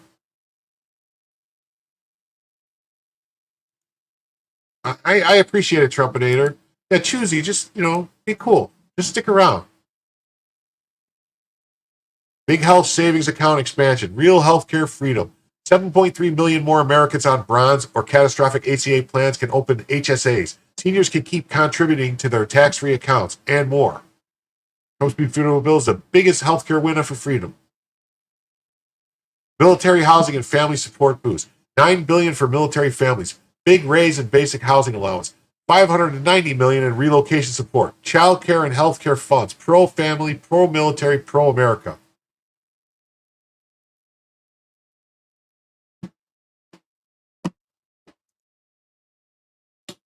Yeah. CPS has failed these kids at every level. Yes. Yeah, they did. The kids, you're talking about the kids at the schools? At the pot farms? I didn't see that before. If you said something, Marjorie, I didn't see it.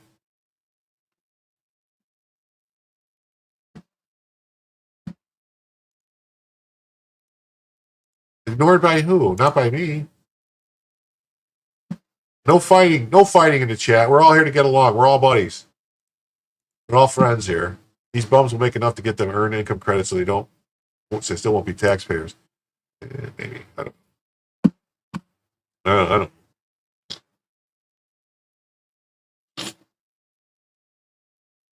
Oh, look at that nice family. A father, a wife, 2 daughters, and they're all wearing their military. Why are they all wearing military? Huh?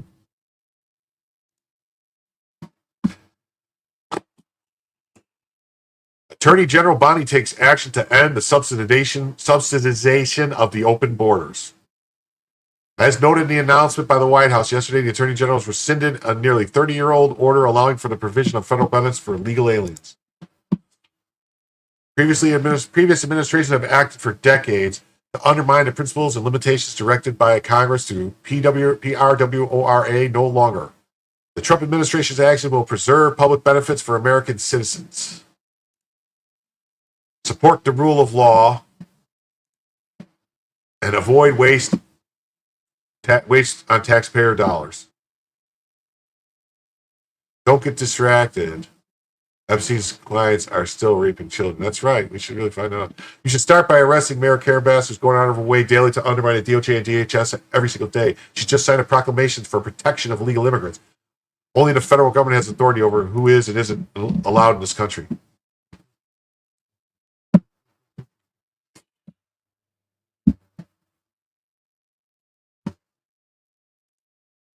Russell Town says, I wouldn't be the man I am today if not for my time on the pot farm in my early teens. Oh, very interesting. I'd like to hear more about that sometime, Russell Town. Very interesting to me. Oh, thank you, Marjorie. I didn't know you were. I didn't know what was going on. So let's do this and go here. And then here's the link for the press release. Parenthood General Brown takes action to end the subsidization of open borders. Attorney General Pam Bondi announced today a decisive move to help end the subsidization of the open borders by taxpayers. As noted in the announcement by the White House yesterday, the Attorney General has rescinded nearly 30-year-old order allowing for the provision of federal benefits to illegal aliens. 1996 Congress passed the Personal Responsibility and Work Act opportunity, which limits public benefits to citizens and qualified aliens who have a legal right to be in the United States, to conform with President Trump's executive order.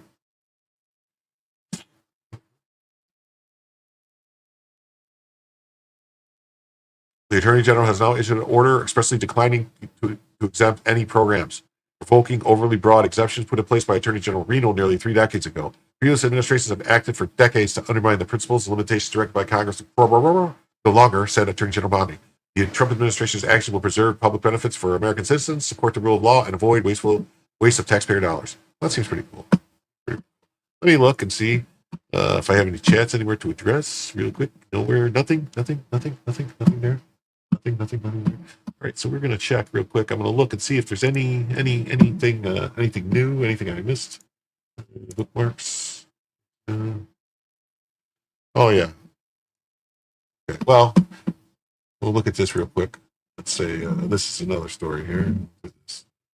So, oh my God, Brian Oldenkamp comes in again with another 10 gifted memberships. Thank you, Brian Oldenkamp. You're, man, you and J.H. Swalback are like really, really champs here, man. Really champs. Let's see who got gifted a membership here. We got Misty K was gifted a membership. J.J. Ben, Devin McLevy, Rob Swan, Cynthia Jace, number 6 or something, Femme Natal, Sugar Cookie, Wrathchild 78, and Rumblecat. Please thank Brian Oldenkamp if you see him in the chat for your gifted membership, because now you could start to notice things, and pretty soon you'll be paying attention, and then you will be able to see the Matrix. Yes. Thank you very much. So the biggest red alert, the biggest conservative victory in 30 years. Yes, Brian is a champ. Brian is a champ. He is a champ. That's what the Club for Growth founder and senior economist Stephen Moore called Trump's big, beautiful bill. He's right. More to the point, no one's been a bigger deficit hawk than Steve. Elon's amazing, but wrong. Yeah, way to go, Brian Oldenkamp. I mean, they need to grow the economy more. They don't really. I don't know. They need to make some cuts. They need to stop the what needs to happen. Really, in all reality, is the deficit has to get cut. We have to have no deficit. We have to stop adding to the debt every year after year after year and spending more than we take in. We have to start taking in more money. We have to grow the economy to take in more money. That's the only way you can't grow the economy and take more money by raising taxes. The only way to grow the economy and take more money is to get more revenue and grow the economy. That's how you get more revenue.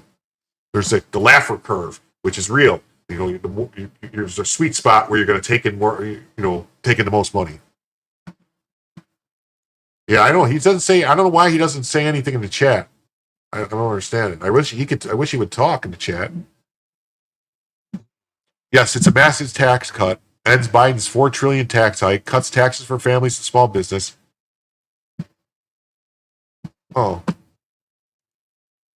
Well, you know what? I appreciate it. I appreciate you're here, and I really thank you very much. And I am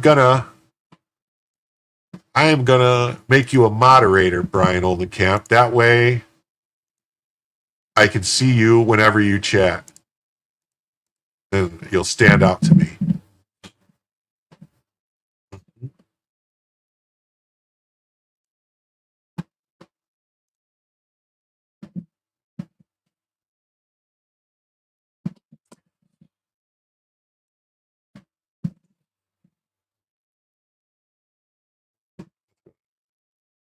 Okay. Yeah, makes cuts taxes for families and small business, makes Trump's tax cuts permanent. But the bill does way more than that. I just wrote a page on some hidden gems. The headlines about the one for the bill, 10 massive wins.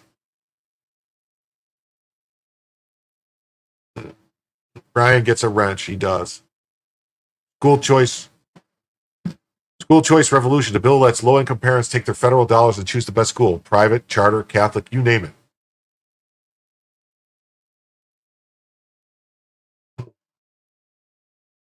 Well, you know what they say, Mr. K. If you can dodge a wrench, you can dodge a ball.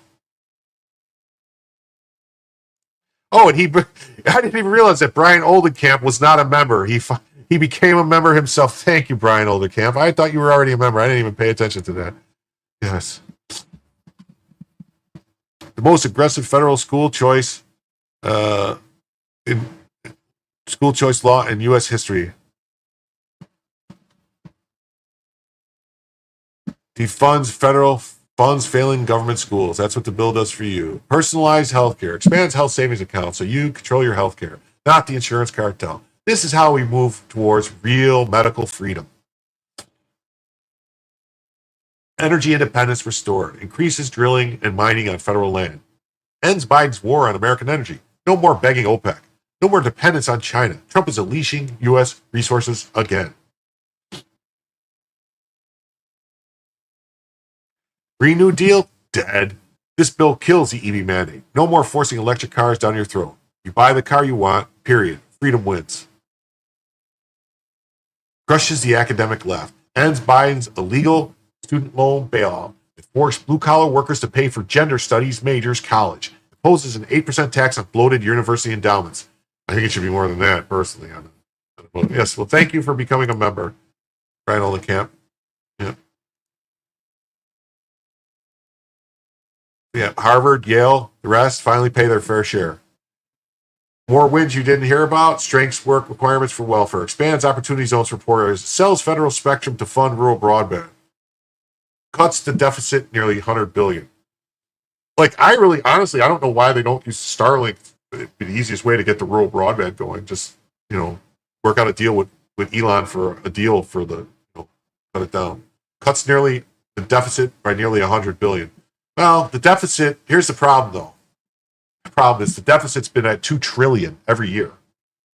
So $100 billion isn't really that much off the deficit. They need to cut the deficit to be like a couple, maybe the deficit should only be like a couple $100 billion. That's it. And then they need to grow. We need to stop adding to the debt. That's the problem. We need to stop adding to the debt. Yeah, we don't hear drill baby drill that much anymore, do we, Steve Hilliard? Not really. You think Elon's angry about Trump ending the EV subsidies?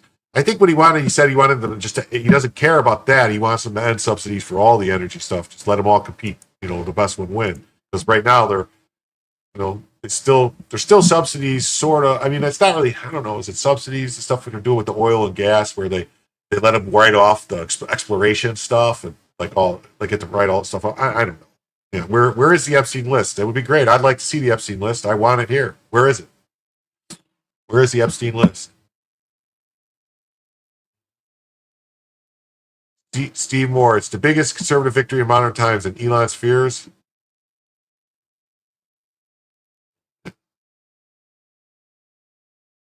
He's brilliant, but on this he's wrong. The new revenue from growth will pay down the debt just like it did for 4 years of surpluses in the 90s.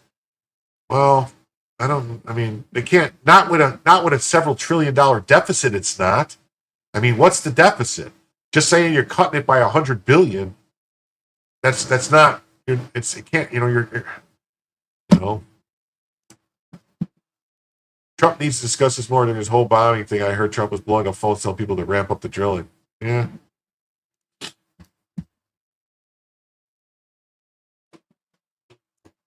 Let's see here. Go back and see. Do I have anything else in the bookmarks? Here, let's listen. Blackouts and power outages could be 100 times more common in the U.S. by 2030, in part because of rising demand and aging power generation infrastructure, according to the Department of Energy report released this week. Yet U.S. policy just took a big turn away from the fastest growing energy production technologies, renewables like wind, solar, and battery storage. The bottom line is those don't work. They're not efficient. And the only reason they were the fastest growing is because the government was paying for them to use them. So that's why they were the fastest growing. I don't know. I don't think I want to even read that article. Look back. I was just looking to see. Well, let's see. What's this? Washington State, former Aberdeen City Council member Riley Carter has been sentenced to over 46 years in prison for the 3 counts of first-degree rape of a child, first-degree child molestation, and other felony crimes. While in office, Carter said he campaigned to fight pedophiles and child predators. Oh, wow.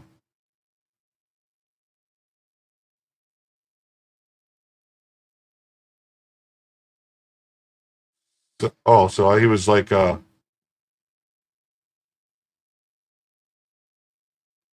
Yeah, I agree. The ones who scream the loudest are the ones hiding the sickest secrets. Lock them up and burn the hat. Yeah. Yeah, this is like, what? Yeah. Wow. Wow.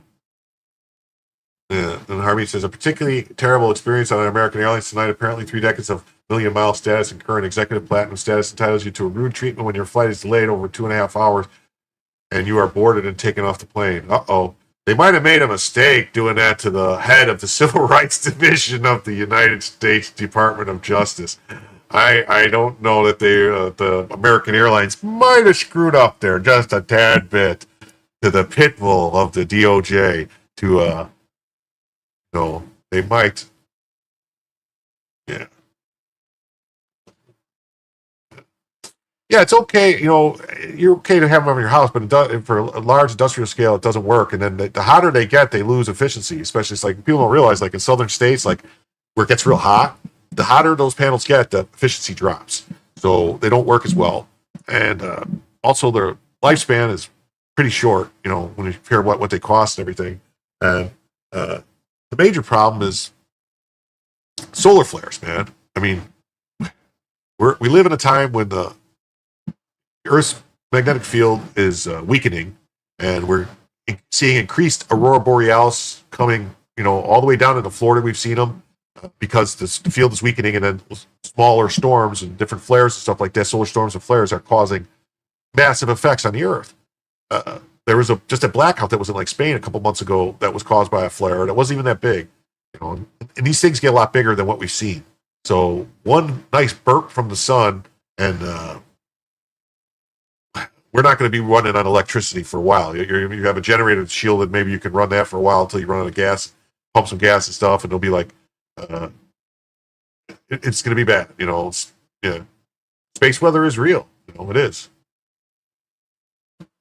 Space weather is real. It's real weather, and and I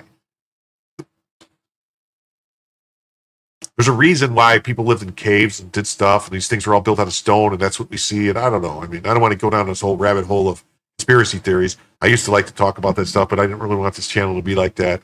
But I don't know. Maybe I'll get back into doing a Theory Thursday show where I talk about weird stuff. But I kind of like just doing the news and just staying on topic and not really, maybe just go on other shows to talk about the weird and the wacky stuff.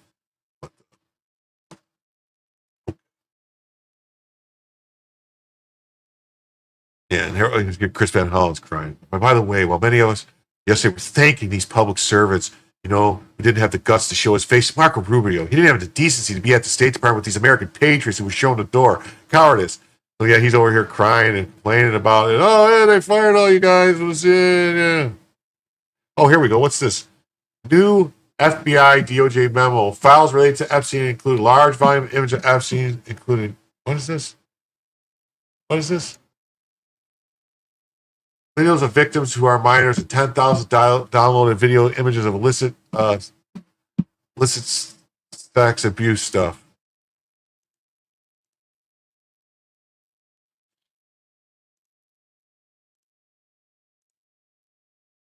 Oh, well, it's been 4 hours. I just got kicked off of Instagram.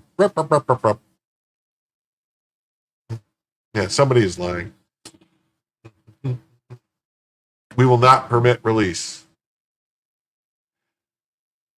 Pangino just got over fat cancer, which is in remission, which means, of course, he can always come back. I think his heart was in the right place, but I think this job is too much for him.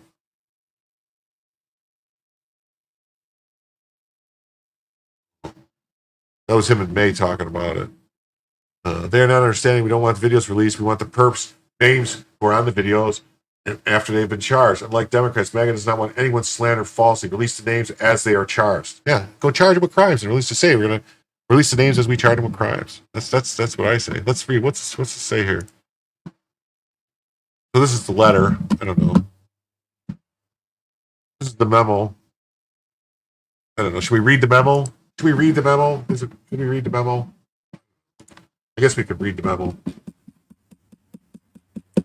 It's for completeness. U.S. Department of Justice Federal Bureau of Investigation. As part of our commitment to transparency,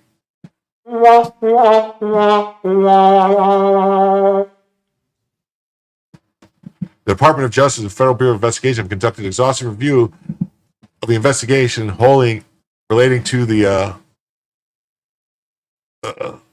investigation related to Jeffrey Epstein and ensure that the review was thorough. The FBI conducted digital searches of its databases, hard drives.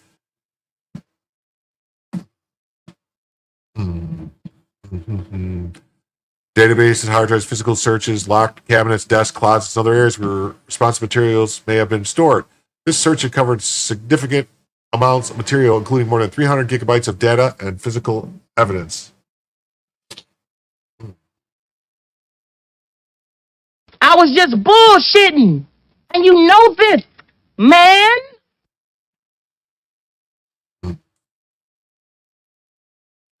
Files relating to Epstein include large volumes of images of Epstein and images and videos of victims who are either minors or appear to be minors, and over 10,000 downloaded videos and images of legal sex, child pornography. Teams of agents, analysts, attorneys, private civil liberties, and experts comb through the digital and documentary evidence with the aim of providing as much information as possible to the public while simultaneously protecting victims. Much of the material is subject to court-ordered sealing. Only a fraction of this material would have been able to air publicly had Epstein gone to trial, as the seal served only to protect victims. Yeah, I'm kind of wondering. It was decades of repeated abuse, and there's other people involved. There's other people that are responsible, other people that knew stuff, something. I mean, it couldn't have just been, no one signed the memo. No mention of who wrote the memo. No one signed the memo.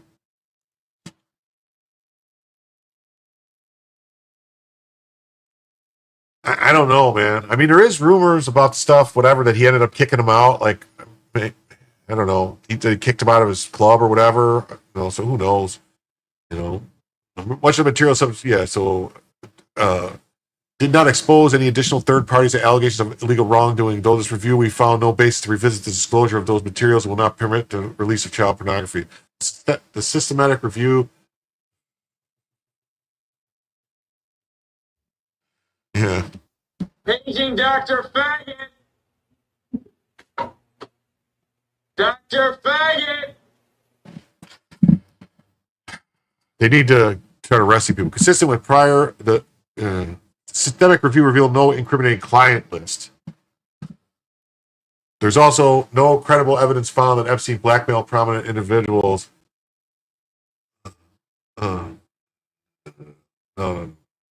We did not uncover evidence that predicated an investigation.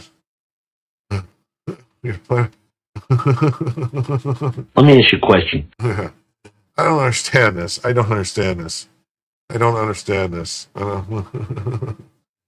gonna have to fuck you up, Smokey. I don't get it. One of the highest priorities in combating child exploitation is bringing to justice victims perpetrating unfounded theories about Epstein serves neither of those ends. To that end, we have labored to provide the public with maximum information regarding Epstein and assured examination of evidence in the government's possession. There is a list. Andrew Dershowitz says there's a list. I don't get it.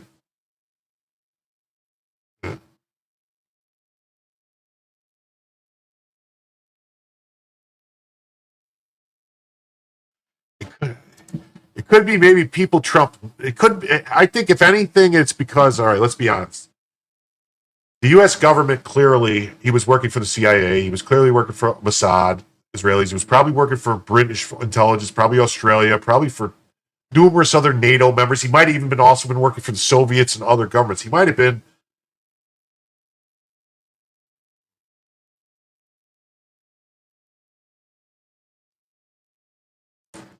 Well, I know when there's certain solar storms and stuff like that, you're able to transmit all the way around the Earth, right? When there's certain things, you can actually talk to people on the other side of the Earth with the ham radio, like weird things happen. Probably France and Italy too, yeah, probably all of them. And that's probably why they're not, because not only would it harm U.S. government interests or supposed shit, but it would also harm other allies' interests, and so they have, who knows, man? I don't know. No further disclosure is warranted. Although a thorough investigation, he committed suicide in his cell. I don't believe it. Yeah, that's the conclusion. Epstein died in suicide, supported by video footage. No, there's a minute missing. I don't buy that. I don't buy it. Sorry, minute missing. Anyway, there's the article. I don't feel like. I just feel like reading these words. It like puts a shitty taste in my mouth. Like it's bullshit coming out of my mouth. I don't know. Words in this letter. I gotta wash that taste of shit that these words are bullshit. Why are they speaking this bullshit to me, man?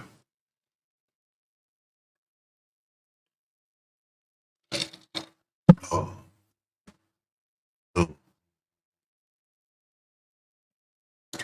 Anyway, let's say a prayer.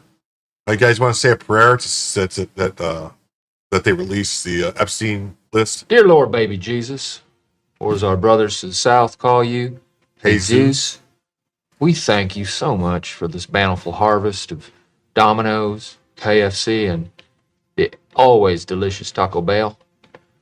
I just want to take time to say thank you for my family, my two beautiful, handsome, striking sons, Walker and Texas Ranger, or TR, as we call him.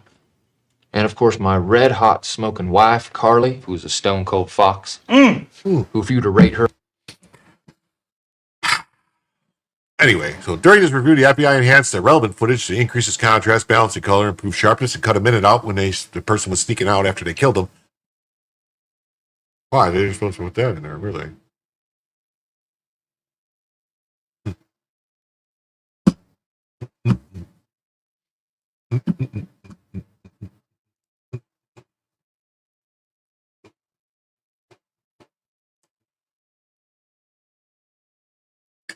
Well, unfortunately, I think that is the last story I had. Let me double check. I'll go through real quick, and I can look and see if there's anything else on X. Anything else interesting? I'll look real quick. Oh, here's I guess American Airlines we're really sorry to hear this. It's absolutely not the experience we want from our loyal customers. Please DM us about more details on what happened. We'll look into this further. And she goes, I checked our DMs. The last time we DM'd, I was complaining because you harassed me for carrying 3 bags onto a plane. I was accompanying my wheelchair-bound Parkinson's patient husband, and both of us were premier platinum status, and I was literally carrying a disabled passenger's bag. You were cruel and unhelpful. It isn't free to be rude and abusive to your customers. Oh, he passed away, but I'm not going to forget this. Oh, my God. Oh my God. Oh my God. Oh my God. She's going to go ham on American Airlines and get notified of being a politician at the point because customer spends on their products.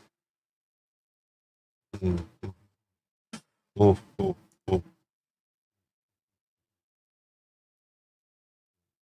Today in history, musicians playing their greatest hits before becoming world famous. No, we're not going to do that. So. Oh, look at this rabbit in Dick's yard.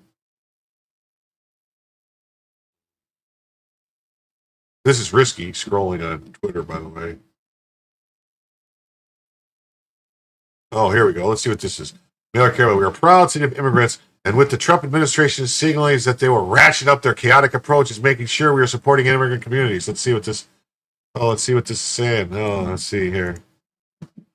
Los Angeles Mayor Karen Bass also just held a press conference, and she signed an executive directive in order to bolster the city's response in order to support immigrants as well as pursue legal action in any way that they can. She elaborated a little bit on what they plan to do. Here's what she had to say.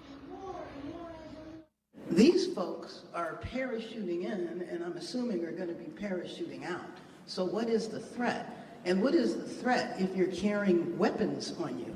With these vests on that have dubious identification. Sometimes it just says police. That's why I always see it. Just dubious identification. I mean, the people are getting shot at. Look real. So that's what we're wanting to know in the FOIA as well. What are the specific policies that say you need to be masked? Los Angeles Mayor Karen Bass also just held a. Okie dokie. Hold on 1 second.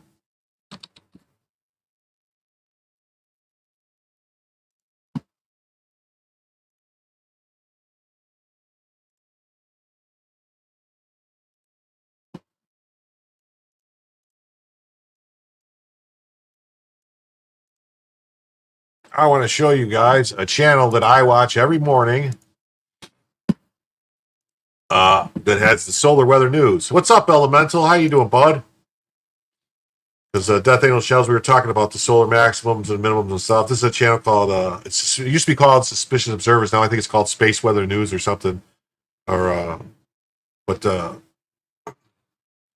problem isn't just the maximum and the minimum Death Angel channels. The problem is the weakening magnetic field is causing. They know this. They've been tracking the field that's been weakening, so the effects are worse on us when anything happens.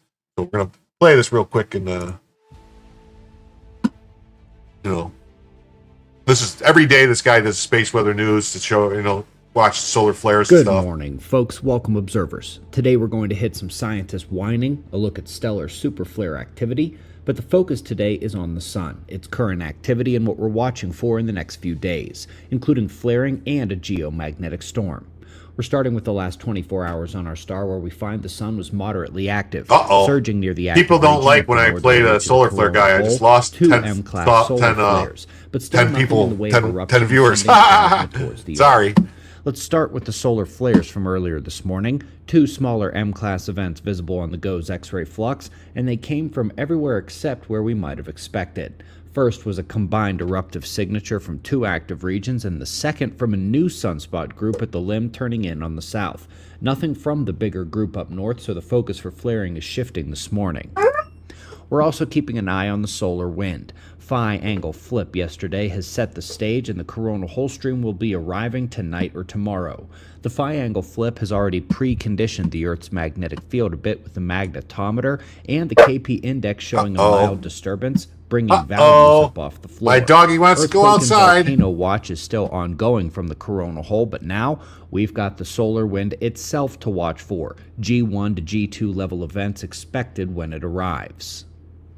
First article today, folks, solar scientists are whining like wild as the cuts to the U.S. science sector roll in. I can understand personal frustrations about specific projects, but they want to make it seem like all is lost. No. Every vital thing is still up and running. Doggy and wants to go will stay outside. That way, same like the National Weather Service. The peripheral pet projects, some of which do have value, are not vital, and often are following a path of bad science. Pay no mind to the budget cut crybabies. Everything is fine.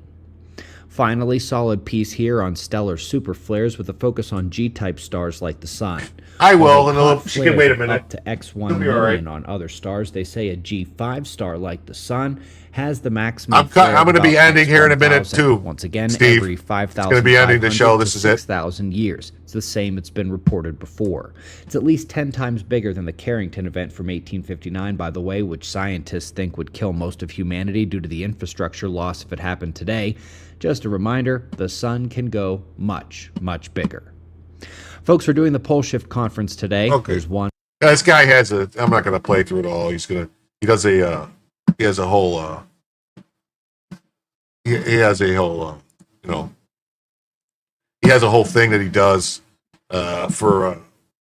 He's got like a camp that he rents, an RV camp and stuff, where he's got people prepping for the end of the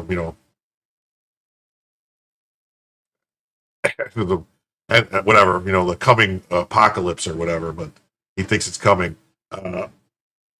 So you want to check it out. But he's cool. His videos are very insightful. He's wrote several books that are used in universities for the study of the sun and stuff. I think it's called a Space Weatherman's Guide to the Sun or something like that. One of his books. But anyway, I'm going to say goodnight. I want to thank everybody that came tonight, all the people who donated, who kept the show going an extra 2.5 hours. Thank you very much. It's greatly appreciated. It was a great show. I enjoyed it. And if you haven't already, please hit the like button. If you haven't subscribed to the channel, what are you waiting for? It doesn't cost you nothing to subscribe to the channel. It's free. It's free to subscribe. It's free to hit the like button. It's free to comment. Leave a comment in the chat. Put a comment on the on the video. Put a comment, say I like this, I don't like this. Shut up, you idiot. Something. I don't care. Just anything. So